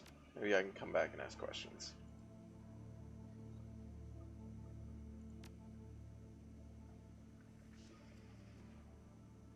Okay. You said you would begin again. This is the eternal task, yes, to sleep the long sleep, begin again in the next stage of the world. She wraps her arms around herself, quietly shivering. Lost. Hiroshima is lost. There will be no long slumber. The world is dead now. Hiroshima is dead. Okay. Can we... I want to ask you about something else. Well. Then I am free? Yes, I'm free. Tell me, say the words.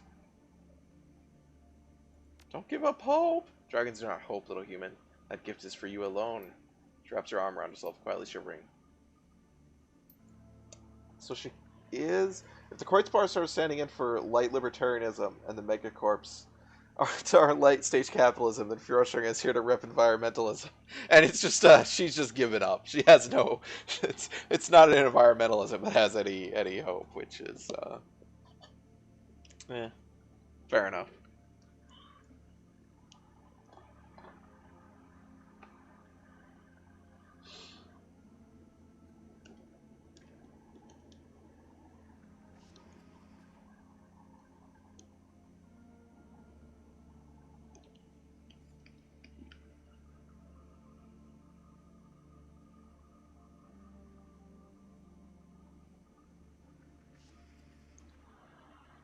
That's literally why she... Yeah, that's what she was saying, I think, is that she woke up and she realized that she had failed her task. Like, she could not... There was nothing to protect, is basically what it sounded like. Aw, hey Dio. Where did Rosa go, I wonder?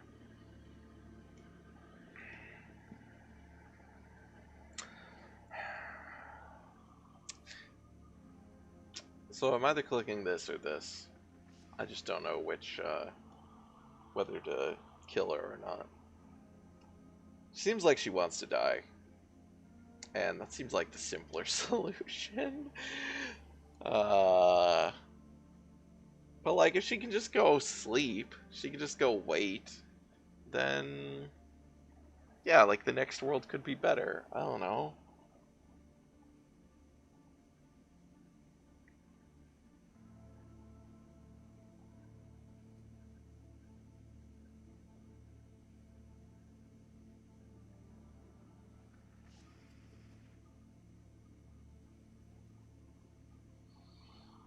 Hmm...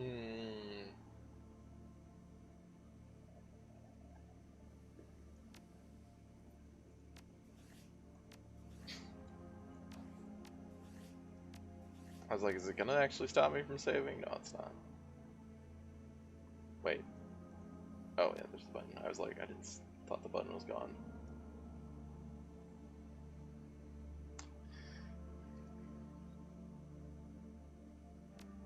I want to come back and see it, but...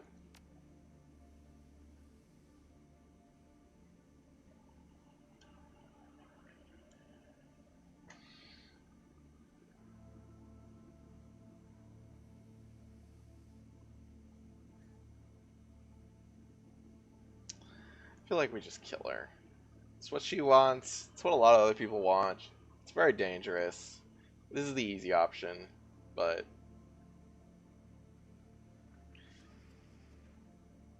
Oh, God. So I don't like the easy option, but...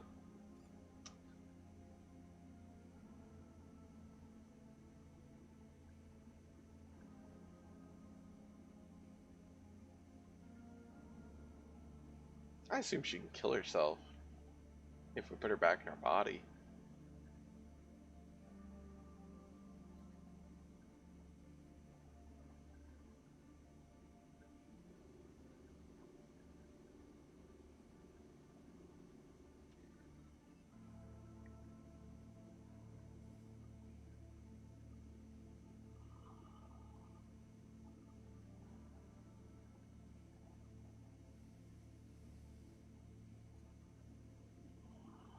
It's a tough call. Yeah, yeah. It's one of those situations where I wish I could talk to her more, which is kind of what I always end up in these situations. It's like, I wish I could just ask more questions and just have more of a conversation about it. But, you know, there's only so much writing you can provide.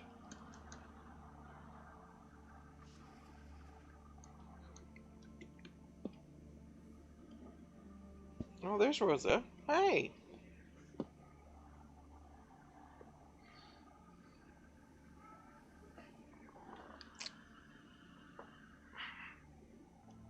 Hi, Rosa. Are you gonna come sit with me?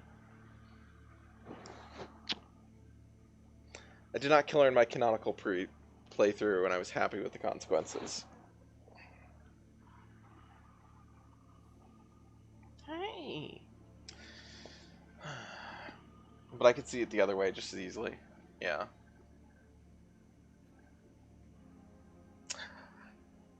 I wish I could offer to put her back in her body, and which is what she asked originally, and ask her opinion on that, because now she's asking me to kill her.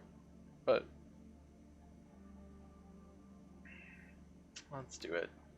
I've been ripped from my body, little human, imprisoned in this girl, imprisoned in this cage, tortured longer than the span of your entire lifetime, and I have been defiled. The green is defiled, spoiled. There is no forever for me. Forever is dead. I do not want to sleep the long sleep. I want oblivion. End me, little human. Oh, okay. Okay, so that is what you get a little opinion on it. Okay, good.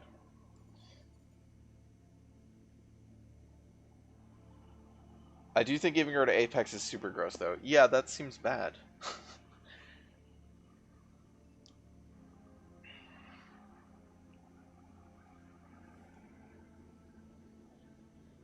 Yeah, but it's just like, well, what if we could carry out the genocide, but we didn't have to kill everyone in Berlin? Like, I mean, that's literally what Apex is offering, right? Like, well, let's take away the parts that are bad for humans about it.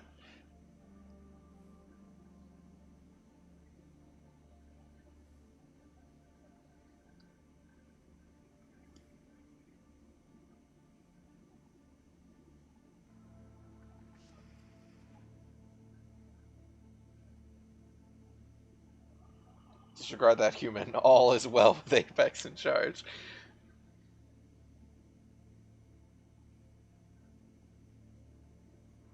The green needs you for a swing. You're her shelter, her shield, her shepherd. Don't abandon her. You just told me.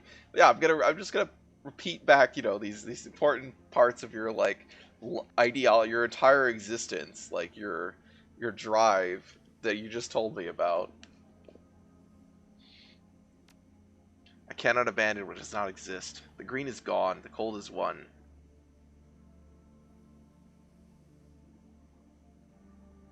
The elves! The elves! Oh, the elves, Miss. Are we going to see the elves, Mr. Proto? The green still lives. You haven't seen Amazonia. It's covered in jungle. Her brow furrows and her head of stringy hair inclines. Jungle? I hear that feathered serpent rules it. Her eyes widen as the memories return. Mujaji has awakened? It must be she. The forever task can continue. She holds her head in her hands. Can it? You tell me, dragon. The gaunt woman pulls herself to her full height, speaks as if to herself. While the green still lives, the task remains, till the last world ends. The vessel holding the dragon lifts her face to the sky she cannot see. Perhaps it is not too late. Sleep? Sleep would bring healing? My nest? Her fragile form trembles, but she steadies herself. When she speaks again, her voice is calm, at peace. If you release me, little human, I will sleep the long sleep. I will begin again in the next age of the world.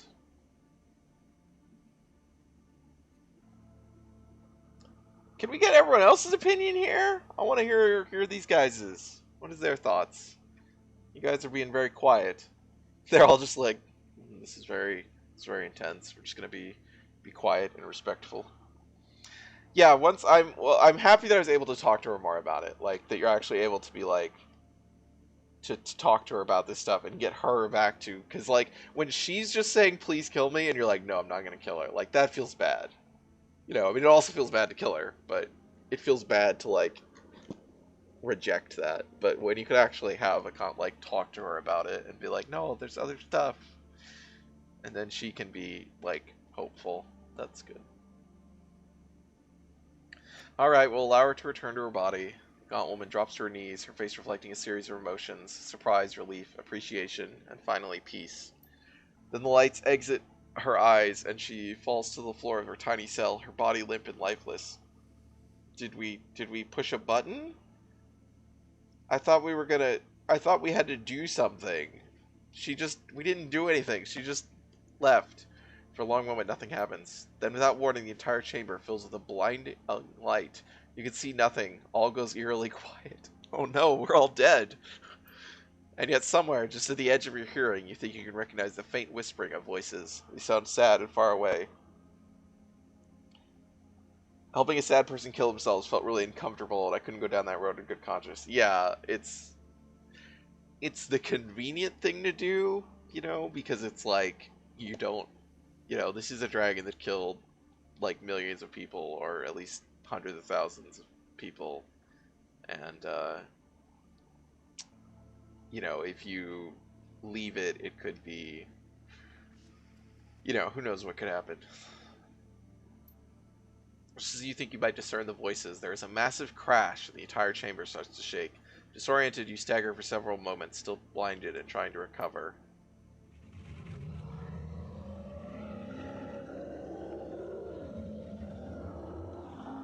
Oh, I was hoping Fuhrschwinger would actually say something in dragon form before it left, but you steady yourself, and your senses return in time to see the faint form of the dragon disappearing in the distance. Then Fuhrschwinger is gone. My head tells me release a dragon, but I can't help feeling that we did the right thing. I'm surprised to hear you say that. The Firewing wasn't just any dragon. She was a great dragon, Dietrich. An insane great dragon. Lord knows what she's gonna do now. That seems like the proper reactions. It'll be fine. My gut tells me she's gonna disappear. Find a nice cozy place to sleep off this age of the world. Try again next time. Or it's like a Wookiee life debt. You saved that dragon, now you're responsible for it forever. I mean, not like a Wookiee life debt, but I feel like I would be responsible if it started killing people. Let's hope your gut is right. She turns to you. There's nothing more for us here. Let's get back home. Oh, can we walk back here? No, we cannot.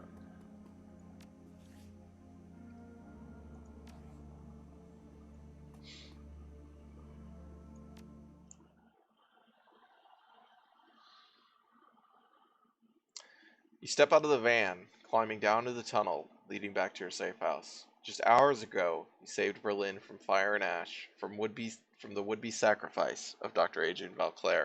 It feels strange now, returning in secret, in silence. The other residents of the Kreuzbazaar go about their business, unaware of what almost happened here tonight. It's finally over. Your team and your Keats are safe once again. And I still got that ass technology data.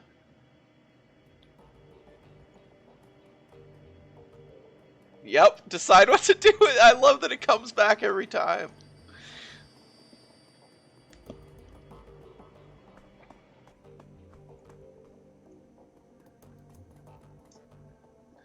The team is waiting when you walk in.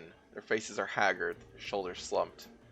Is there a point to all this, Cade? We lost Paul, lost Monica, the Kreuzbazaar, so many people dead. It was just supposed to be a simple job, remember? A milk run, get into the estate, snatch some data, get home in time for milk worm talk on the Trid.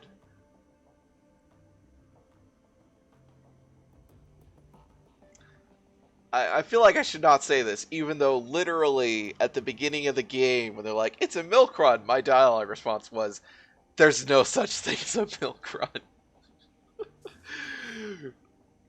It wasn't a milk run, but Valclair's plan failed because of us. That's something. I get that, Cade. I do. That's not who I am. I'm a soldier. I take orders and I execute them.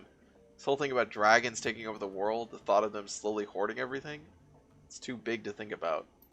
We're street level. We run the shadows. Fuck.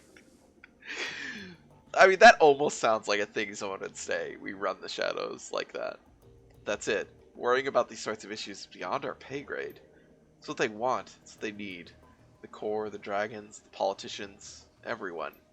They want us to think we can't make a difference. They put effort, a lot of effort, into making us feel small, insignificant. But we're not. We had the power in our hands today. We had a choice, and we made it. Because of that, the world is different. For good or for ill. Role-playing games! Raises the question of how folks get their milk. Also, this would be a lot more meaningful if you weren't literally hired hitmen. Like, that's right, for good or for ill. We can't see the future. I don't think that anyone can, but the world is different now, and we're the ones who changed it. So did we win? Is Blitz just like walking in, like he's just been hanging out here, like watching TV, chowing down on some chips or whatever. Just like, you guys are back. I guess you're alive. That's good. I guess you stopped the dragon. You don't win in this business, you survive. That's all I can hope for, all you can expect. I'll tell you what we did. We avenged Monica and Paul. That was what we set out to do, and we did it. Berlin's still standing, isn't it? I'd count that as a win. These are both, yeah. You watch the team take this in. Iger nodding, her agreement, Glory staring ahead, lost in thought. Dietrich frowning, eyeing the floor, Blitz fiddling with his deck and pretending not to understand. Iger breaks the silence. So now what? Monica's gone. Paul's gone. Do we keep running together? Or is this the end of the road? Glory steps forward. Her expression is troubled. I'm afraid that I'm out. For a while, at least. I have some personal business to attend to. There's a man that I need to find. A vicious, repulsive monster who needs to be brought to justice. Cade knows what I'm talking about. I might be gone for a long time. For the time being, you should write me off. Let me find someone to fill my shoes. But this place is my home, and you people are my family. I promise you, when the job is done, I'll come back to the Kreutzar. I hope that you'll still have me.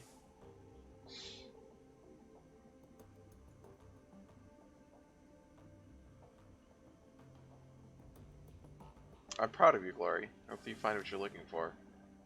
Glory nods. I will. And Cade. Thank you.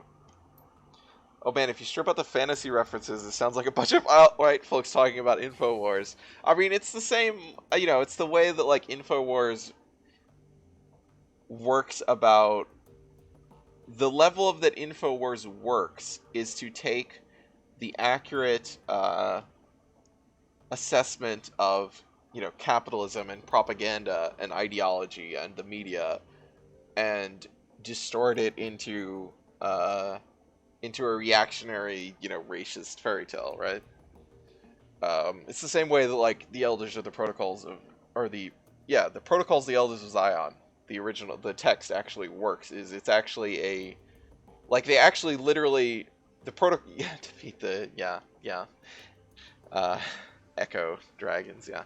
Like the protocols, because the protocols are actually taken from an actual, like, anti-capitalist treatment of how capitalism functions, and they literally just went through and replaced, like, capitalists with Jews and shit. Like, that's how the protocols were written. And so it's very like, oh, this makes sense, on some level. It's easy for some people to read that and be like, oh, it makes sense, because it's it's not just completely, it's taken something real and then turning it into something awful. Anyway, I'll miss you, love. Be safe. Dietrich turns to you. Well, I'm in. I'm getting kind of old for a Shadowrunner, but I'd rather die in the shadows with you people than live. I don't know. Thought I had something going there. Whatever, the point is, I'm in. I wonder, is this because I never really had the, like, there was a conversation option that I didn't really push him on, and it was about the whole thing about him, like, basically dying in the line of, in the job. That was beautiful, man. Iger turns to you. So, Cade, you gonna stick around the Kreutz Bazaar and keep running the shadows with me? Done a hell of a job. I'd be happy to follow your lead.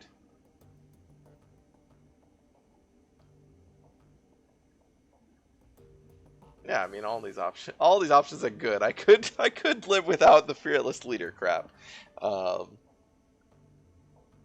If it means picking up where Monica left off and keeping the Kreutz Bazaar safe, I'm into. Makes sense to me. Iger looks around, realizes that she forgot Blitz. You forgot Blitz. What about you, Blitz? What about me? It's expressively sober. I mean, sure, whatever. I got nowhere else to go and no one to give a shit about me. Why not hang out with insane dragons, assholes toting enormous machine guns, and devil dogs to hump my leg when no one's looking? He sighs. Could be fun, right? Let's count me in, I guess. Iger starts to laugh, and then she's back to business.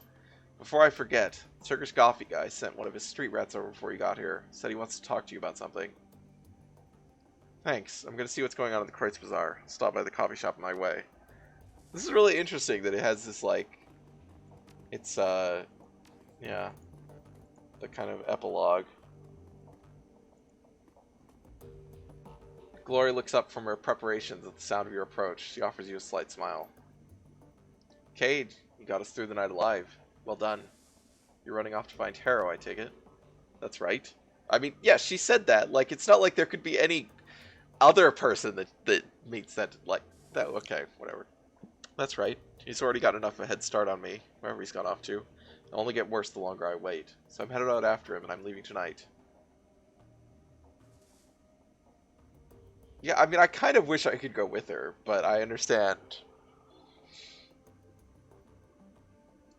Well, that settles it. I'll pack a bag. Where should we start looking?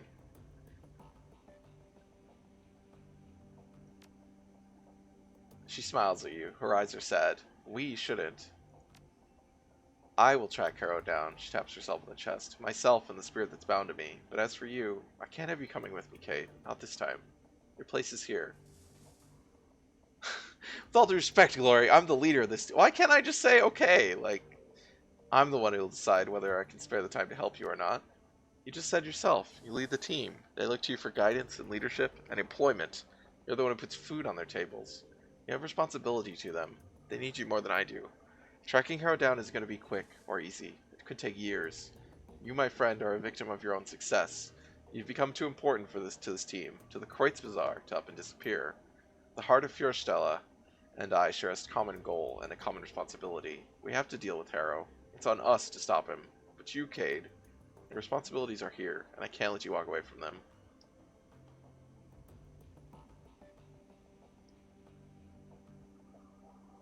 I feel like she's right. I just really like the idea of us just going on this trip together.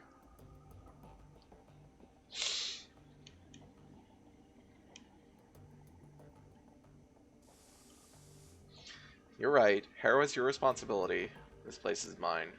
She nods. I'm glad that we're agreed. And Cade, I knew that you choose to do the right thing. So will we see you again after you've dealt with Harrow? You can bet on it. You haven't seen the last of me, Cade. That's a promise. Can't say how long it'll take, but I will come back to the Kreutz Bazaar, to this team. We'll be waiting. Good hunting, Glory. She offers you a parting smile. Thanks, Cade, for everything.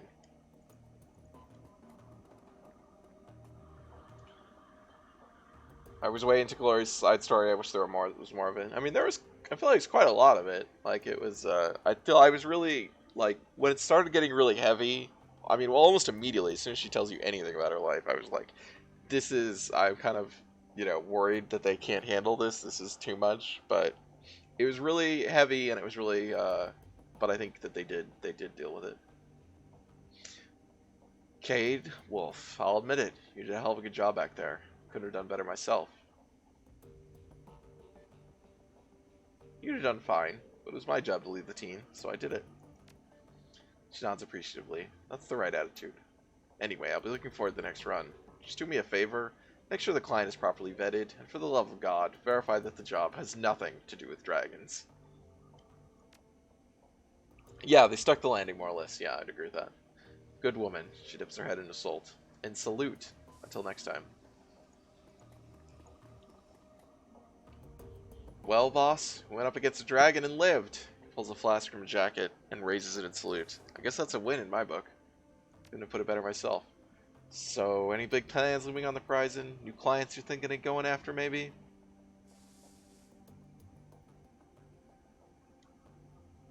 We'll worry about that tomorrow. Tonight we celebrate.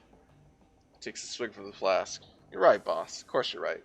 Oh, and Cade, I meant what I said earlier. From this point on, wherever this team goes, I'll follow. I wouldn't have it any other way. Hey, Chief. That was a hell of a thing, wasn't it? It was. Glad to hear you'll be staying well with the team. Well, it's not like I'm doing much else. The whole Emily thing still stings, Chief. So I took the wind out of my sails.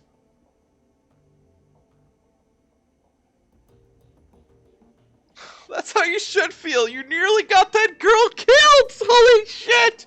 You could just fucking burn Blitz. I wish I don't really want to encourage Blitz, but I also don't want to be quite that mean. I want an in-between here. I really wish I had an in-between, but...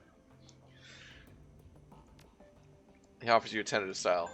Maybe, Chief, but not right now. For the time being, I think I need some me time. Oh, Blitz. You've done a great job all around. Thanks, Chief. You too. Can we... Is there anything on the mission computer? Are we gonna get... Nope. Nothing. Okay.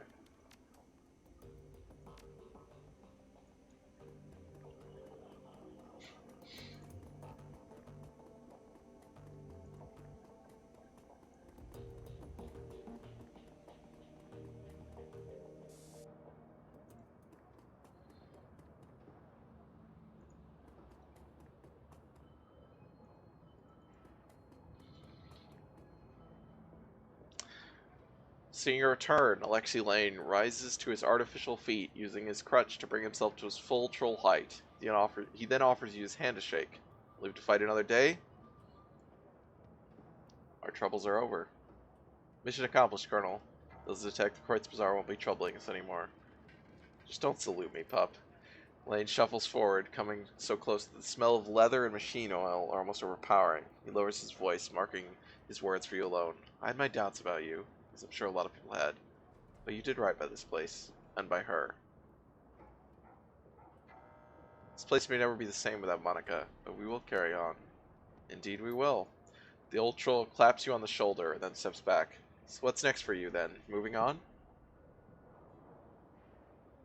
Not a chance. I gotta keep you people out of trouble. We'd be lucky to have you stay on. And when the time comes, the Kreutz Bazaar is a wonderful place for an old soldier to hang their hat. Take it from me. Whatever you decide, we'll understand. And you'll always have our thanks. Oh, we don't get to talk to Sam?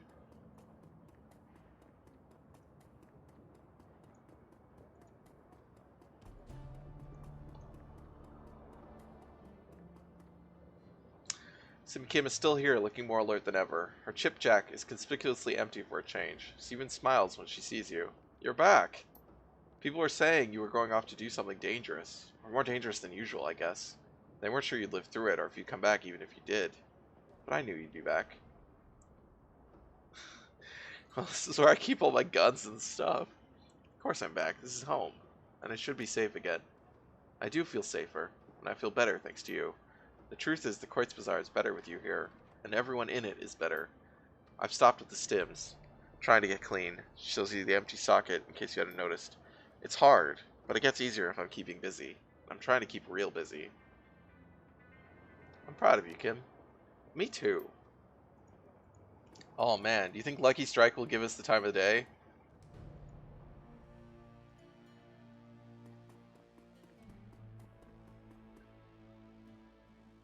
Nope! Nope, she won't! Perfect. Perfect.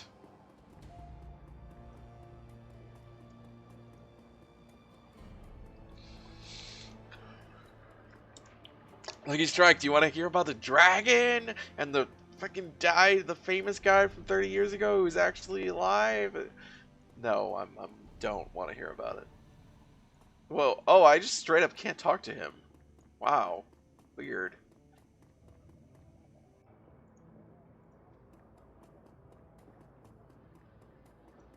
Oh, can I not talk to Zach Flash either?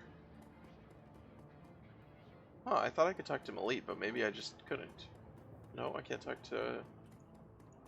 Still too cool for school. She is. Oh, no, I can't talk to Malit. Okay, interesting. So I can't talk to the merchants. Oh, but I can talk to him. He's hanging out here.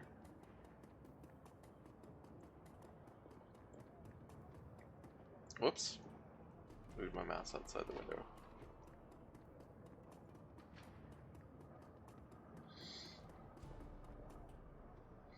Algernon hums tunelessly to himself while he fiddles with one of his many talismans. When he sees you, he smiles broadly. You know, she is Absinthe, the clear-sighted one. To be certain, this human is to be heralded with much praise, Algernon half-dreamed. Though her release of the great worm will have ramifications, to be sure, this day is full of portent. She might be put off by your flotilla of RC cars following you around. That's how she knows I'm cool! I've got sunglasses, a fucking sleeveless parka on, and two robots following me around. How'd you know about the dragon? A friend. The release of the great worm is of interest to a multitude of beings, and Algernon Halfdream is among their circle. Things are different now. Different how? Our expression slackens and becomes dreamy. Before the next cycle's end, the Fürstinger worm will speak again with the voice of the maiden. The dancer will spin, the seal will melt, and the calm lake will burn again. This I prophesy. Algernon purses her lips, annoyed. Make it sound like a bad thing. Do not jest, Half-Dream. We must be going, and soon.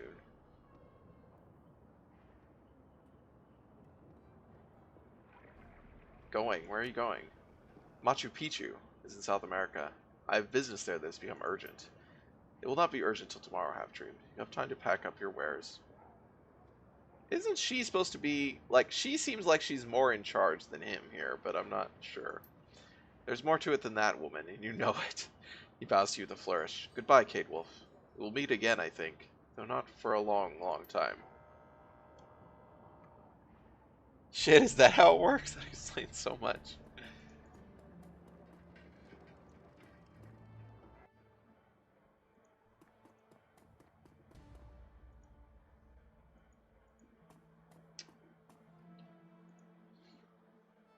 Albrecht Jura, or whatever the hell his name was, is gone. Ah, how very propitious it is that we may speak again, O Mistress of Mayhem. I have a proposal for you that could prove most lucrative to both of us, defend him. Most lucrative. Fortune will surely smile upon our blessed partnership, if you'll only accept. I am listening, O Master of Hyperbole. With the passing of Herr Amsel, may God bestow his mercy on him, you find yourself without a fixer. I wish to offer my services to you in this regard. You'll find that Altug Bargazi is a most connected and business-savvy partner.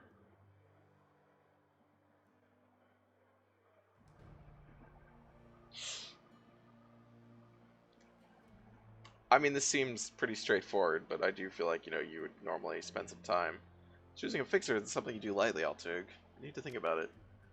Hear me out, most improvident of calamities. Bargazi knows Berlin, knows the players.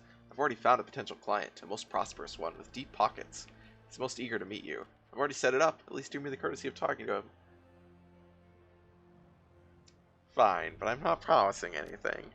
Most excellent, Effendim. Delightful. When you're ready, take the U-Bahn to Brandenburger Tor. He'll find you there. What is going... like, this is weird. I thought we would just end, like... Your PDA buzzes. An incoming comm. Sender unknown. An all too familiar face appears on the screen. She's frowning, a look of incredible sorrow in her eyes. Oh, Ace. You've made a terrible, terrible mistake. What can I do to make this right? Nothing should have the kind of power you are asking for. I had to do what I did. No, Ace, you didn't. You chose to do what you did, just as you chose to free me. I'm not afraid of you. The Monica's image muscles begin to contort and stretch. Her mouth twists up into a rictus grin. You really, really should. Jesus! Well, that's rude. A lot of this would be a montage card in a Fallout game. Yeah, absolutely. That's very rude. The comm cuts off. Your PDA screen goes black.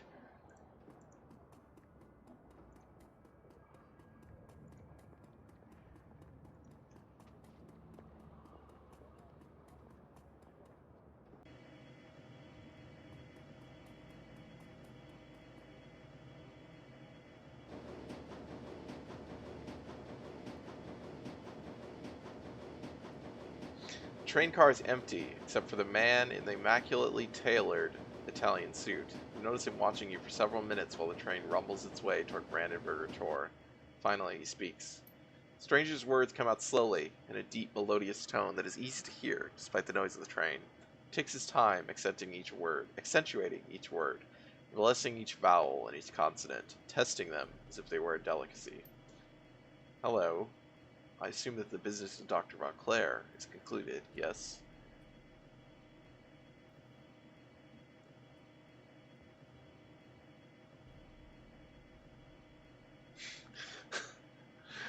What is this like?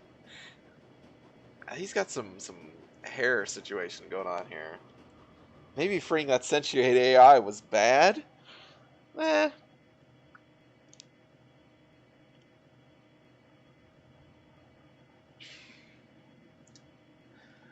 Do I know you, friend? No, but you're about to. Man inclines his head slightly in introduction. Hans Brockhaus. I represent an interested party. Someone wishes to know about your encounter with Dr. Vauclair.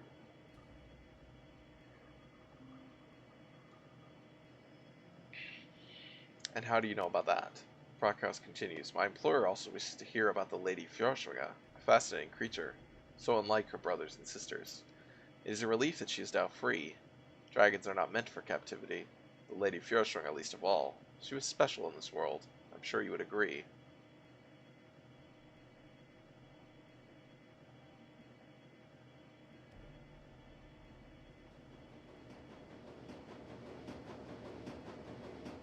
Jesus.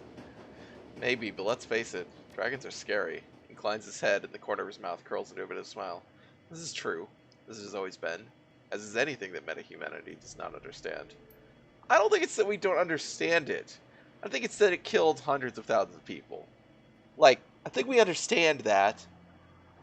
Oh, it's my 8th grade D&D character, Lord Dark Magic Edgelord. Yeah, it really looks like it stepped out of D&D. Like, you look at a moth and barely perceive sentience. You glance its way, amused as it flutters toward a bright light, in a vain attempt to what? To enter? To draw strength? To burn? It doesn't know. Its epic struggle is barely 1/100th of your lifespan. The sum total of its existence is nothing against the vast scale of your struggles, your hopes, your dreams, which you could not fathom in 1,000,000 years. Poor moth. He leans forward. You live and die between the beats of a dragon's heart, my friend, and what hope do you have of understanding them?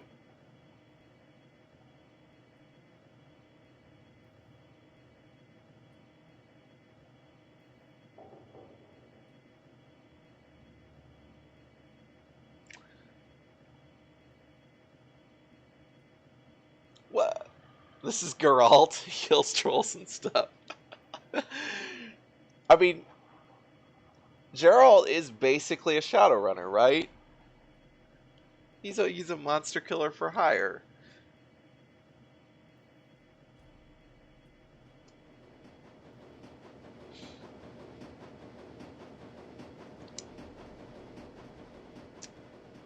I guess he's probably got more principles than most Shadowrunners, but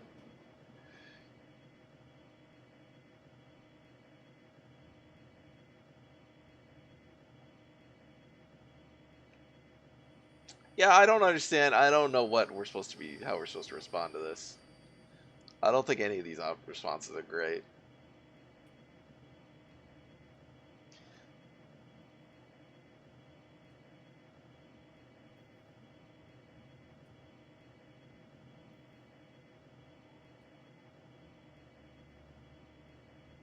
Yeah, I'm still not sure why we're even having this conversation.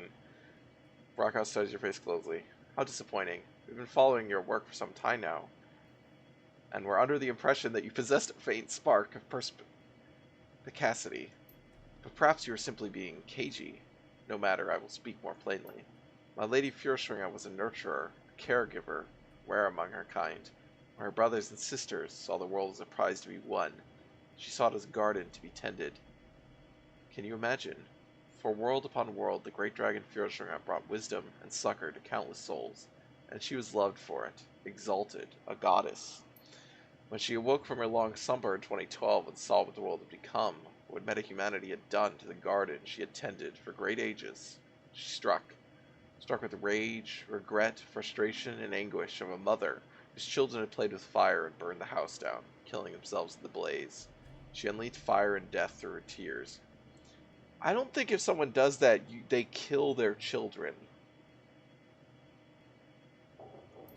And now she's free again, and insane.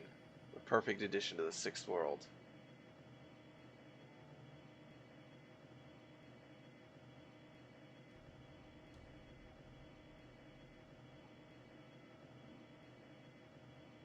Time to cut to the chase, friend. Who are you, and what do you want from me?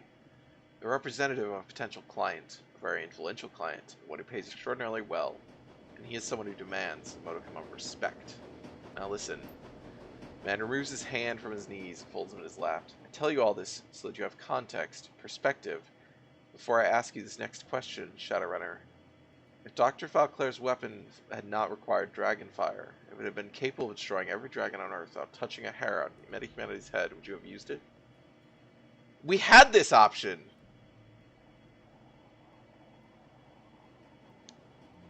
This is literally what Apex offered us, right? We don't have an option to say no. We had that option and I said no? No, wiping out an entire species is wrong. Monochromatic thinking, but I appreciate a career criminal's attempt at morality. Of course you feel that wiping out a species is wrong. The feeling is subtle, but ingrained defense mechanism that should be cherished. One day it may be meta-humanity poised for extermination. Well, on to the business at hand. My employer wishes to secure your team's services for a series of operations that will likely require the remainder of 2054.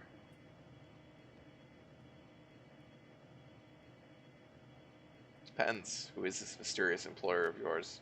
It's no mystery. You'll be working for the Great Dragon Loftware. Yeah, that's what I was assuming it was a dragon, and probably Loftware, considering he's kind of the most prominent corporate one. What makes you think I'm going to make a deal with a dragon? His eyes glint. Because you've already been working for him for some time now, whined a dame. Or do you think Green Winters found the Harfold Manor on his own?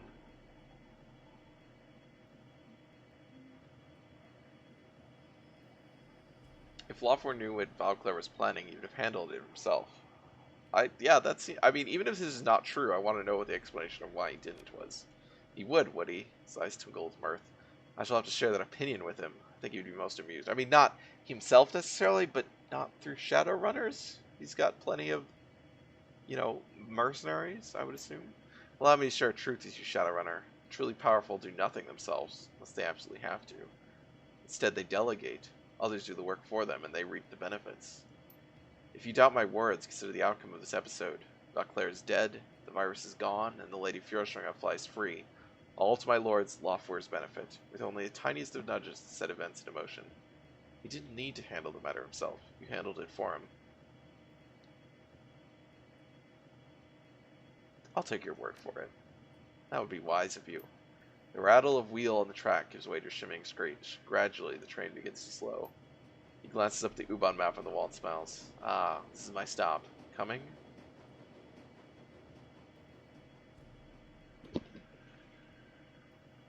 I've got nowhere else I need to be. I don't really feel like working for Loftware.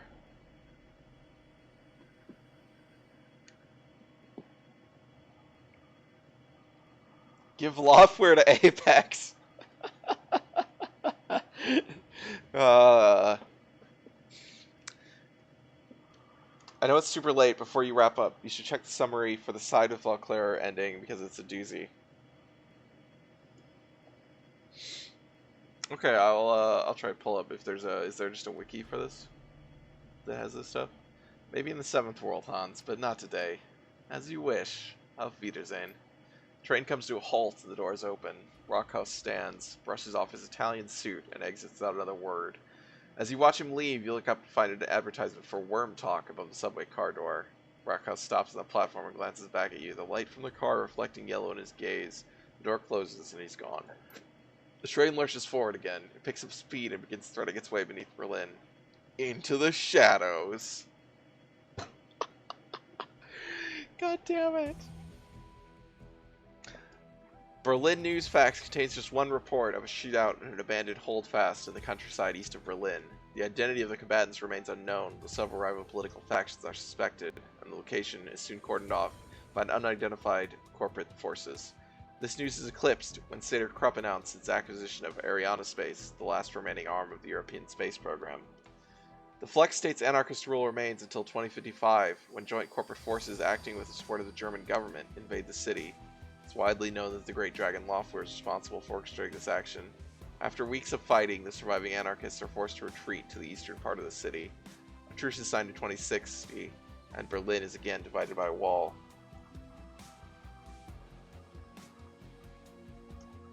I was googling. Wikipedia is probably the best because the fan wikis are terrible. There's a couple videos that show the whole thing, but they're 20 minutes long and not worth it. Wow, damn! I was hoping for a fan wiki that was actually like moderately competent. The Great Dragon Dunzelzahn, is elected president of the United Canadian and American States in 2057. He is promptly assassinated as he leaves an inauguration party at the Watergate Hotel while in human form. Popular opinion is that another great dragon is responsible, as only a dragon can kill a dragon, but those in the shadows hint that an act of powerful blood magic is the cause. Grainy photographs of a large winged creature crossing a full moon above the Harz Mountains circulated Germany for several years. Conspiracy theorists take this as evidence that a new great dragon has emerged, but when no further sightings are reported, interest wanes. The name of Dr. Adrian Vauclair has since been lost to the shadows. Huh. I'm curious how if that is at all impacted by any of your choices, because my guess is that it's not. That ending is basically chemtrails.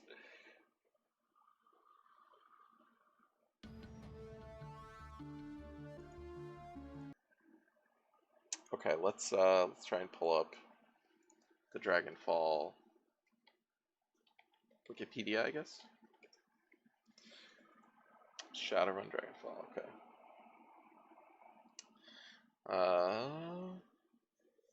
Alternatively, the player may join Vauclair in his plans to release the virus. This leads the player to a final mission set 1 year in the future.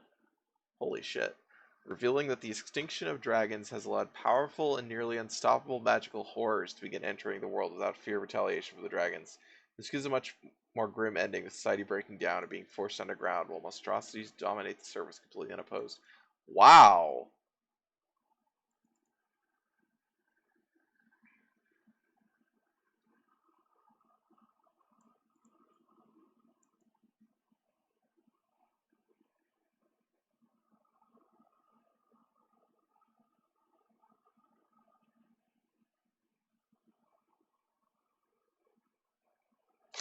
In the end, the player is approached by a servant of the dragon Lawfare, who is actually Lawfare himself but disguised as human. So he does do things himself. I'm not sure how they would know that unless that's just something else. Yeah, still feel righteous, Vauclair.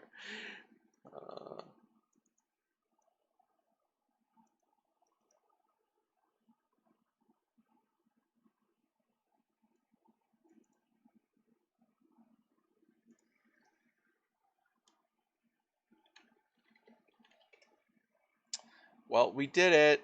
We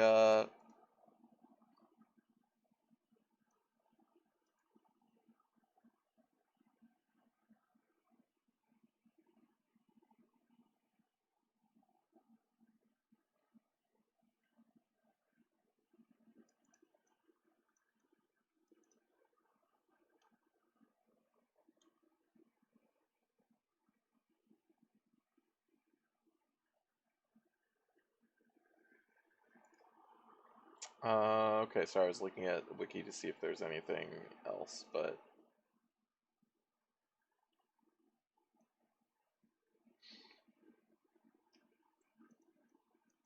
oh, this the guy at the end, Hans Barkhaus, is also in Shadowrun Returns at the end as the representative of Lawfare, and Harlequin basically says that it is actually Lawfare. Okay, so that's I do not remember that at all, 'cause it's been a long time since I played Shadowrun Returns, and also I didn't really like the story. Okay, but I do remember there's the big meeting at the end where a bunch of important people show up, so that's okay. Anyway, thank you all for joining me for extra long stream. What are you? Okay, I gotta turn the camera just for this. They're both just like over here staring at the wall. I don't know what they're doing. Oh, thank you for the bits. Thank you very much, Billy. Um, okay, so normally I'm offline tomorrow. I may be streaming because I'm gonna definitely be it looks like we're gonna move. So, if you don't know the Wednesday when I'm offline, which is basically variably Tuesday, Wednesday, or Thursday in reality, is I have a multiplayer night with some of my friends, and because one of them works nights and doesn't have a fixed schedule, it kind of moves around depending on when they're actually working. So, and I don't really find out until like the day of, and they're like, "Hey, can we do it this day?" But I did actually. They said if we could do it Thursday this week. So tomorrow night I might stream something, or I might not. Depends. Since that's basically it'd be the Thursday slot, which is normally just kind of a question mark anyway. So, but regardless, if I'm not here, I will be back on Friday for Alien Isolation. So, um, yeah, you can follow me for notifications when I go live. You can sub for emotes of my cats. I really appreciate you guys. This is a lot of fun. I'm really glad that we did this. Oh yeah, so next week.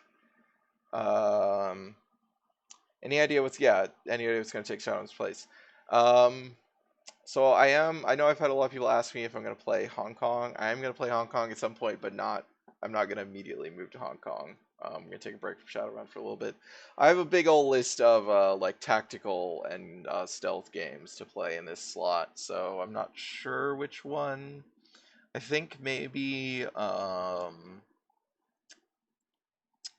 might be Neon Struct. It might be Mark the Ninja. Something very kind of far away from the tactical Shadowrun game. I feel like would be good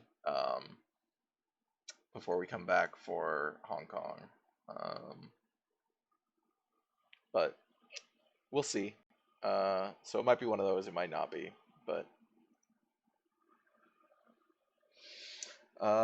yeah, we did it. Thanks, guys. Yeah, I've played like I don't know, a while of Mark of the Ninja before, and I thought it was really good. I was really impressed with it as a like as the game design as a mechanics game. But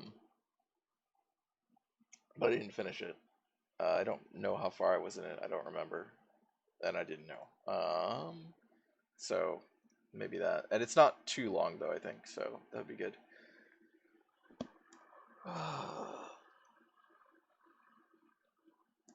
Okay.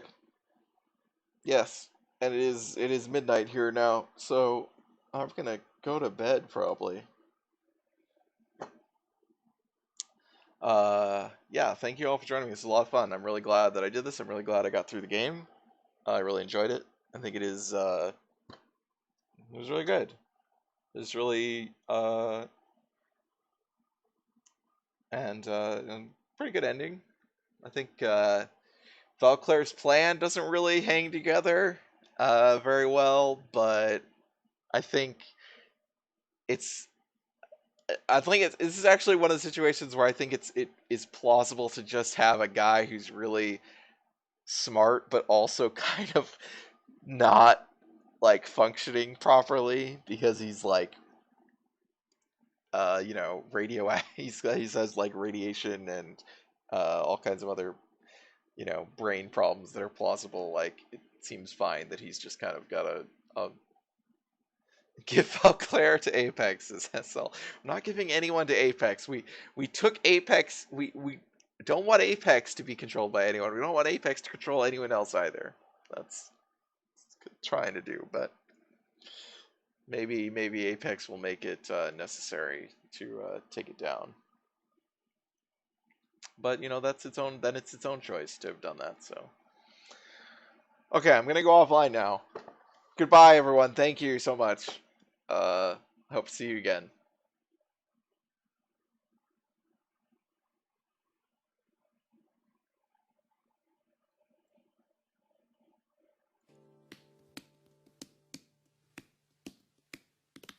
So long, farewell.